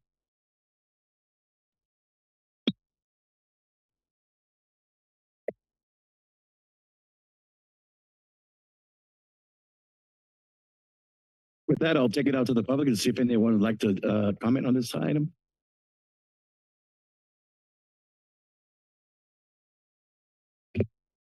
Thank you so much for accommodating me. I really appreciate it. Good afternoon. My name is Erin Murphy Broadus. I have met some of you, and some of you, this is the first time that we have met in person. Nice to meet you. I am the co-owner of Anatom Winery that is located in South County. I want to emphasize that the proposal before you is inviting legal challenge. The referenced petitions fall far short of the requirements of the Streets and Highways Code. The board packet originally said that 42 petitions were received, but in response to a Public Records Act request that I made, only 30 were produced. Of those 30, only a fraction included the required information. One of the petitions was from a winery that isn't even on the list of those proposed to be assessed. Petitions lacking required material simply cannot count toward the statutory majority threshold, and yet they were counted. Second, the claimed 57% and now claimed 60% support rests on undisclosed calculations using confidential sales tax data. The law requires assessments to be based on direct to consumer gross sales, not sales tax data. Neither the wineries nor the public have been able to review how those numbers were derived despite requests. That petition process makes this entire process not transparent and I believe legally vulnerable. The winery list itself contains duplications. Our winery is on there twice. One winery is on there 4 times. This list is at best sloppy, but more likely does not give adequate notice to the wineries of which will be assessed. I've requested underlying information and correspondence regarding this proposal and was told by the county that my correspondence would not be responded to until January 2026. That's next request 25499.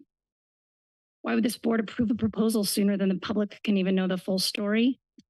Formation of this district with flawed record is very so much, and I appreciate. Is there anyone else here that would like to address us on this item?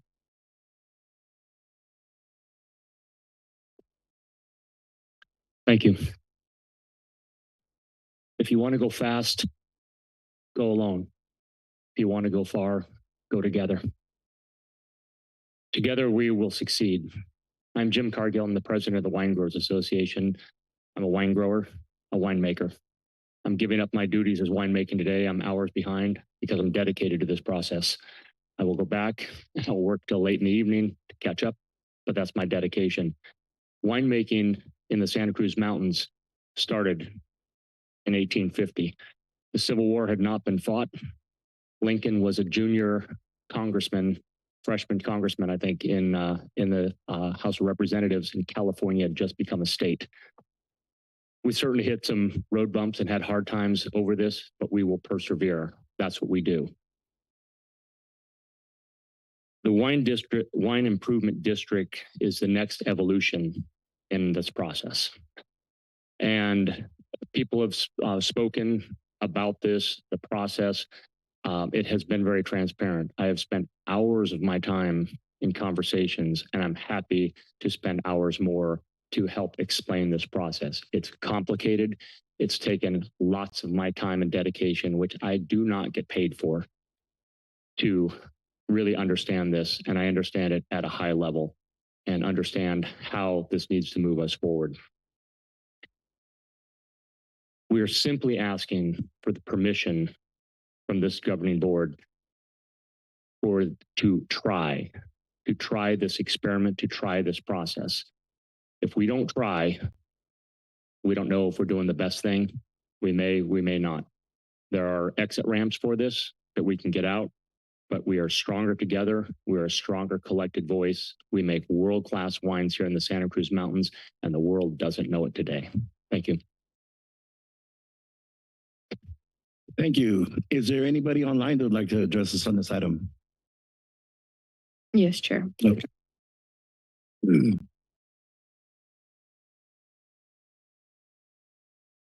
Big Basin Vineyards. Your microphone's now available. Hello, can you hear me okay? Yes, we can. Yes, this is Bradley Brown. I'm the founder of Big Basin Vineyards, and I currently serve on the board of the Santa Cruz Mountain Wine Growers as well.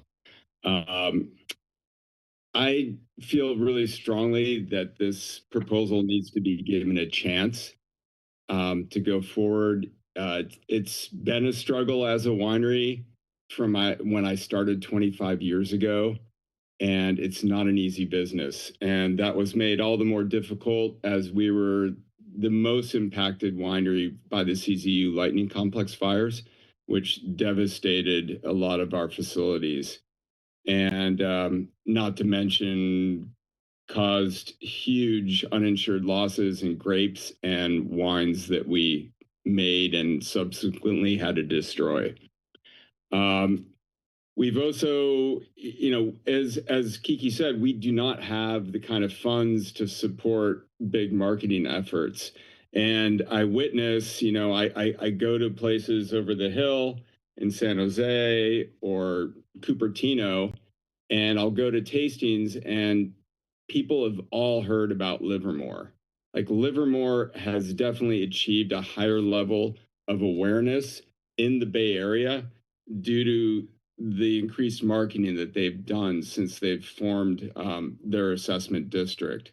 So I've seen it actually work very effectively, and I believe we really need to give it a chance. We've also invested in our tasting room and tapas bar in downtown Santa Cruz and in the south of Laurel District, betting on the come. And we really need to bring increased awareness to the Santa Cruz Mountains and not let some people not invest in that process, which is what is happening now. And they're benefiting from all the largesse that we provide via the association dues that we pay. Thank you. Chris, your microphone's now available.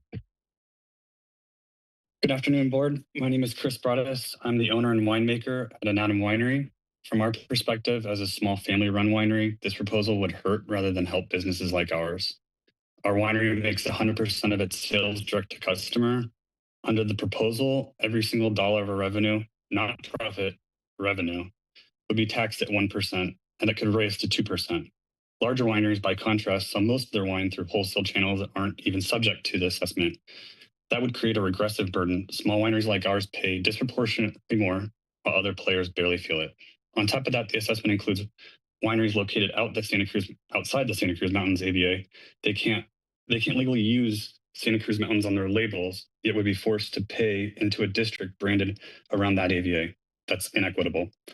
We've built our business around making quality wines affordable for our community. We've sacrificed profit margins to adapt to a landscape of reduced wine sales and consumption. This proposal would push us towards raising prices and making us less competitive. There is no problem that this proposal solves. There's already a voluntary system in place, the Wine Growers Association, that wineries can choose to join if they see value. For example, we use the Pajaro Valley Chamber, and we proudly pay our dues to them. The proposed assessment would feed more money into the association, who has no new ideas, forcing all of us into a mandatory assessment that isn't necessarily necessary and isn't fair. I urge you not to approve this proposal in its current form. Thank you.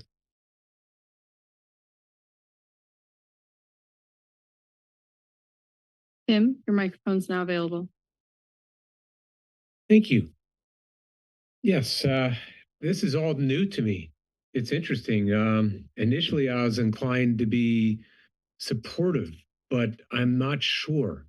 I think I need to hold off and talk to my friends, my neighbor, that's the Silver Mountain Winery right behind me, because I just don't know. I don't want to say the wrong things.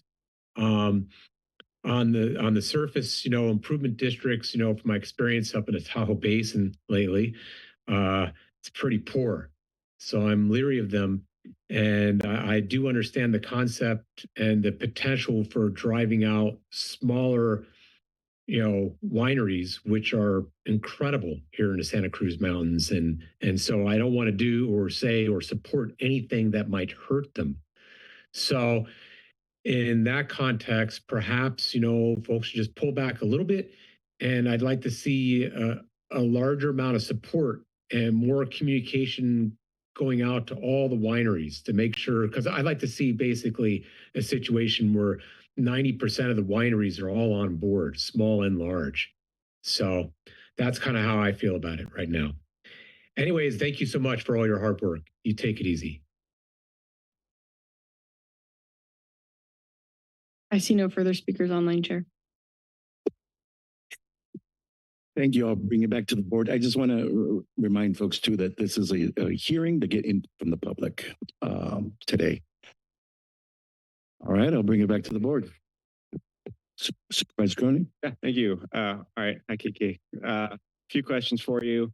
First, just to make sure I understand the process. So there's not sort of any other voting process other than this petition process, right? And it's sort of either people sign a petition in favor or they register their opposition, but then ultimately the formation of the district is the decision of this board based on the sort of statutory minimums of the number of petitions. Yeah. Okay. And then,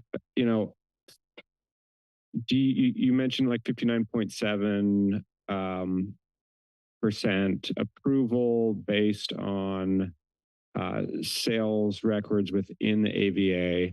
Do you have any sense of like what percentage of that is those sales are within Santa Cruz County?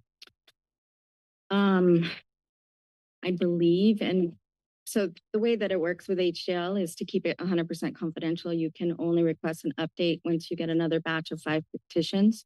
So we've had additional petitions, but we haven't met that threshold of 5 to get our numbers.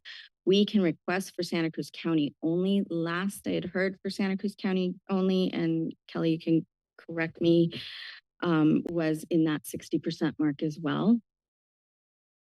Yeah, I mean, I think that would be helpful. I mean, while ultimately, we care about the health of the whole region, our constituents are within Santa Cruz County. And of course, we're dealing here with a proposed district with an AVA that has like some, 800-pound gorillas in the room, right? I mean, those folks that are closer to Santa Clara Valley, like Ridge and Eden, which, have probably, I don't know what percentage of that sales, but I would imagine large. And the way that it works with the legalities, and it was set with the weighted to make it so that the larger get a little bit more of a voice, but they don't because they do so much more wholesale. So their voice in this case is actually shrunk. So when apples to apples, and I don't know people's sales data at all because I can't, but we have similar size people here, Windy Oaks, Alfaro stores, that sell equitably in DTC as, Mount Eden or Ridge. Mount Eden actually has a very, very small DTC production. And Ridge is only based, there's some misnomers out there, but Ridge's numbers are only based on their sales of DTC at Montebello Winery. So not their wine club, not sales in Sonoma. Okay, the data that's being looked at was there any? I hear what you're saying that they actually have a reduced voice because more of their sales are, wholesale. Arguably, what we're hearing from the small wineries like an Adam are that 100% of their sales are direct to consumer, and so the tax will impact them sort of disproportionately. Are there any other approaches to how to levy the tax that believe this is the legal framework for a business improvement district. And again, I'd have to let Kelly chime in there, but I don't truly believe it's disproportionate. If you're producing 400 cases or you're making $200,000 per se, yes, that's a $2,000 assessment that you're paying in. But if someone larger has 10,000 cases and is doing, $3 million a year, they're paying significantly more, $30,000 in. And then once the assessment is paid or the assessment district is formed, all voices are equal. So they don't get a larger disproportionate voice in actions or determining the path of the programs. Right. Or modifying the expenditure plan, for example. Exactly. Right. It's So one for can one. you, you kind of mentioned some of the marketing activities that would be undertaken. Can you kind of discuss which of those activities in particular you think might help to uplift some of the smaller wineries? Yeah, I think a large portion of what we're looking at is for smaller wineries. It is for DTC. The majority of our wineries are in the world of California, micro wineries. They don't have marketing managers. They don't even have a marketing team. It's just them doing Facebook and maybe joining a chamber and doing some outside events. So what we're trying to do is tell that story for everyone. We publish a regional map every year. We distribute it out to wineries, hotels, downtown associations, restaurants. We'd like to do that broader. We are in the process of putting a digital online map on our website. We would curate that every year. It's interactive. It's a trip planner. More brand marketing, print marketing, digital marketing, the wine trail signs. We've all been wanting to do for 6-7 years and keep running into roadblocks, and especially with funding.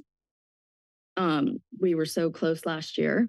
It just kind of didn't cross threshold when everybody, the wine industry has been struggling over the last 2 years. Hospitality has. So, to ask a winery to put in another $1,300 to $1,500 for wine trail signs, it was a big burden.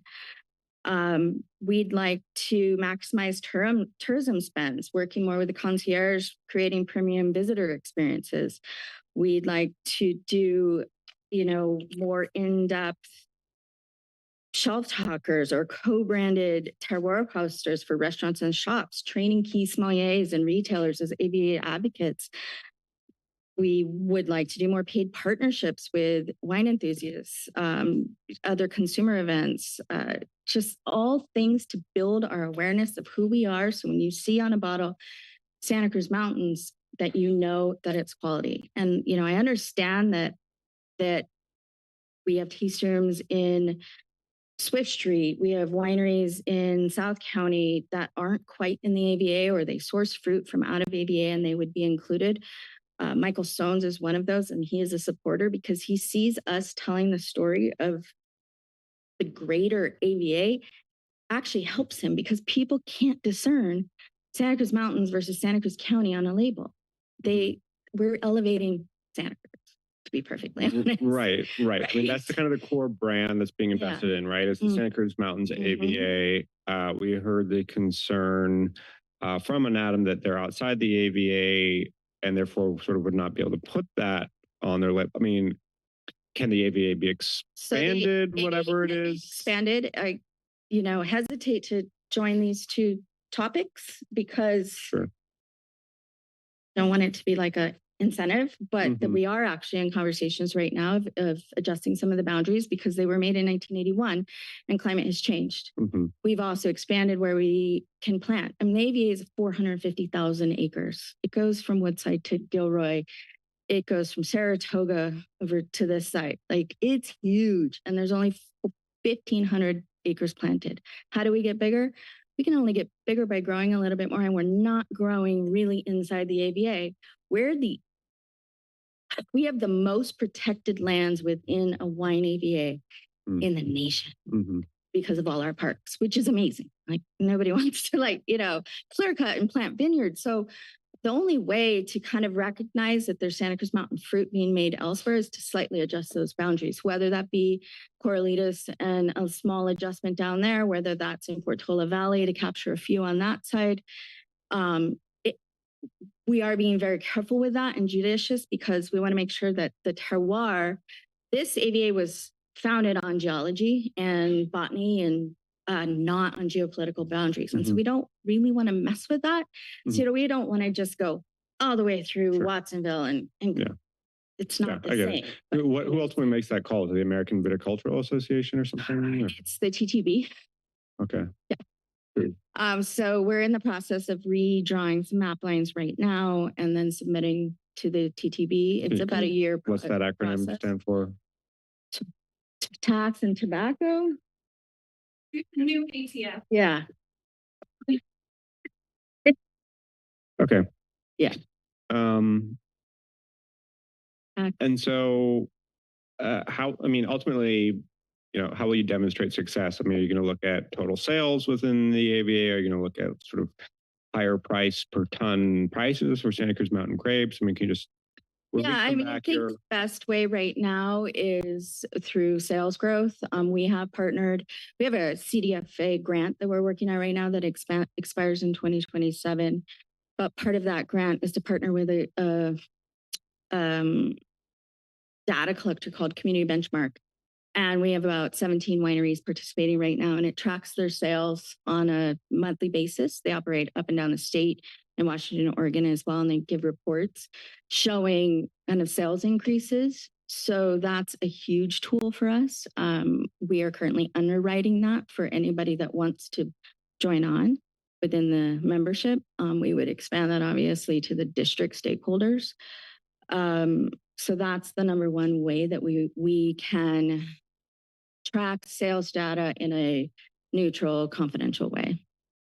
Grape tonnage is a little iffy with how, we have a lot of growers right now that are having a hard time selling their grapes, so they might be dropping their price, and that has a lot to do with just the economic climate.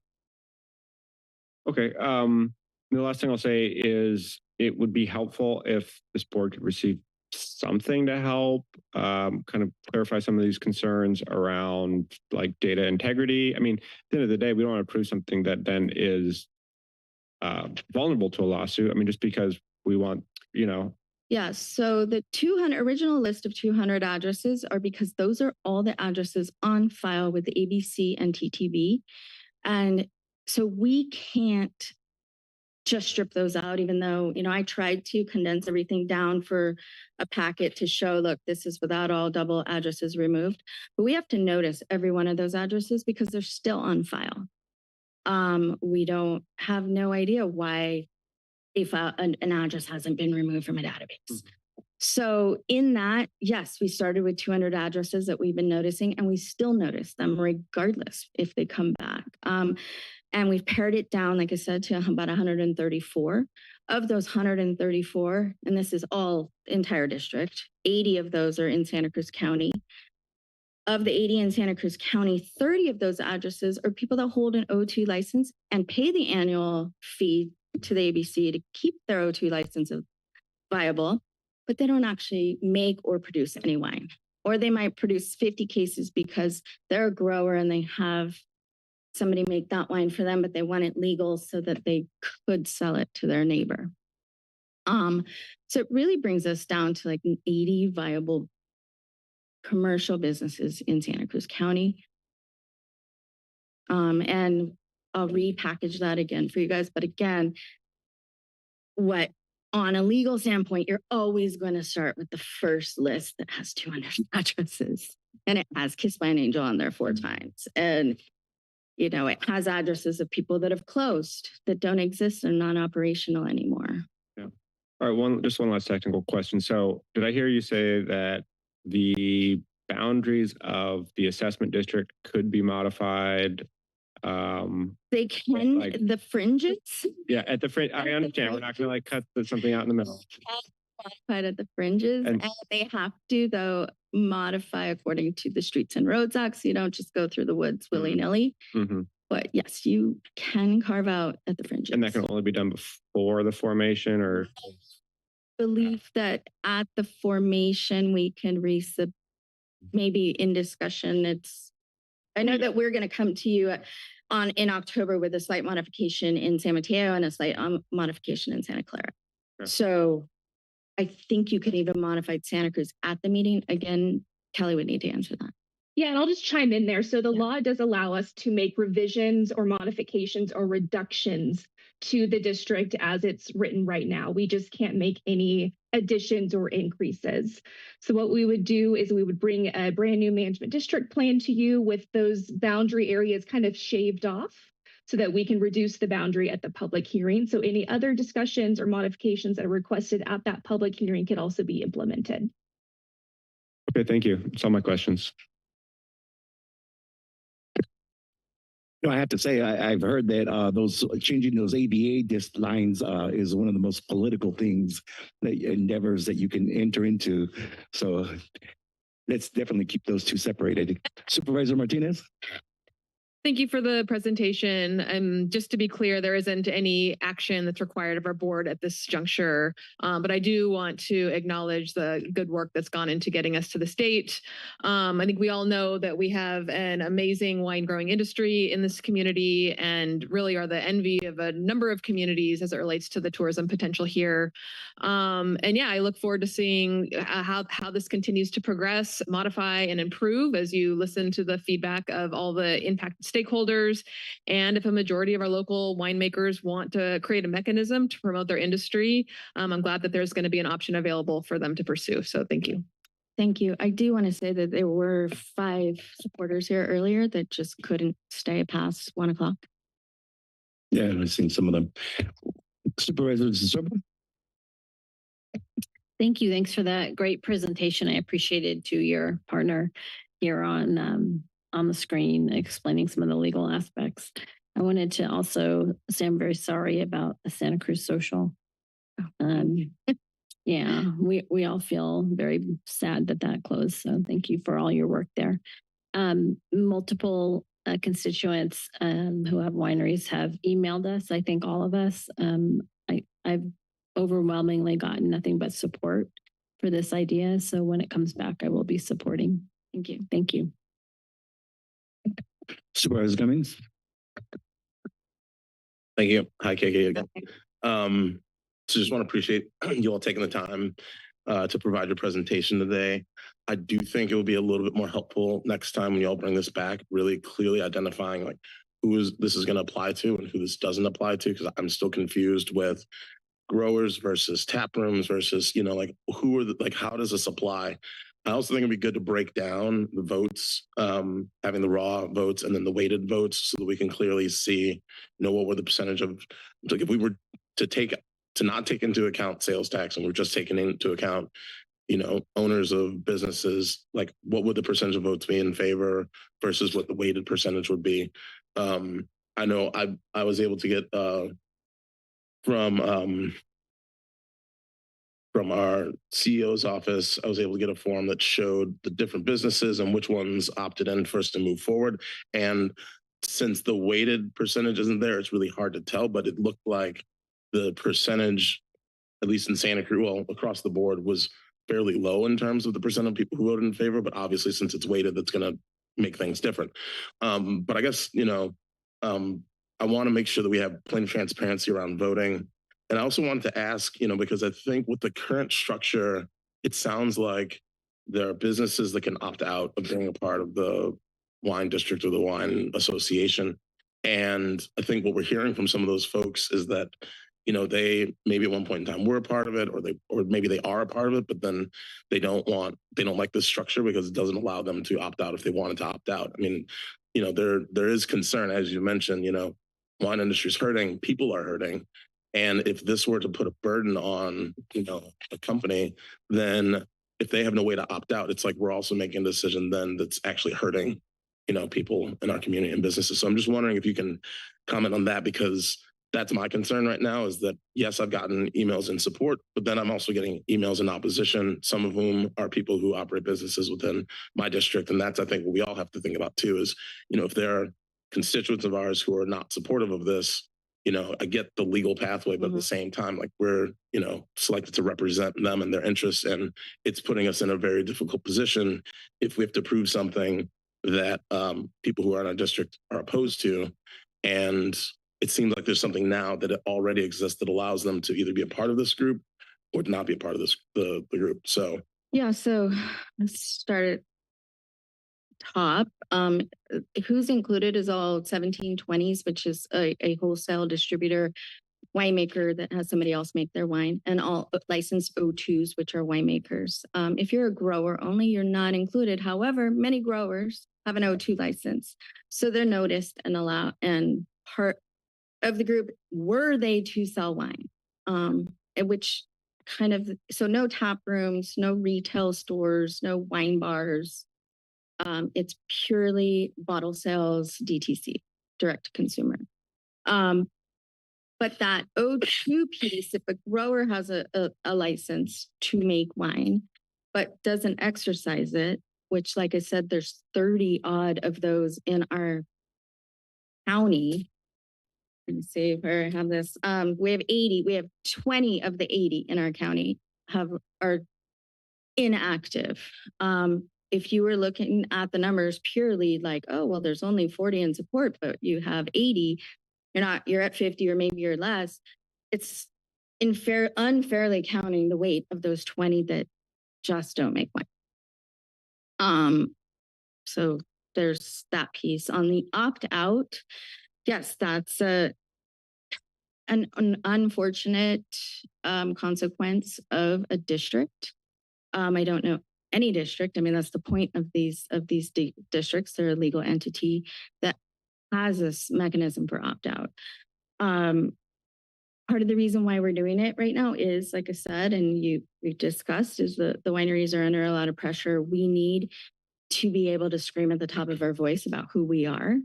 We're really concerned about going the way of Monterey, and as things contract and people no longer pay dues, it could be that in 2027, we're shelving the association as we know it. And it's going back to an all volunteer run association. That literally just happened to the Monterey Association 3 weeks ago. So what is built in as mechanisms for people to kind of Jim's point, we could try this. We try this, yes, for 5 years. We discussed, maybe shortening it to 3, but that's a very quick up ramp to get to somewhere where you're already back in the having to do formation again. But every year at the anniversary of the formation, the wineries have the ability to basically pull the ripcord. If 51% say we don't want to do this isn't working for us, every year they have the opportunity to do that. Also, at 5 years, we have to go through this whole process in this entirety once again. And if people are like, look, we've been through it and it really didn't work for us, we can stop. And then to go back to this opt-in or out, I think what for me makes more palatable with this district is it's not like a downtown association or a property district where that assessment is on you and you're paying it. We have that ability. Every one of the wineries has that ability to pass it through their customer. Yes, that's another fee to them. And the customer, some have expressed that maybe the customers are bulk, but they don't have to increase their price. And what we found surveying all the other regions, this has gone in, doing customer surveys. We've got a lot of wineries that have been asking their customers.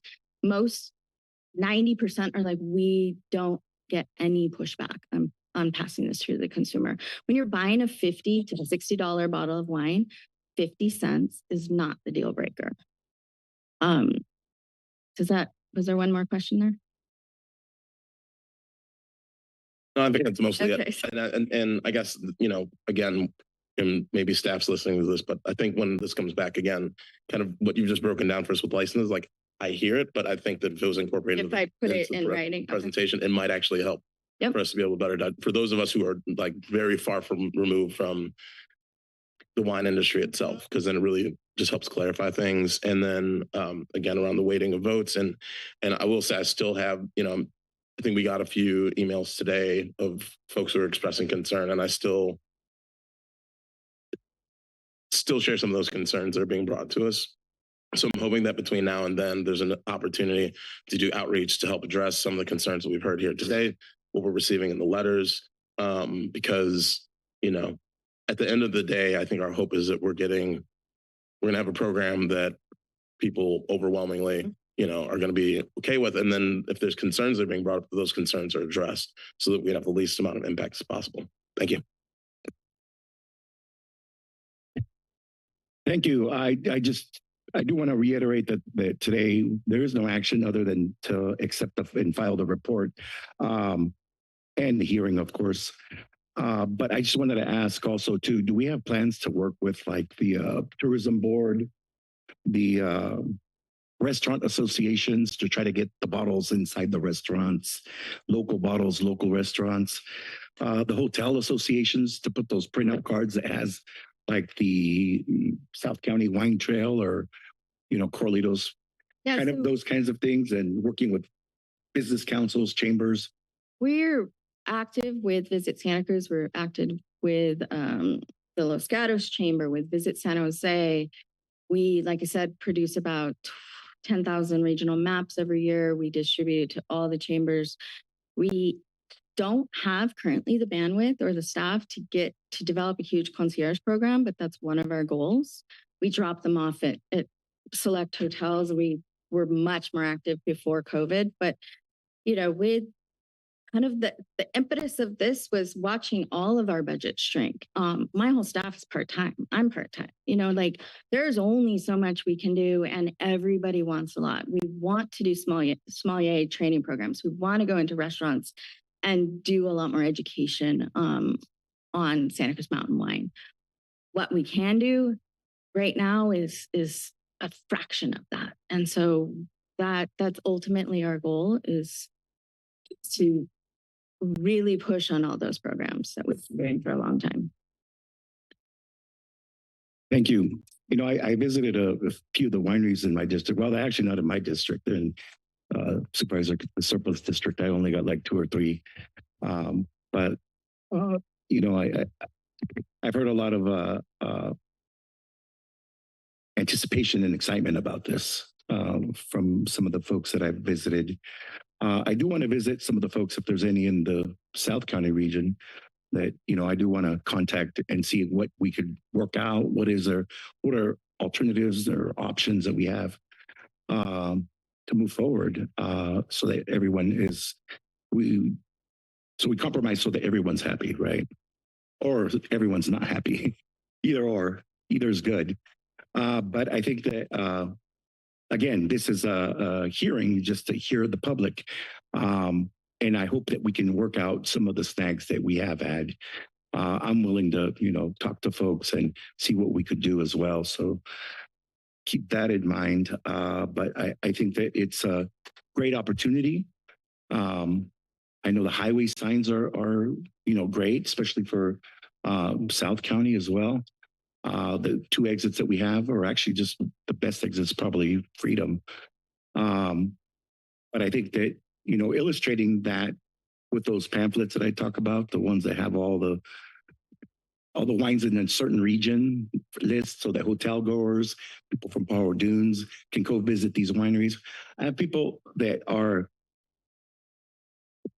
occasional wine drinkers in Wattsville that I've talked to that don't even know that there's wineries in the area. And so, I think that that's one way to address that as well. So with that, I'll bring it back to the board. So we can just move on. That concludes the public hearing. We can just move on. Yes. Do we need to accept and file the report or? Okay. All right.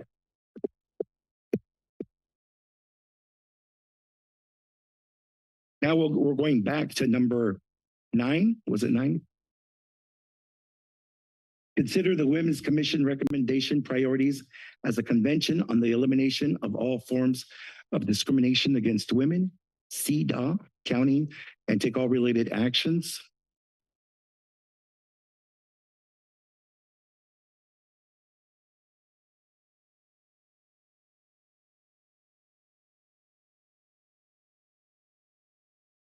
I'll turn it over to Catherine McGrew, Commission's Manager, Susan Doty, Women's Commission Co-Chair, and Paige Gordon, the Women's Commission Co-Chair, for the presentation.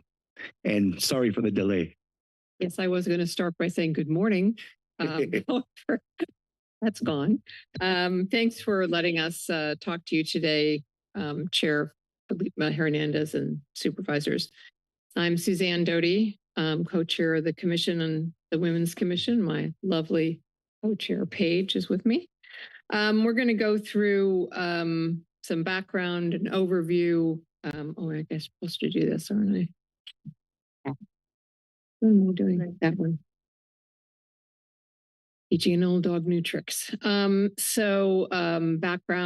an overview of what it means, the global significance methodology we use, priorities and recommendations, and conclusion and next steps. Hopefully, you will, in the future, vote to adopt a CDAW ordinance and further solidify your commitment to ensuring that everyone in Santa Cruz County is treated fairly and equitably.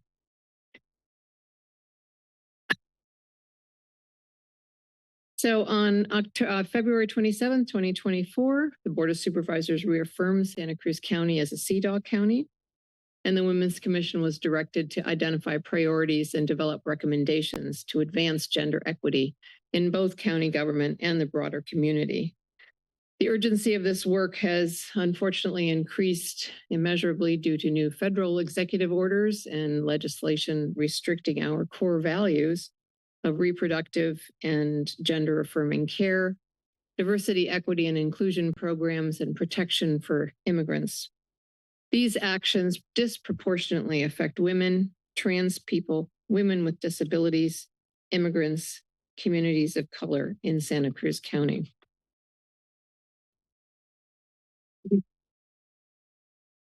So what is CDAW? And everyone else, I go, CDAW, what is that? Well, it's a UN treaty similar to the Kyoto Protocol, often called the International Bill of Rights, and it stands for International Bill of Rights for Women, and it stands for the Convention on the Elimination of All Forms of Discrimination Against Women. It requires those governments who have ratified the treaty to take steps to eliminate discrimination against women in all areas of life. In other words, to put a gender lens on health, education, employment, political participation, and safety.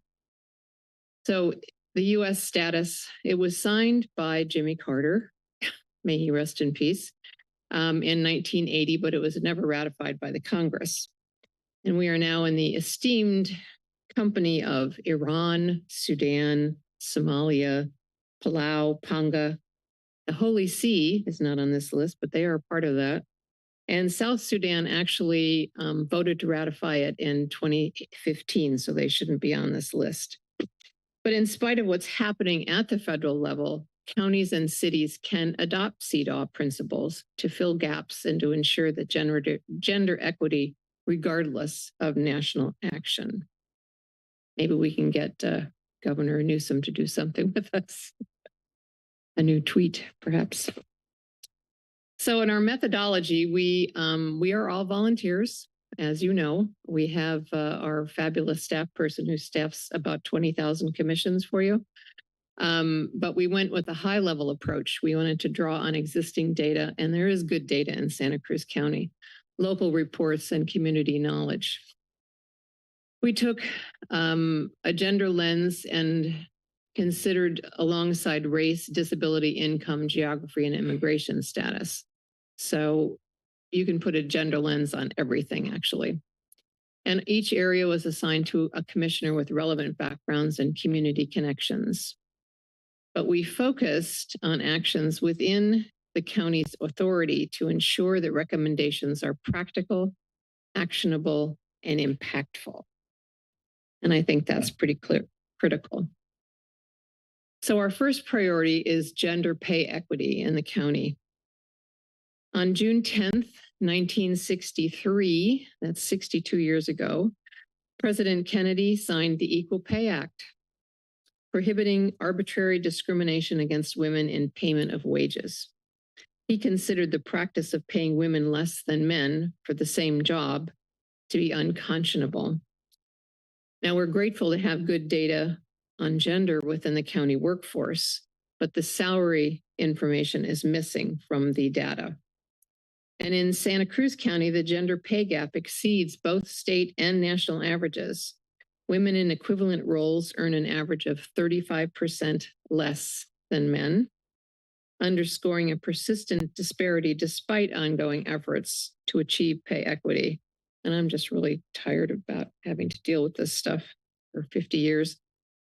Persistent wage gaps undervalue women's work. They contributed to long-term financial insecurity, especially for women of color, women with disabilities, and single mothers. White women will earn anywhere between $1 and $2 million less than men in their workforce life.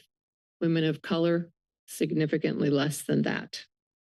So our recommendation is we direct the overworked county executive Palacios to commission an independent consultant to conduct a comprehensive gender analysis of county workforce compensation to identify pay disparities and recommend solutions.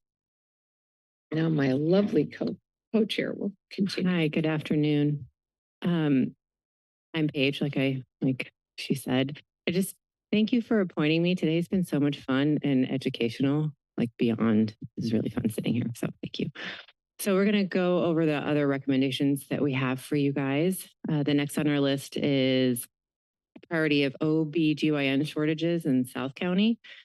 25.5% of Santa Cruz County women report significant barriers to timely healthcare as compared to 17% of county men.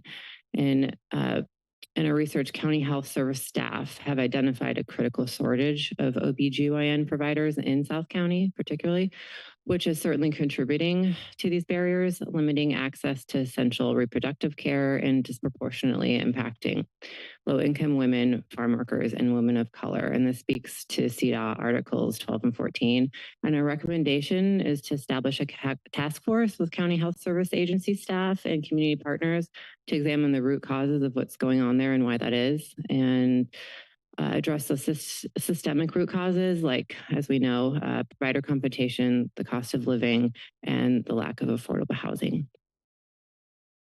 Next, for our recommendation, and our priority is protecting access to reproductive and gender affirming healthcare. So we've talked a lot about the federal government today. The federal executive orders and legislation are actively attacking reproductive and gender affirming care, which disproportionately harms women, trans people, and low-income communities by threatening access to essential services. And this speaks to Article 12. We're recommending that the board adopt a resolution affirming the county's commitment to protecting these rights. that they create a health equity fund to support providers and CBOs offering reproductive and gender affirming care. And also that they direct Health Service Agency to prioritize contracts with providers who maintain these services despite external threats. The next recommendation that we have, and there's 11 total, I think, is addressing prenatal substance use disparities. So again, in our research, we've heard that County Health Service staff reports significantly higher rates of prenatal substance exposure in Santa Cruz County as compared to the California average and most other counties, impacting maternal and infant health and perpetuating cycles of trauma and system involvement for local women. And this also speaks to CEDA Article 12. So our recommendation is to support policies and programs that address Santa Cruz County's disproportionately high prenatal substance use affecting women and fetuses, and also allocate additional funding to the Health Service Agency behavioral health budget to address this. And our next one, federal government, mitigate federal funding losses due to DEI restrictions. So this is timely. All these things are timely. The rollback of federal funding to organizations and agencies with DEI initiatives threatens critical programs to support women, particularly those facing race-related, economic, or health-related disparities. And this speaks to quite a few articles, 5, 10, 11, 12, and 13. And our recommendation is to direct county executive officer to work with county departments to assess which programs and funding vulnerabilities we have related to this DEI situation, and try to identify some alternate funding sources. I'm trying to say that seriously. And next would be convene a community task force to evaluate which community safety nets services for women and children are most at risk and identify alternative funding sources. Okay, this one's interesting. The next recommendation is gender-specific trauma-informed support for incarcerated women. So Susan Green's 2017 study, Gender Matters, a profile of women in Santa Cruz County jails, reports that women in jail are more likely to have experienced trauma, abuse, and mental health challenges, yet the facility is really set up for guys. And it's structured around the male needs and behaviors, making it really difficult for women to have addressed their specific needs. So this speaks to Article 15. And our recommendation is to direct the Sheriff's Office, Corrections Office to revisit Ms. Green's recommendations to evaluate how they're doing there since they came out, and see where the gaps are, basically. Additionally, we're recommending that the district direct the Sheriff's Office, Public Defender's Office, and Probation Department to implement and fortify gender response, trauma-informed policies, and reentry support programs. Okay, next is expanding affordable housing for women-led households. So as we all know, Santa Cruz County housing costs are among the highest in the country, combined with a known wage gap that we talked about earlier, which is double the national average, almost. County women are more likely to struggle to secure stable housing, just period. Single mothers are particularly impacted, and these disparities highlight the importance of examining housing policy through a gender lens and prioritizing affordable housing for women-led households. And this speaks to Article 13. Our recommendation is to direct the Housing for Health Division to conduct a comprehensive analysis of housing trends and identify any disparities disproportionately impacting women, particularly unhoused women, and women-led households, and implementing housing programs that prioritize and support for women and families. This one's really near and dear to my heart because I have a 1- and 3-year-old. The next one is expanding affordable childcare access. So childcare costs in Santa Cruz County, they're just really expensive. They exceed both the California average and most other California counties. These costs have steadily risen over time. The data here that we were able to pull has it a little over $20,000 a year, but this was back in 2021 for an infant. I just pulled the rate sheet up last night for where my child goes to school in Live Oak, and full-time for an infant is $32,000 a year for 5 days a week for one child. So the burden of caregiving falls disproportionately on women, and the high cost and limited availability of childcare often forces them to reduce work hours or leave the workforce, deepening pay gaps and economic insecurity for women-led families. Like, all this stuff is connected, that combined with the wage gap and the housing situation, and this isn't on here, but our aging population, we want these people working.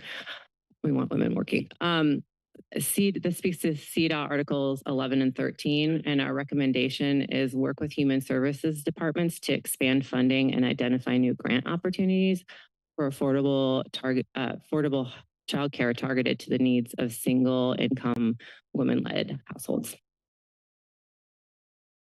And next this is also timely. Our recommendation and priority has to do with women in immigration enforcement. So women impacted by ICE often face family separation, economic instability, and heightened vulnerability due to exploitation. And in today's climate, with everything that's going on, immigrant women and their families are at increased risk of detention, deportation, and systemic injustice. And this speaks to Articles 6, 9, and 15. And our recommendation is to establish a task force to evaluate support for justice-involved immigrant women, including legal defense funding, tracking of deportation impacts, and system navigation support. And I think this is the last one I'm speaking on, but okay. So the next one is gender disaggregated data collection. Say that 5 times fast. So my understanding is for the past 5 years, our commission has recommended to the board that you adopt a county policy requiring that all data considered to the county policymaking be disaggregated by gender as appropriate. And from my understand, a lot of it is. So we're doing well there. However, it's not a formal policy, and so some of it still isn't. What this requirement would do is it would ensure consistent use of an intersectional gender lens in policy decisions, even when disparities are not anticipated, to ensure gender equality in county policies, programs, and legislation. And this speaks to all of the CEDA articles. And so our recommendation is require all county departments to collect and report relevant gender disaggregated data in all submissions to the board to support gender informed budgeting and policymaking. Thank you. And our last priority is to enact a CEDA ordinance. So a formal ordinance ensures long-term accountability and elevates gender equity from a resolution to enforceable local policy. And I think that's the key word, is enforceable. Other California counties, and I come from Santa Clara County, where we had CEDA for many years now, includes San Francisco, Los Angeles, San Diego, and Santa Clara. They've all adopted CEDA ordinances requiring gender analyses, I guess, the departmental action plans, annual reporting, and integration of gender equity into budgeting and services. So our recommendation is to draft and adopt a CEDA ordinance to further formalize the county's commitment to gender equity and enhance accountability, transparency, and alignment with community partners to ensure ongoing commitment to gender equity goals. So our conclusions, these recommendations highlight urgent challenges facing Santa Cruz County women, particularly those in marginalized communities. They're designed to be practical, locally actionable steps that the county can take to advance gender equity and safeguard the health and safety of county women. So in our next steps, the Women's Commission respectfully requests that the board consider implementing these recommendations. We stand ready to monitor the county's progress in advancing gender equity and to provide input and consultation if requested. Remember, we are all volunteers. With county leadership, implementation of these recommendations can help to make the CEDA resolution actionable and drive real change for Santa Cruz County women. Thank you.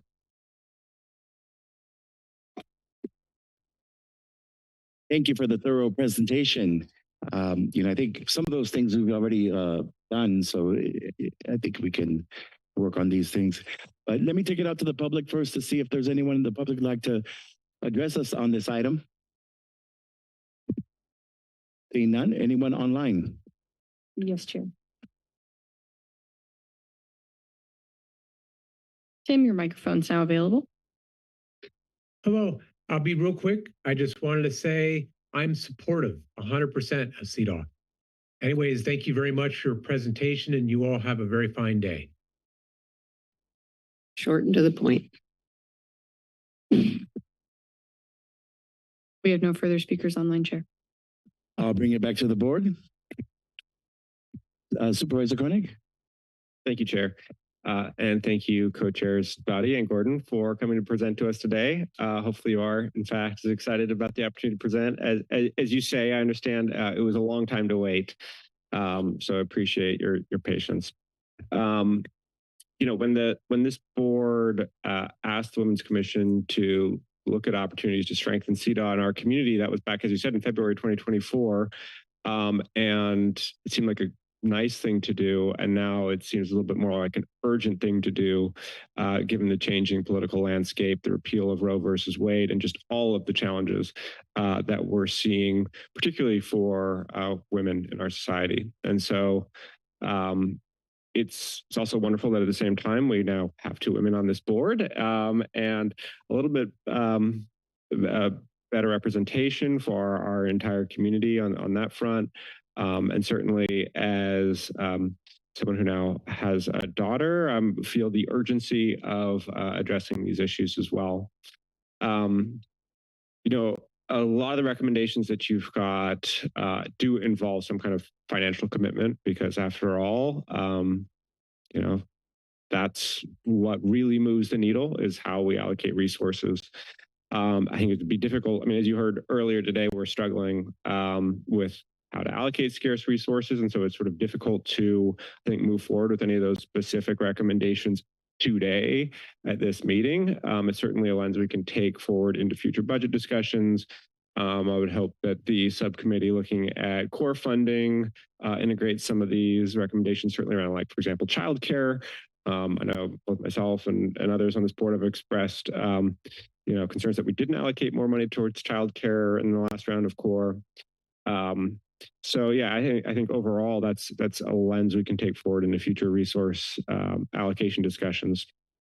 I think 2 things that we could potentially move forward with today, looking at this, are: one, we could ask the Human Resources Department to look at the first recommendation, gender analysis of county workforce compensation, whether that's that they can actually do an analysis of the data that sort of begins to give us a clearer picture, or they could develop a cost estimate for a consultant to develop a comprehensive analysis. They could reference some of the policies and procedures that we use to try to ensure that there is equity, or any other relevant information. So that's one piece I think we could, that is actionable today.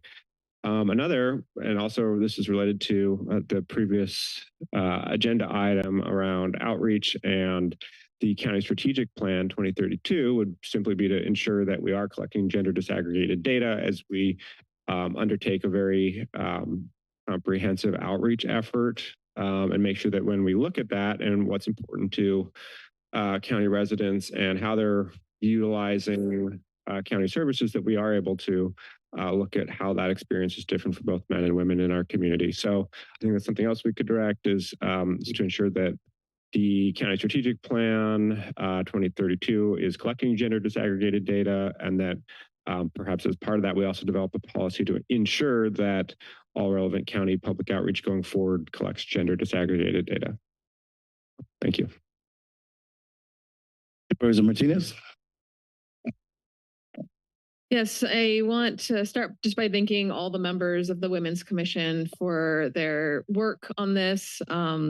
I know at one point this came before the board as a consent item, and I think it was Supervisor Cummings who asked for it to come forward as a regular item. And I'm grateful for that because it gives us an opportunity to give this item the attention that it deserves, because you called out a lot of really important things. And I think really your energy and your initiative is the type of support that I'd like to see from advisory bodies and commissions. And hopefully as we continue to expand the role of our commissions through the Santa Cruz Like Me project and Diversify Voices, we'll have even more engagement from volunteer members who are helping our county guide the direction of our policies and our priorities moving forward. I agree with my colleague Supervisor Koenig that a number of these items do come with cost, which makes them hard to move forward immediately. But I was looking in the same direction of the strategic plan and really would like to ask representative from the CAO's office, perhaps Assistant CAO Coburn, really how you think we could potentially incorporate some of the priorities called out here in both the development of the strategic plan and the operational plan as attached. Yeah, happy to. Nicole Coburn, Assistant CEO. We are going to be collecting data throughout the community. We are, as we're getting responses, we're going to be getting demographic information in our survey, and we'll have that as part of our other efforts. So we can look at what the feedback we're getting and how it might differ based on gender and take that into account.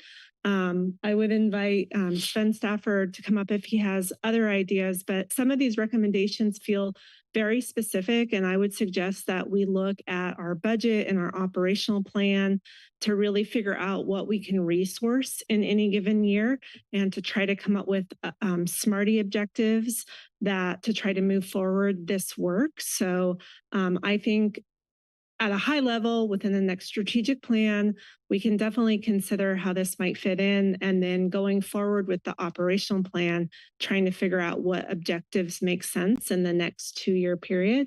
But I'll open it up to Sven too. Yeah, thanks, Nicole.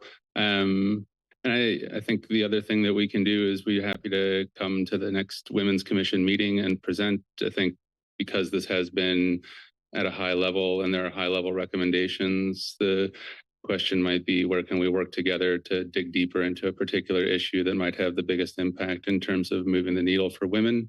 And I think as in all of our other outreach, we want to do that in collaboration with, not in isolation from the people that it impacts the most.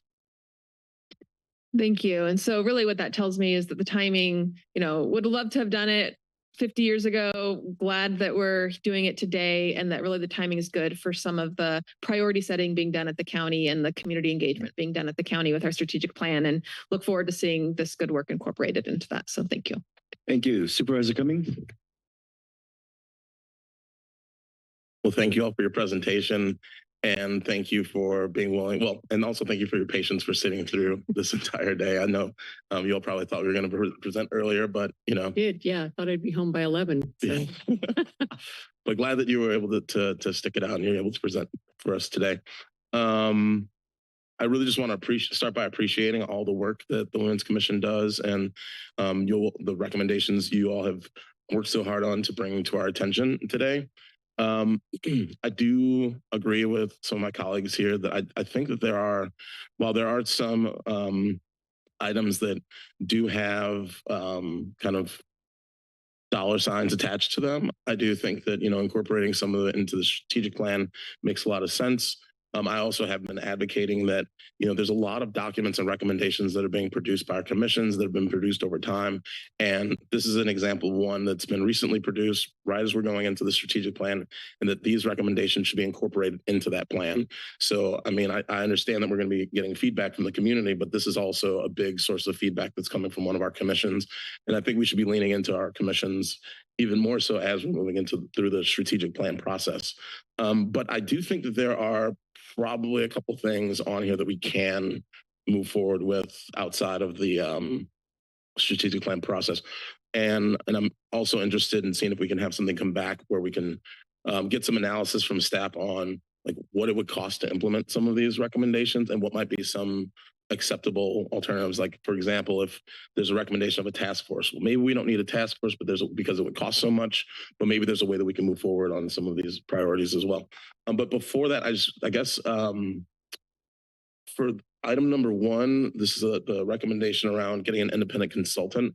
I mean, is there any opportunity for us to, similar to Supervisor Koenig's point, have our HR do like a racial and gender analysis, or is there concern that was brought up by the commission for us not to move in that direction? As I mentioned, I've been involved in this discussion in Santa Clara County. It is considered by all who are on this process that an outside analysis is the most effective and the most gives you the best data, because they're not, you're not worrying about talking to somebody from HR, and if you have something you need to share or whatever. So it's always better to use an independent one.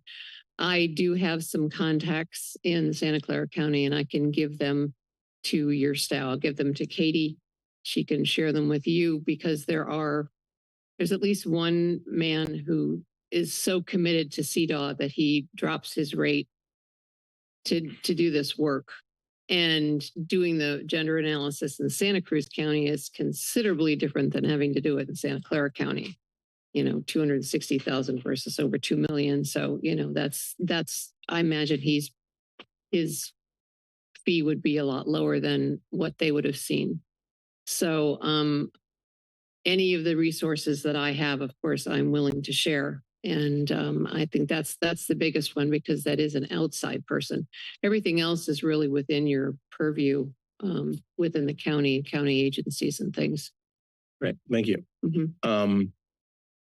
So I guess when the time comes, I have some language prepared for a motion for us to consider. But before that, I would say that if of all the things on here, I do think that moving forward with drafting a CDAW ordinance seems like something that we could implement now and we could start moving forward with. I mean, if staff can do that along with the Women's Commission. So what's developed is kind of based on other ordinances that already exist. That'll help, reduce some of the work time. And then working with you all, we can have something that comes forward that would be acceptable and recommended by the Women's Commission. So I think that's something today that we could likely move forward with and start working on. And that'll be a new project for the Women's Commission to work on as well. And so in our spare time. So when the time comes, I have some recommendations maybe that we could adopt. Thank you, Supervisor Serpa. Thank you. And thank you both again for being here such a long time today. I know this is very important and dear to both and to all of the commission and the people who worked so hard on this. So I really appreciate you being here. Can I ask a couple of questions about how these recommendations were made? So under number 2, where it says OBGYN care shortages in South County, I was just on the phone yesterday or Monday with my own GYN, and she's the only one left in all of Dignity Health. Like there's one. Yeah. Right. So she's not serving necessarily South County. She's serving mid and north for the most part. There's 2 that we discovered in South County. At Salud para la Gente, right? Correct. Yeah. This one was the one that I did the research on, so I probably didn't speak. But I interviewed, I don't know if it's appropriate to say the person at Health Services I interviewed, but she's a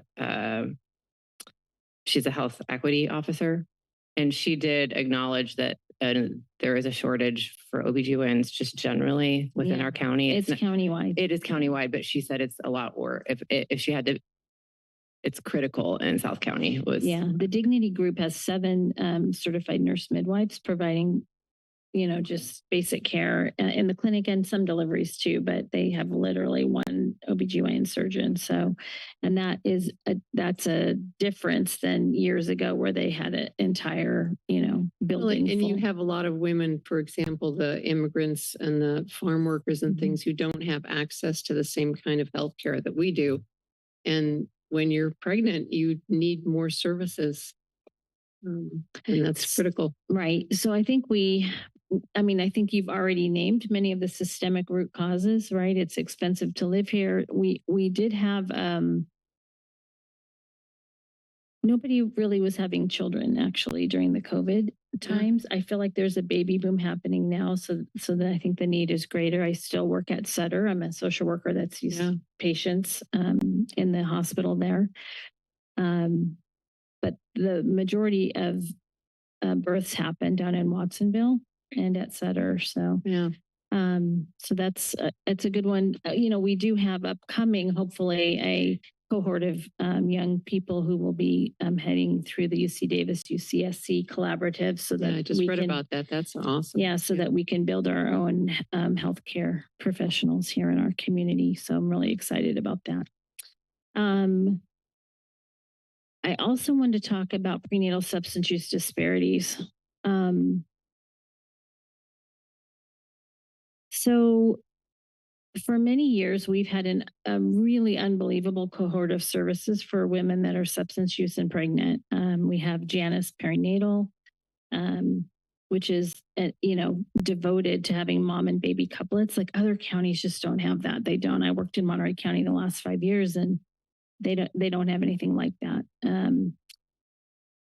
Oftentimes the Janus Perinatal beds are not completely full and they could accept moms and babies from other counties. And so for some reason, even though CCAH covers both counties, there's contract issues and the Monterey County moms aren't allowed to come to Santa Cruz, which I think is really a shame because I think it's one of the ways that it could actually make that program more robust is if they had all the beds full. So I'm wondering if we could look into that a little bit. The other thing that we have here that other counties don't is we have also a robust public health nursing program, which, I can make a referral to a public health nurse for any mom that is in need because of maybe domestic violence, young age, being a teenager, having substance use disorder, whatever the issue is, I can make a referral and that mom can get picked up by a nurse who can partner with her throughout her prenatal care. That doesn't happen in other counties either. So I feel like that's a very robust program that we run here. So thank you for continuing to fund that program.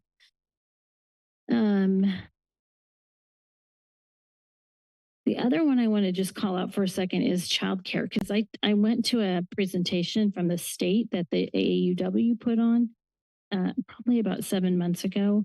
And the state had come down to talk about childcare access, et cetera. And what was pointed out is that 50% of the vouchers for childcare go unused in this county. And I'm not sure why. So yeah, and I don't even know where to start with that, but I do feel like we need to publicize that vouchers are available or they have been available and potentially how to access those on behalf. We also have through our school districts, through Encompass, through Pajaro Valley Unified, very robust Head Start and those types of programs that provide absolutely no cost preschool and TK. And those are things that don't happen in other communities. It's part of what makes us so different here and so wonderful. It's a special place, Santa Cruz. And what you're doing is also very special. So thank you for your work. I'm very happy to support many of these recommendations. And so hopefully we'll have some ideas about how we can do that on our very limited budget in the future. Thank you. Thank you, Supervisor Sipa. And thank you guys, of course, for all the work that you guys have done on these recommendations. I always say that our commissioners are our front lines, and you guys are doing that work. So thank you very much. With that, I'll bring it back to my board for direction. Supervisor Cummings? Yeah, I just had a question for Supervisor DeSerpa because I'm going to try to incorporate some of the concerns you had about the childcare vouchers being underutilized. And so are those specific state vouchers or what's? I believe they are. Okay, let's see what I can do. Okay, so motion I have is to direct staff to analyze each recommendation and return with options for the board to consider for adoption and implementation, including costs for implementation by no later than the second meeting in November. Direct staff to draft a CEDA ordinance in collaboration with county partners and the Women's Commission and return to the board with a draft for consideration by no later than May 2026. And then I might need some help on this one, but direct staff to determine the reason why state childcare vouchers are going unutilized or underutilized in Santa Cruz County and bring back recommendations to help improve access to those vouchers. I'll second it. I want to see what our assistant CEO thinks of the timelines. Are those attainable? The May and the, what was it, November? Yeah, I think that just developing a work plan for if that's what you're asking for the November, second meeting in November, I think we can do that. We'll have to coordinate with a number of departments. And then the May return for the ordinance, I would defer. I think that's plenty of time. And then was there a date back for the vouchers, or was that just? We can have that, no later than November as well. I mean, I don't know.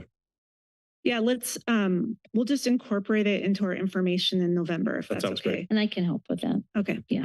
And again, I think that'll give us an opportunity to really break down of all these programs, like, which ones can, for example, as we're discussing changes to core, what we can incorporate there, as we're discussing the strategic plan, what can be incorporated in that process.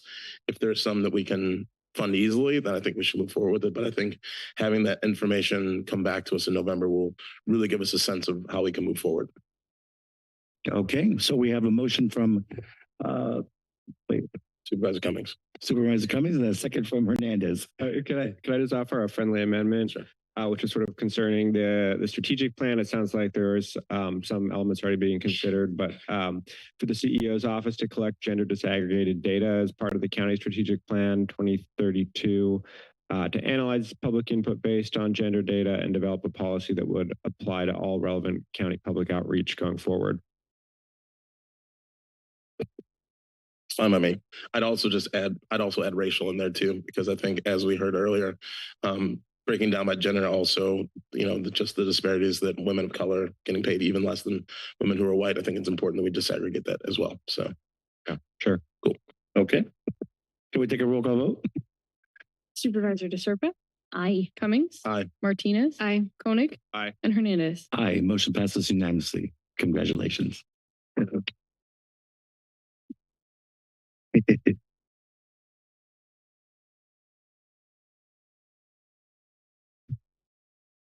Just 40,000 a year.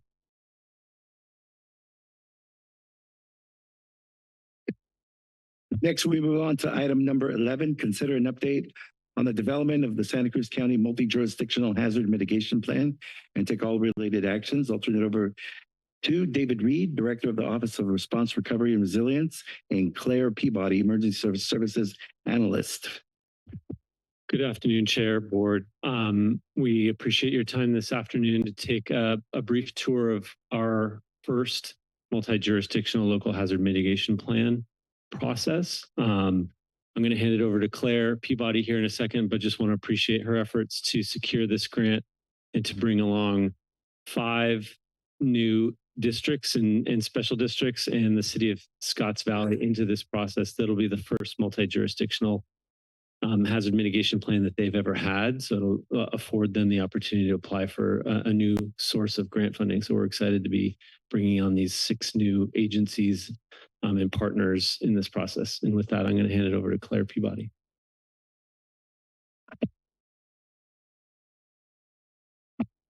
Good afternoon, Chair and members of the board. My name is Claire Peabody. I'm an emergency services analyst working with David Reed in OR3. And we're here today with an informational update on our county's, as Dave mentioned, our first multi-jurisdictional hazard mitigation plan, or MJHMP for short. Some background on this project. This project began with OR3's solicitation for a FEMA hazard mitigation grant to fund this effort back in the fall of 2023. We applied in partnership with several local cities and special districts with the intent to make the county's next local hazard mitigation plan update, which happens every 5 years, to maintain eligibility for some of FEMA's largest grant programs focused on mitigation. And our intent was, with the support of grant funding from HMGP, to make this a multi-jurisdiction partnership with cities and several local special districts and water districts. Just to frame the conversation, when we talk about hazard mitigation planning, hazard mitigation entails reducing long-term risks to life, property, and infrastructure. And so the focus with developing a hazard mitigation plan is to identify strategies that offer those long-term reduction in repetitive damages. So projects like fuel reduction, flood control, seismic retrofits. We have pictured here a shot of Reach 6 of the Pajaro Levee project, obviously run by PERFMA, but an example of building local hazard mitigation capacity in our county. And this is as opposed to emergency response or repair of damages, which is a framework through which we view much of our work right now. The intended outcomes of this partnership are to reduce duplication of effort and lower costs for repeat HMP updates over time. Currently, the county, the city of Watsonville, the city of Santa Cruz, and the city of Capitola are the 4 jurisdictions that have HMPs in place. We all have been on different cycles and updating our plans every 5 years in accordance with FEMA requirements. And so by slowly joining our planning cycles, we can use this as an opportunity, not just to lower our costs to repeatedly update these plans over time, but also to build shared awareness and coordinate our planning efforts, understanding that hazards do not respect jurisdictional boundaries. So with the grant secured in summer of 2024, we worked to procure a consultant team to support this effort, including some of the public engagement and stakeholder coordination with 10 participating jurisdictions and many more agencies involved in the development of this plan. So Dynamic Planning and Science was selected in late fall of 2024, and the planning process launched in January of this year with our partners. Listed here are the formally participating jurisdictions to this plan. What I mean when I say formal participants is these are agencies who have elected to develop formal annexes that will go forth to be adopted by their governing bodies and is a requirement for checking the box of grant eligibility when you go to apply for FEMA's mitigation grant programs. So these bolded jurisdictions, Santa Cruz, Capitola, Watsonville, and actually Cabrillo College, I failed to mention, all had local hazard mitigation plans in place. And as Dave mentioned, we have the city of Scotts Valley joining us and 5 additional special districts joining us in this planning effort, which means we have a broader eligibility net in our county of agencies who can go forth as individual applicants for this FEMA grant planning cycle. We're nearing the end of this planning process, which kicked off in January of this year. We hosted 4 stakeholder meetings that included participation from all 10 agencies, plus outside agency partners such as fire protection districts and CDOs. Our consultant team worked to aggregate our hazard data, critical infrastructure data, and conduct a formal risk assessment really in line with FEMA guidelines that dictate what we're supposed to do during a hazard mitigation plan update. And all the while, we've been conducting a public survey and attending in-person outreach events to publicize this survey and working closely with community-based organizations to publicize across the community and solicit feedback to ensure that mitigation strategies are aligned with public input in mind. So we're nearing the end and approaching the public draft release phase, which is why we're coming to your board now. The public survey closes this Friday, September 12th. So this represents our last week to get the word out there about this public survey. And on September 29th, we'll be releasing a public draft of the plan, which includes a county-wide base plan as well as annexes specific to each of the participating jurisdictions. So that is something to look forward to on September 29th. As I mentioned, this isn't just limited to those participating jurisdictions that were listed earlier. Within each jurisdiction, we had wide representation across different departments, from public works to planning, to human services, water resources. And then outside in the community, this also includes other stakeholder groups who maybe weren't developing a formal annex, but nonetheless are important implementation partners. So that could include private utility companies, education and school districts, fire and law, as well as community-based organizations. And where possible, we're really trying to leverage existing partnerships. So partnerships like the Climate Action and Adaptation Plan Project Working Group, the CAP Working Group, and our Integrated Regional Water Management Forum, especially given the participation of multiple water districts in this process, has been extremely important to make sure that we're not reinventing mitigation strategies and we're trying to align and draw from other established planning mechanisms. We have many regional partnerships to leverage here in the county. So public and stakeholder engagement, as mentioned, we have the public survey out through this Friday. Really, we're trying to make sure here when we update a hazard mitigation plan that the hazards that get profiled in our plan are aligned with public priorities, that strategies reflect public priorities, and we're drawing from wide participation in the community. As of now, we have over 400 survey responses, but still looking to grow that this week. We hosted, in partnership with our consultant team, multiple one-on-one stakeholder interviews where additional input was needed from fire districts, our local fire safe council, and others. Hosted wide group breakout meetings with attendance of over 75 representatives from around the county, as well as additional breakout meetings with each city and water district to get additional detail at the local level. These are the hazards that were selected for prioritization, and each hazard will get its own chapter detailing FEMA elements that are required in our hazard mitigation plan. So for each of these hazards, you'll see chapters that profile its expected population impacts, critical infrastructure that lies within each hazard footprint. And the reason that we have to update this plan every 5 years is because our hazard landscape changes with changing development, with climate change.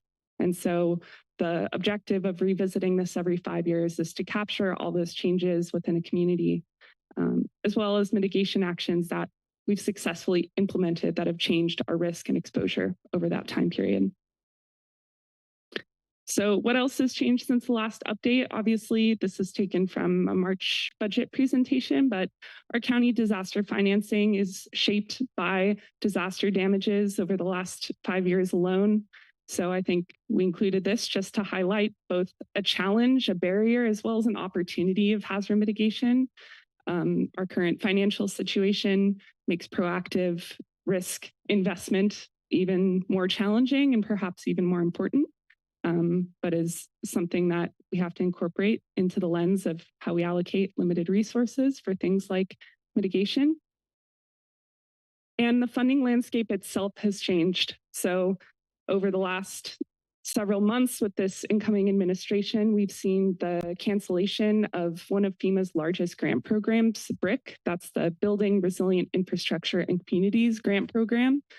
And we've seen direct impacts in terms of lost investment to our community with our phase 2 of a BRIC project managed by OR3 focused on wildfire resilience. And so that's a part of this changing landscape that we're trying to adapt to with this planning cycle, and in partnership with other agencies is redirecting focus on hazard mitigation projects towards state and local funding sources.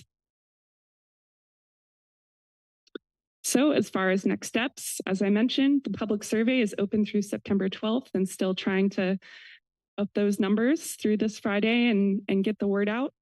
We'll have a public draft going to the board and to the entire community on September 29th. That will be open for comment for a period of 2.5 weeks, I believe. We'll be submitting to Cal OES and FEMA for required review by the end of October, and that's so that as we get some of these cities aligned onto a single timeline, we're trying to respect everyone's timeline and minimize eligibility windows for cities who have their plan expiration dates coming up soon. So that'll happen at the end of October. We hope to get that review wrapped up within the stated 3-month ideal window for review from the state and FEMA, and then it will go back to the board for final review and adoption proceedings. And it's that adoption proceedings that gives us the stamp of eligibility to apply to FEMA's grant programs. After that, plan implementation and maintenance and really maintaining these partnerships that we've worked to build over this first MJ HMP cycle will be our objective for the next 5 years. So thank you all, and we're open to questions.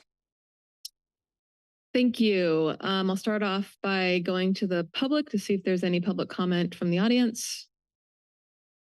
Seeing none, is there anybody on the phone? Yes. Thank you.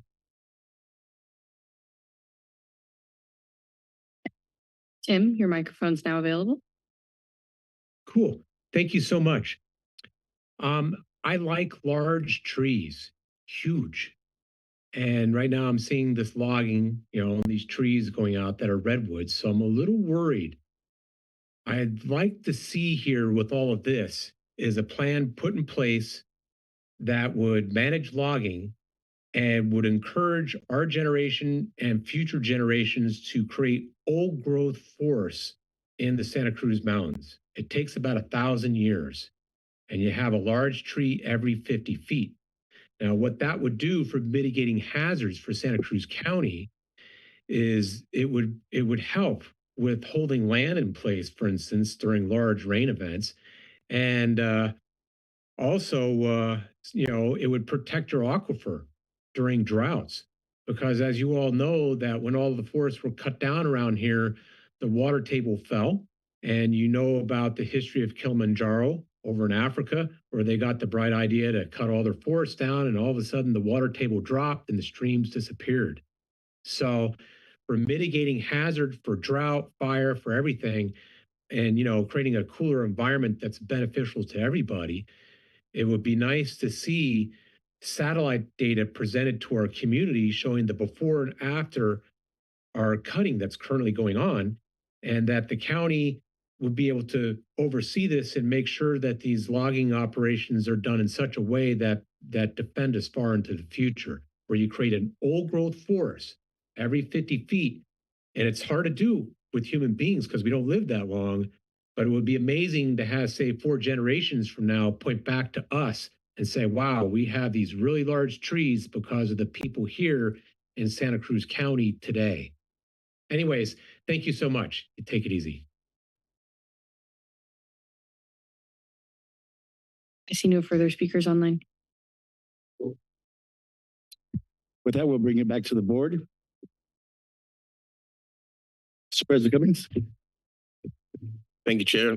Thank you all for your hard work on this and for your presentation today. I mean, convening a bunch of, local jurisdictional partners isn't always the easiest thing, but it's great that you all been able to have this wide group of partners who've been able to come together and engage on this. I guess the one question I did have is I didn't see UCSC on there, and just given the amount of land that they have in the county, just curious if there's any reason why they weren't a part of the mitigation plan process. Yes, they weren't listed as a formal participant. UCSC is actually covered under the state hazard mitigation plan as a FEMA applicant when they go to apply for grants.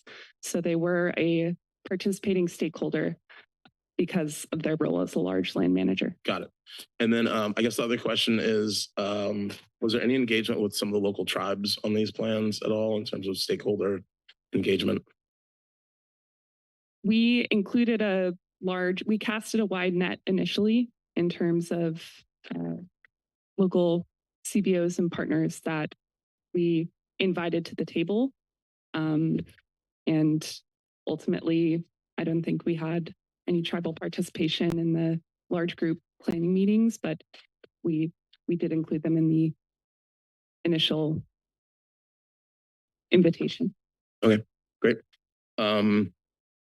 Those are all my questions. Just looking forward to, we have to update this every 5 years. So this is something we've got to do. And so just want to thank you all for your work. Supervisor Martinez? Thank you. Thank you to OR3 for leading this conversation and moving this project forward.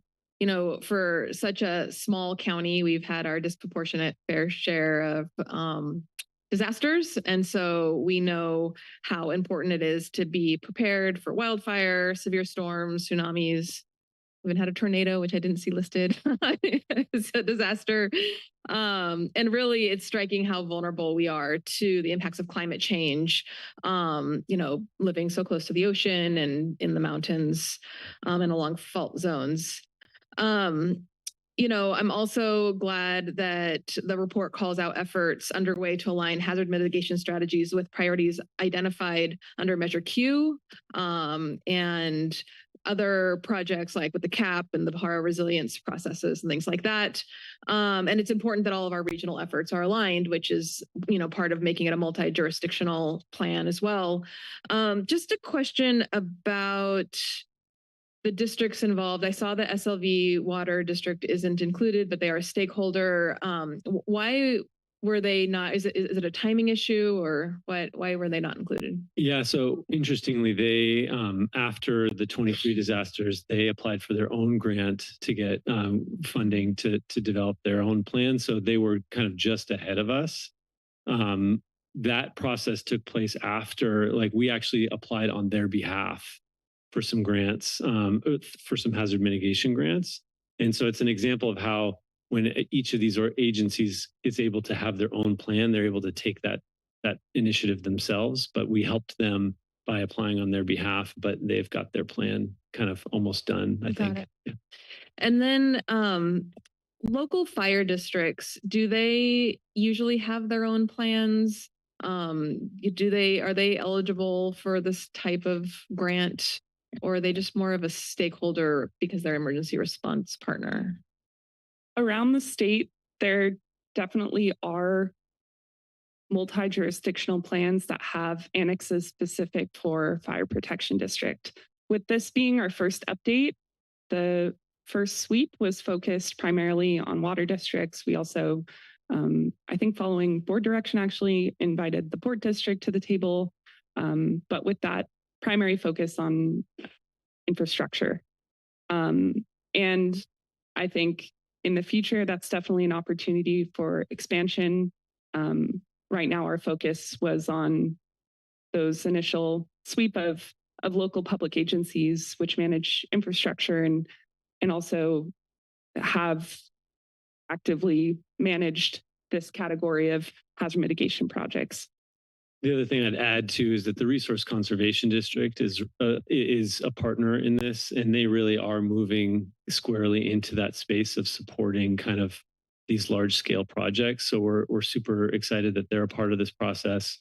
They're helping in many avenues in that regard. So I think from the wildfire risk reduction space, we've got great representation with the RCD. Right.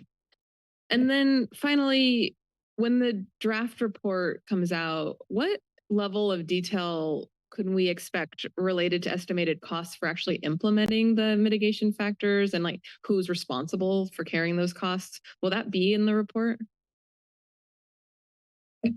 I mean, we definitely, our shared goal and that of everybody is to try and make the strategies as actionable as possible.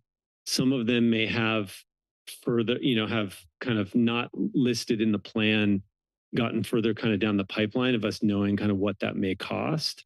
But we'll start to try and do that, especially in the context of Measure Q conversations in the future, where we now know we have this funding source and trying to access Prop 4. We need to figure out how we prioritize the work in the plan is going to be a big part of it as well, because we know, as has been discussed multiple times today, limited resources internally. So how do we prioritize the work, and how do we get external funding to leverage Measure Q or other sources? That's helpful. Thank you. That's the end of my questions. So thanks again for your report. Supervisor Serpa? Thank you very much. What a great report. You did a great job. Go Mariners. So I just this week got notice that my homeowner's insurance is canceled as of December. The people on either side of me were canceled about 2 years ago, so I felt sort of fortunate that it hadn't happened yet, but we were waiting. So here we go. So now almost everybody on my road does not have access to fire insurance. That's a huge problem, right? And it's so expensive. Most people cannot afford the FAIR plan, right? I mean, my neighbors, I think, are paying $6,000 for their policy. And then they have to have another policy too. So there's 2 policies they're paying for. So that's sort of one thing that I'm concerned about in terms of hazards. And then the other thing is, and Dave, you know this because I called you all upset because PG&E power going out all the time. And those of us that live in rural areas don't have access to any credible connectivity in the backwoods when the electricity goes out. I know that we have a new like 911 system with towers and things going up. Do you think any of those towers that are going up in different places around the county could then be used for extra connectivity? Because that feels like a huge risk for those people that are living in the back who, if there was some kind of horrible earthquake or wildfires, I mean, none of us would get any phone calls, TV, Wi-Fi. I mean, nothing at all kind of goes out unless you have a battery backup or some type of backup. I don't know if that's a part of this plan, but I just want everybody to be thinking about like actual.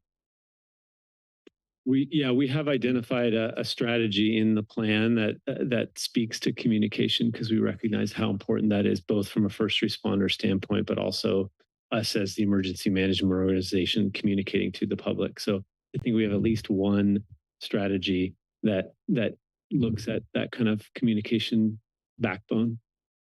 Okay, because those are my 2 big issues, are making sure that not just that we have this sort of hazard mitigation plan, but that if something horrible were to happen, that we are able to communicate with people in this county that live in the rural areas.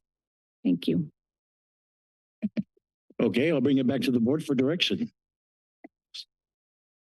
Supervisor Koenig? I think we're just receiving the information today. I mean, I'll move the recommended actions. Second.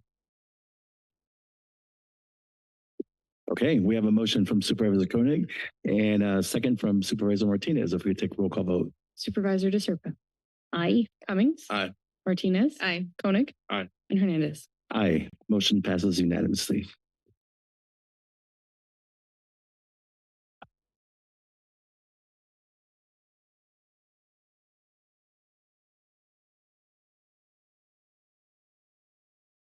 That noise. All right, next we have item number 12, consider approving in concept the ordinance adding chapter 7.160 to the Santa Cruz County Code of prohibiting the sale of or distribution of nitrous oxide and take all related actions. Thank you, Chair Hernandez, Assistant CEO Coburn, and Jason Heath, and our very small audience. This is I think our last item for today, so I'll try to get through it quickly. Today, I'm asking you to consider adopting an ordinance that would prohibit the retail sale and distribution of recreational nitrous oxide in unincorporated Santa Cruz County. This ordinance is about protecting public health and public safety. As many of you know, I'm a clinical social worker with 30 years experience. I've helped countless clients and patients access substance use treatment from the ER, from maternity units and clinics. I've additionally served for years on our regional Tri-County collaborative called Central Coast Overdose Prevention, which includes professionals from San Benito and Monterey County.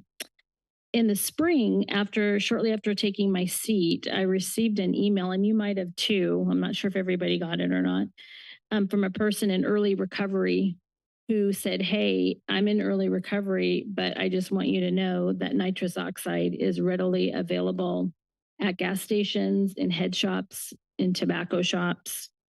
Essentially, it's everywhere and it's low cost. And I'm wondering if you could help do something about banning it. And I thought, okay, that's a great idea. So here we are today. Nitrous oxide is not new. It has a legitimate industrial, medical, and culinary use. But due to low cost and availability over the years, it has rapidly become a drug of misuse and abuse.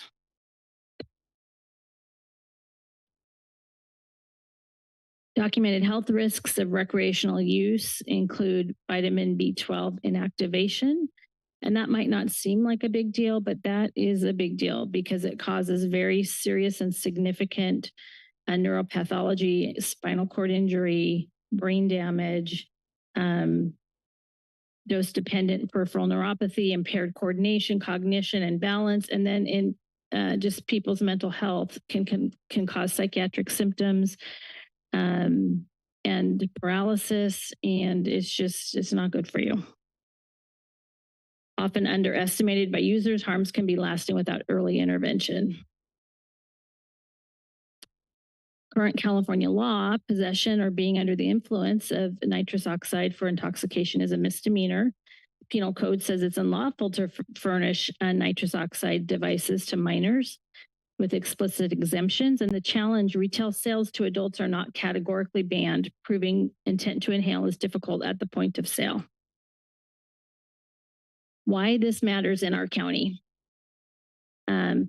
This matters because this is both a public health and a public safety issue. Nitrous misuse causes what I've already said, nerve damage, anemia, impaired cognition, and in severe cases, death. Chronic use can lead to paralysis, long-term brain damage. And on the public safety side, we are already seeing the risk of mass distribution and impaired driving in our county. So you might remember this story. This just happened in May of 2025 that the UCSC Police Department responded to a tip reporting the presence of several tanks in a wooded area. Upon arrival, the officers located and seized 40 large nitrous oxide tanks, which appeared to be recently staged and unused. If distributed as individual hits in a party setting, the estimated street value of the tanks exceeded $40,000. So that was something. Next page. We also saw CHP respond to a crash where a driver was found under the influence with nitrous canisters inside the car. According to the CDC, nitrous inhalation can cause unconsciousness and even death, especially behind the wheel. So that was May 30th. So we're just seeing more and more of it. Here's another one. This was just last month when CHP pulled over and arrested somebody with nitrous tanks in his front seat. He was driving erratically, and as you can see from the social media post, it was because cautious drivers called 911 and said, hey, this guy's driving erratically. And just yesterday, this picture was taken, we tried to blur out the face, but you can see that in this guy's hand, he has a yellow balloon. And when the person actually saw him, it was big. This is on Highway 17, by the way, in stop and go traffic. The balloon was big and he was sucking in what we think is nitrous, but who knows? It's sort of a rampant problem. So next slide. This is courtesy of our Santa Cruz County Sheriffs. The California Penal Code prohibits possession or use for intoxication, but it does not restrict retail sales unless intent to misuse can be proven. This gap leaves enforcement powerless where retail shops openly sell nitrous. These are examples of what's on shelves locally, from handheld whippets to scuba tank sized containers. It's also flavored and unflavored and sold with these things called crackers for inhalation. So it's marketed not just to adults, it's really targeting youth, especially with the flavors and the colors. We had another slide that we didn't put in here. We actually took it out for time's sake, but it showed a lot of very brightly colored different sizes and with different names and different flavors on there. So this photo is from the Santa Cruz County Sheriff's Office search warrant. These aren't hidden in a back room. These are on full display, and we'll talk about that in a second. That, and I should say these were seized up in Felton.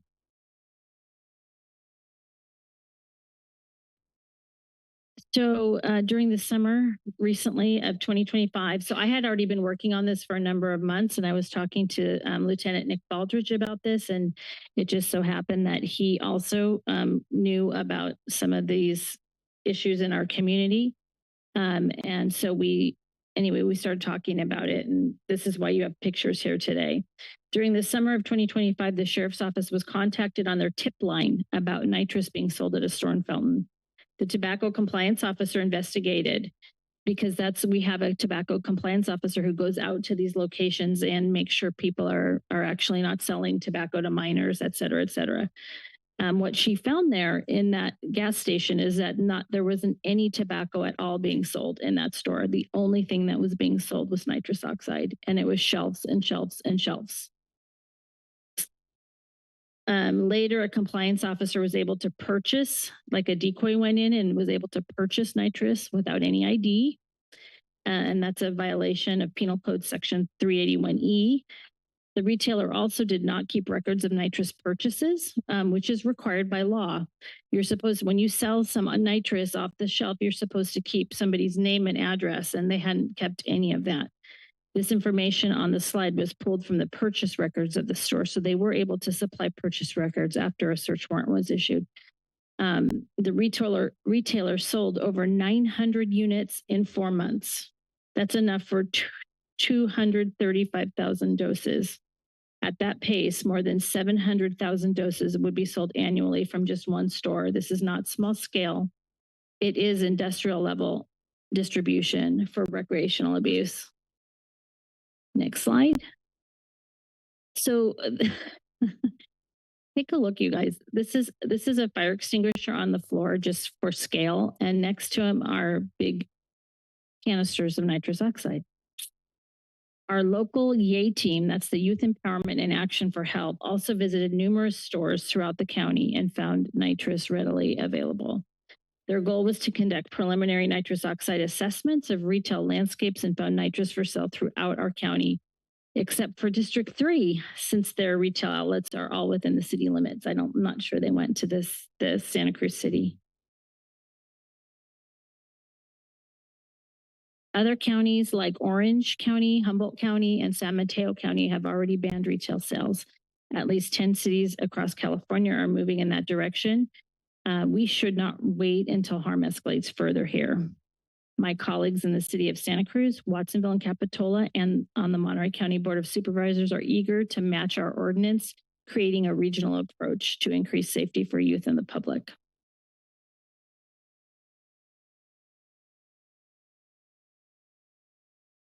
So the proposed ordinance includes prohibition, unlawful to sell, offer, distribute, to provide nitrous oxide or devices to dispense, administer for recreational use or inhalation. Exemptions, so food propellants, if you're a chef and you need to use nitrous to propel whipped cream in a restaurant, that's still legal. If you're in medicine or in a dental office, it is still legal to have nitrous oxide there. And in the automotive industry, sometimes it's used as a propellant for tires, is still legal. What we're trying to do is ban the recreational sale to people in our community. The penalties and remedies, as you can see, misdemeanor up to 6 months in jail or $1,000 fine. Anticipated community benefits include reduced youth access, fewer health harms, cleaner neighborhoods, safer roads, by discouraging in-vehicle inhalation and impaired driving, consistency across jurisdictions, and clarity for retailers. In conclusion, nitrous oxide may appear harmless on the store shelf, but in reality is being abused on a large scale, putting youth, drivers, and our community at risk. By closing the loophole in state law, we protect public health, help support people in recovery, help support law enforcement, and prevent avoidable tragedies. I urge you to adopt this ordinance with me today in concept and move it forward for final approval on September 30th. Thank you very much. And I also want to thank our CHP partners, Officer Israel Murillo, Dr. Lisa Hernandez, Tara Leonard, Nancy Willard, Lara Young, Sophia Sterlazzi, and the Santa Cruz County Public Health Department, who looked over the first few iterations of this ordinance. also to Sheriff Clark, who looked it over and approved it and thanks us for our work.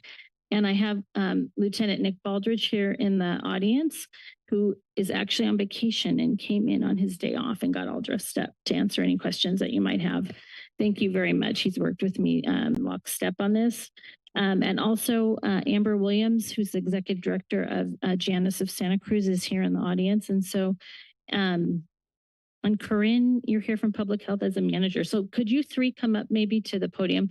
If anybody here has any questions that you'd like to ask, we have three experts here in the audience who can help me with kind of round out the report. Thank you. Really quick, Supervisor Serpa, you mentioned tire shops, dentists, but did you mention bakeries and pastry shops? Yes, culinary use is legal. Yeah. I guess we can do public comment. You guys can pick your. Just, Janus of Santa Cruz, especially during National Recovery Month here in September, absolutely supports a ban. We're seeing people come into withdrawal management. It's extremely hard to treat. We're seeing, what we know is I did reach out to our peer mentors who have like word on the street. And basically they're whippets, they're called. And they do this thing called, they inhale it. It creates what they call a fishtail, where they almost black out, go into like a miniature seizure. And then it only creates a high for minutes and they're reusing it. So the sale and use is going to continue to increase in our community. I've heard of 2 youth in our community that have gone to treatment from high school. I'm talking under 18 youth, gone to treatment. And it's just extremely challenging to treat. So the more we can ban it and get it out of our community so we can actually treat the other issues we're already, dealing with in substance use disorder services, the better. So in full support, no better time than Recovery Month for this to hit the floor. Thanks, Kim, for having us. And if you need any information medically, we can provide that too from our CMO and our team internally. So thank you, supervisors and chair. Good afternoon. I'm Corinne Highland. I'm a Senior Health Services Manager with Santa Cruz County Public Health, and I oversee our Healthy Communities branch, which includes substance use disorder prevention. And policies like this are just exactly what we're looking for. We want to prevent youth for using this type of thing. And as we're seeing, as Supervisor DeSilva mentioned, these are at like head shops, tobacco shops. This is clearly being marketed to youth. And so this sort of policy is just the prevention strategy we're looking for. So. Good afternoon. I'm Nick Baldridge with the Sheriff's Office. Thank you to Supervisor DeSilva for bringing this forward. Even to go back and bring a history into this, 30 years ago, the FDA approved the non-addictive OxyContin. And we now see what the ramifications of that are. And that was built on the backbone of marketing and taking advantage of addiction. And we now are feeling the ramifications of that. If you look at the photos that we saw of this nitrous, that is marketed towards abuse. That is not marketed for your whipped cream. And so there are some regulations with the state that allow us to enforce the pieces of use and abuse on that, but the retail sales is really where that loophole lies. It's very limited in what it allows us to enforce, and this will just allow us to help keep that off the street, help keep our community safe, and take that enforcement action to keep it out of our retail shops in this county to try and limit that access for our youth. This is with many things. We have an opportunity here to make that stance in this county. Hopefully, maybe that goes further and it gets banned at a higher level. But at least here it can help protect our community and look at what other avenues we may have. This is one step. I'm hoping that Kratom is not far behind it because we're seeing a significant amount in the retail sales and these wholesalers and these manufacturers taking advantage of abuse. Thank you. Thank you. With that, anybody online? Yes, Chair, we have a caller. Tim, your microphone is now available. Cool. Wonderful presentation. Very informative. And, I had no idea that this concept even existed. So I think what you folks are doing is fabulous for our community. And I'm 100% supportive. It's very interesting. Anyways, thank you so much. You take it easy. We have no further speakers, Chair.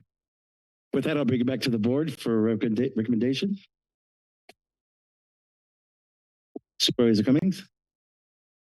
Thank you, Chair. And just want to thank Supervisor DeSerpa for bringing this forward.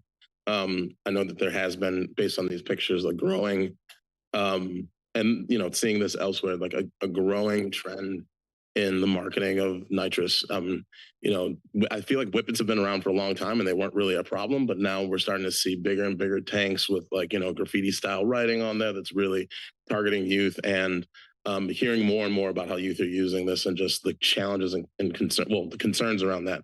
So I'm 100% on board. I actually was one of the people I served with on the Coastal Commission was the supervisor who brought this forward in Humboldt. And so I see that it's kind of moving its way across the state.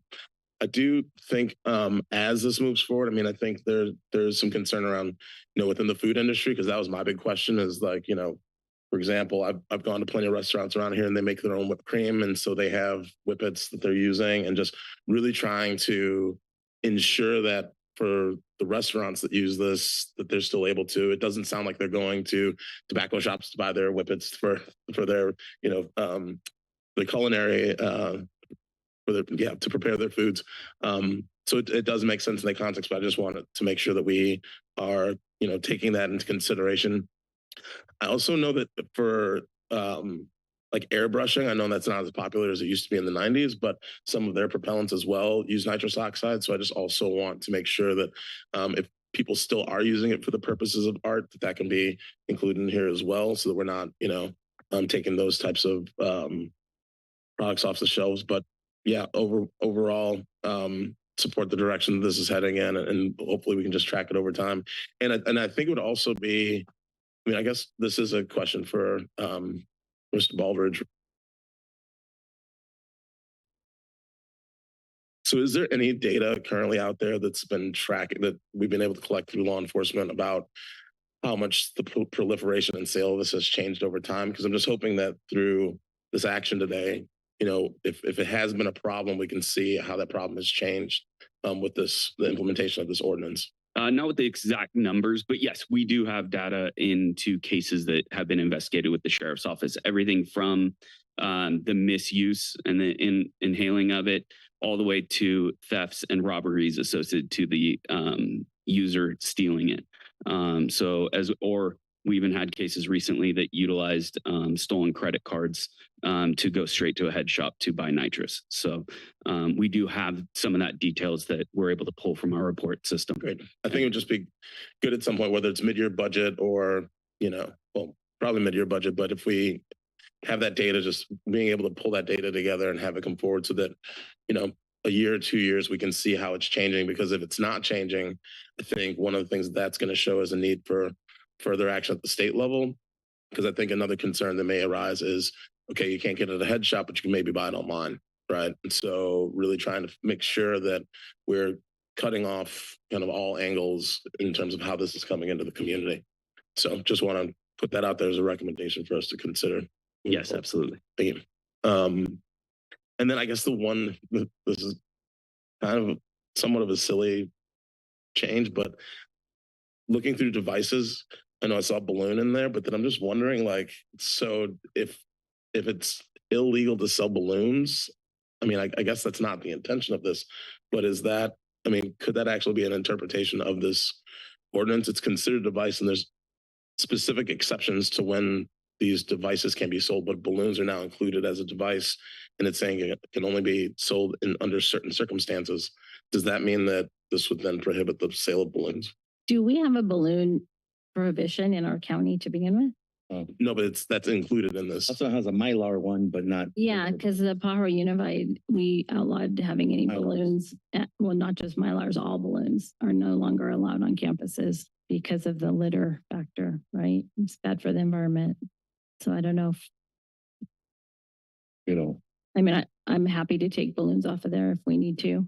Sure. And then I think if we want to have a balloon ordinance, I think. Yeah, maybe we have a bring that one conversation. back next time. Yeah. Yeah. If I can answer specific to that. So in this recent search warrant that we served, these weren't packages of balloons being sold on the across the counter. These were individual. This was a bag of balloons that was there when you bought your nitrous. You got a balloon to go with it. So it's totality of the circumstances versus just the looking at it objectively too. If there's a bunch of balloons being sold hanging on a row of items, that's something different. These were individual. You get a balloon with your nitrous. Oh. Yeah. Well, I'm happy to, again, we can evaluate and see how it goes. And as a first, opportunity to move forward, I just wanted to highlight it because I was just a little concerned with people who may want to have parties and have balloons, but also if it sounds like there's balloon ordinances, to prohibit the sale of balloons and for environmental purposes, happy to have that discussion as well. So I'm happy to move the recommended action. I don't know if there's any more. Supervisor Martinez, Thank you. do you have a motion? Are you going to I second it? will. Oh, is this a motion? Did you Yes. make a motion? I was just, there's a lull in the conversation. Sure. I'll second the motion. And I'll also ask another question to Lieutenant Baldridge, which, it states that, let's see, the penalties, you shall be deemed guilty of a misdemeanor and punished by a fine not more than $1,000 or imprisonment for a period not more than 6 months. Can you just clarify how that is applied? Like if somebody is selling 50 units versus 50,000 units, it's a misdemeanor either way? Unfortunately, that is the way that the 381 of the penal code is designed. Is 2 of them versus 5,000 of them are going to be the same misdemeanor. And then with the $1,000 penalty, I mean, do you think that's enough if a local gas station can make $40,000 selling it, but it's a $1,000 penalty? Do we think this will discourage them? I think that each offense, so separate days, each offense would then come with it that fine. It would also include us taking product and seizing that as a violation of that crime. So there are multiple impacts. I think that this is just more of a way to gain the compliance. And it may be one of those where some of our local vendors don't have the knowledge of what this is actually being used for, or they're just not wanting to have the knowledge of what this is being used for. But it gives clear guidelines to what they can and cannot sell. Got it. Thank you very much. And thank you, Supervisor DeSerpa, for bringing this forward and doing all of the heavy lifting. Thank you to our community partners for your help, and I'll be supporting this motion. Thank you. We have a motion from Supervisor Cummings and a second from Supervisor Martinez. If we can take a roll call vote. Hang on, I have one more question. Sorry. Oh, So I guess second reading, sure, or to county council actually. So we'll have a second reading the next meeting, and then it's 90 days. 30 days. It goes into effect the 31st day after the second reading. Okay, so then I guess the next question is, and maybe this is for Jen Baldridge, what will be the outreach and engagement process to notify retailers? Just because, I kind of feel like if people have these products, we should let them know when this is going to take effect. I mean, not really so they, it's like you don't want them unloading it in the community. However, you want them to know so that, if somebody, if they don't know that this has gone into effect, somebody shows up at the shop and they're like, I had no idea that this was illegal now. And now they're getting, having fines imposed. So I don't know if it's worth us having some kind of, warning within the first 90 days or in a plan for outreach and engagement. But I'm just wondering if you can speak to. Yeah, it's one of those where we do have our tobacco and alcohol compliance officer. Most of these retailers that are selling nitrous are also selling one of those products. So we do regular engagement and education with those retailers. And so we would just prioritize the retailers that have the nitrous, which we have most of them documented, that we would make that education piece ahead of the actual enforcement. And even to the point of doing an education piece of, if we get outside of that 30 days, doing the education piece if it's our first time being there to educate them and have them remove the items before we take that enforcement action. Okay, we have a motion and a second. Supervisor Koenig, Aye. DeSerpa, Aye. Cummings, Aye. Martinez, Aye. and Hernandez. Aye, motion passes unanimously. So before I adjourn this meeting, I just want to make a quick announcement. The mosquito vector control assessment has issued ballots that are arriving in your mailbox. Please, everybody, do their civic duty. And with that, I'll adjourn the meeting. And our next meeting is going to be at 9 a.m. Tuesday, September 30th at Watsonville City Council Chamber, 275 Main Street.